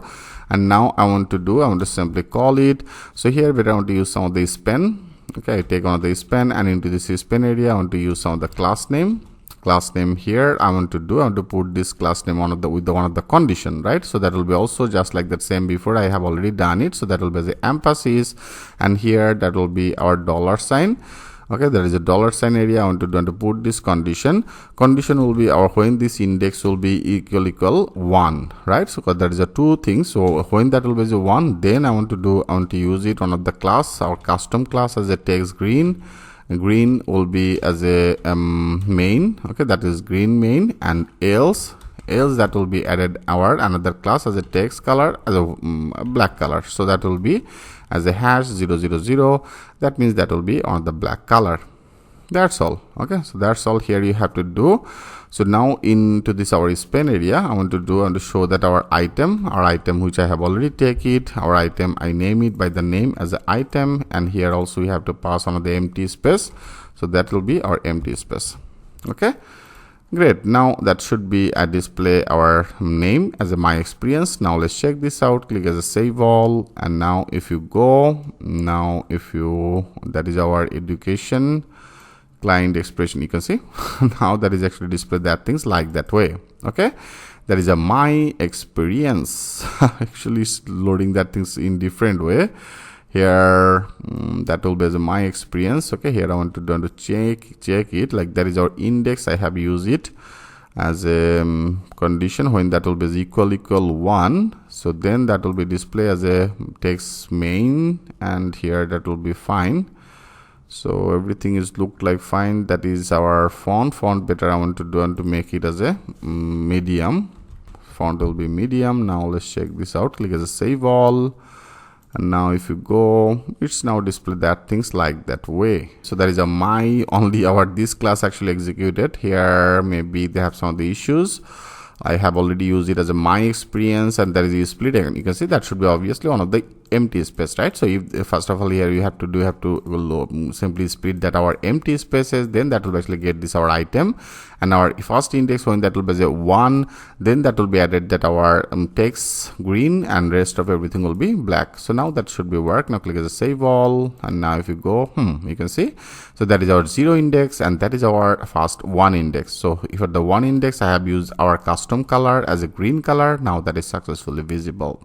Great. So now better I want to continue this process in our next video. I want to design our this part like that way. Okay, so how to do this work in our next video, I will show you that things with the live example. So thanks for watching and I will see you in the next video. Hello friend, welcome back. In our previous video here, we successfully load that our my experiences, right? Now in this video, I want to display that our my experiences, all the data. So our layout will be like it. This type upon the things I want to now design it. So let's do that work. For doing this, I want to go back to here. So that is our animation. Okay, animation wrapper. One of the animation wrapper is started and that is ended. Now here after that, I want to take another one. Better I want to little bit close it. Like here after that I want to take another animation wrapper. That will be the animation wrapper is started, animation wrapper is ended. Okay, so now into this animation wrapper I want to now add another functionality.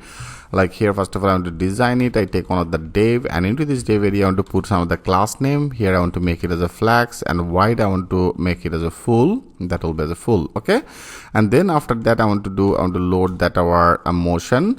So that will be as a motion. Okay, motion and then the div I want to use it as a motion div. Motion div is started, motion div is ended.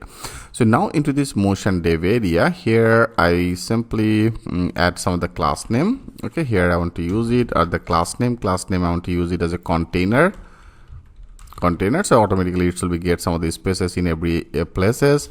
And now here I want to load that our material icon. So that will be as a timeline. Okay, which I have already loaded that things before. So now I want to load that our timeline, and that is the timeline I want to close it. So here if you also select it, you can see I have also loaded the timeline connector, and that is a timeline contain, the dot, everything. Now one by one I will use it. So that is our timeline. Here I simply loaded the timeline. Better I want to take it a little bit here. Okay, that will be our div, and this div is started, this div is ended in here. Okay, sorry, that will be ended in particular that position. Perfect. So now into this timeline area here I want to use that our position first. So that will be the position, one of the property, and position that should be into the right position. So I want to use it as a right. That will be as a right. And now here after that I want to display all that our experience data. So here if you want to access that our experience data, I have also destructured that our experience data by the name as experience data, and also I have checked it into the console log. We successfully get all the data, right? So now I want to access it. Now that will be our experience data. Here I want to put another condition here, that will be as the end that is the experience data. I want to access that our length. That will be the length I want to access it. So if there have any length, in that case I want to simply load that our map function. So that will be our experience data. Here I want to call that our map method, and this map method area I want to now access it by the name as a experience item. Okay, by this name I want to access it. And now here I simply loaded that on the callback function. So our process will be same that I have done before, and in particular that area I want to do first of all here if you go to that our design or our timeline item will be needed, separator will be needed, and also dot will be needed. I want to simply take all one by one. Like first of all I want to take that our timeline. Okay, time and then the line item I want to access it. Timeline item is started, timeline item will be ended, and also I want to take another one as a timeline separator. Timeline separator. Okay, here which I have already loaded everything. So now I simply loaded that our timeline separator, and in here I take another one as a timeline dot. That is a timeline dot. Okay, so here I also want to load it, and into this timeline dot area here I want to put some of the class name. Here I want to use that our custom class name. So that will be the custom class. Here I want to use it as a busy green. Okay, green, RWN green, and that is as a main. Okay, which I have already loaded on the custom one. So that will be our timeline. Here I simply load it. Okay, so now that is our timeline dot, and dot you can also close it in particular that position, but I want to close it in here. Right now we don't need it. So that is our timeline dot. So here after that I want to load that our timeline connector. So that will be our another one as a timeline, and that is our connector. Okay, here I want to also close that our timeline connector.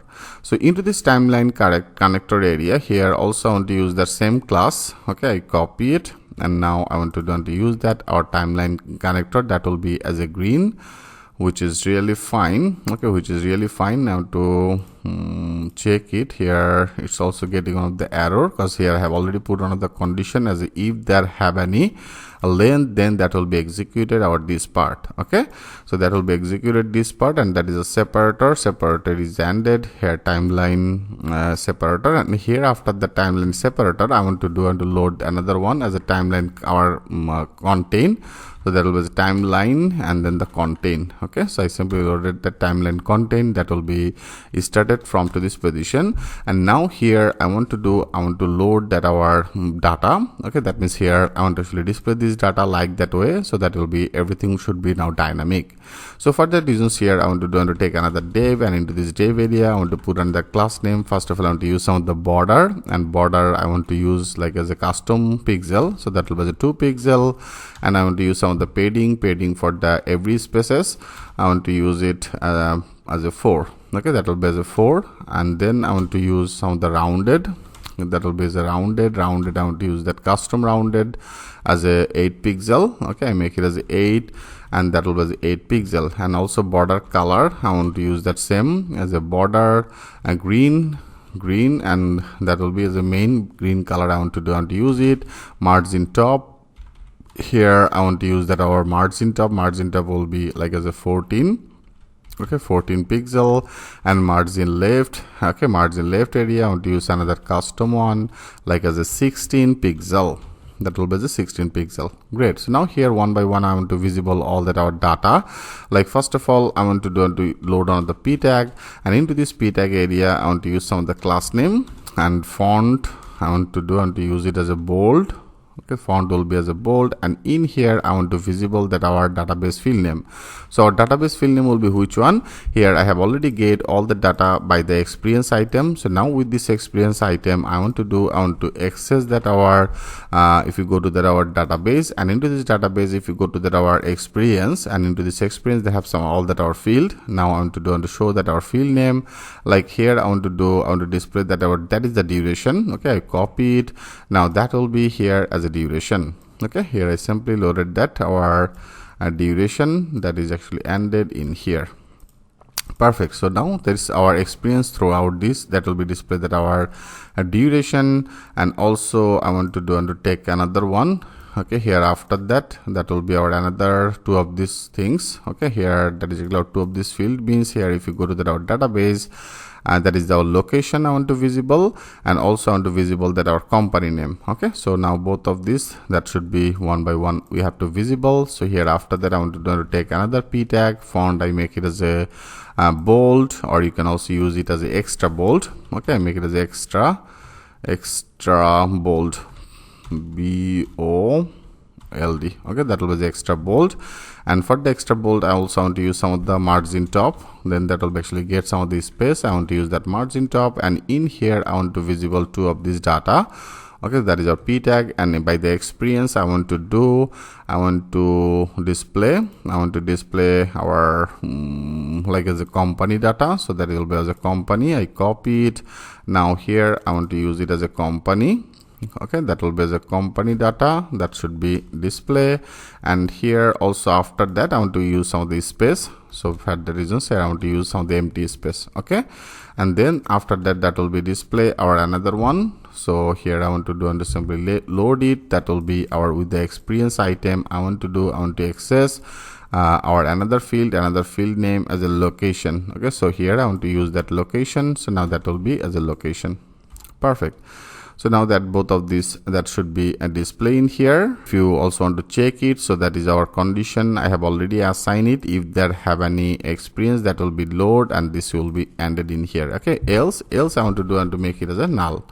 So now our error is totally gone, and now I want to check it. If you now click as a save all, and now if you go, you can see how actually that is displayed that things like that way, which is really great, right?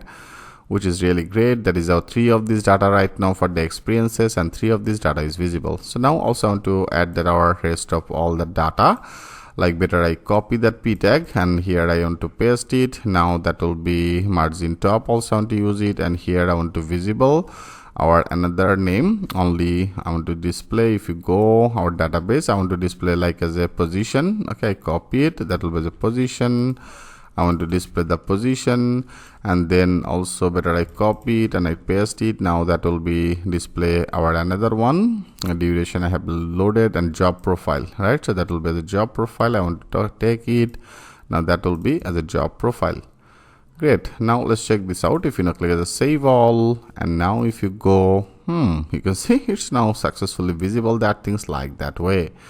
So now that is visible. Better I want to do job profile here. I want to better make it as a only bold. Okay, that will be as a bold. That will be as a bold. Now if you click as a save all, and now if you go, it's much better. Right now they have the 3 data, and that is the 3 data is successfully visible, right? So now here I have used it that things like that way. If you want to change it, you can also change it, display that things like that way. So now our dynamic data is now successfully fetched from to our database, and now that is visible. That means our this part is successfully done, and also there is another one as a my education. So now we have to work for this. Okay, so great. Here we successfully done that our my experiences. So better I want to continue this process in our next video. I want to load that our my education. So that will be just like that same. I simply copy it, and here I will actually use that for our my education. Okay, so thanks for watching, and I will see you in the next video. Hello friend, welcome back. In our previous video here, we successfully load that our my experience. Okay, so all that our experiences is now successfully visible in here. Now in this video, I want to complete our another part that will be as a my education. Okay, so our layout will be just like that same before. Let's do that work. For doing this, I want to go back to that our experience index page, and into this experience index, I want to go. That is actually everything. I have already done it, right? So now first of all, I want to go back to that animation wrapper is ended, right? So that is our last animation wrapper, and also that is our last div. If you select this div, and this div is started from this one, right? So you can see that is actually our another div as this one is a flags column gap 5.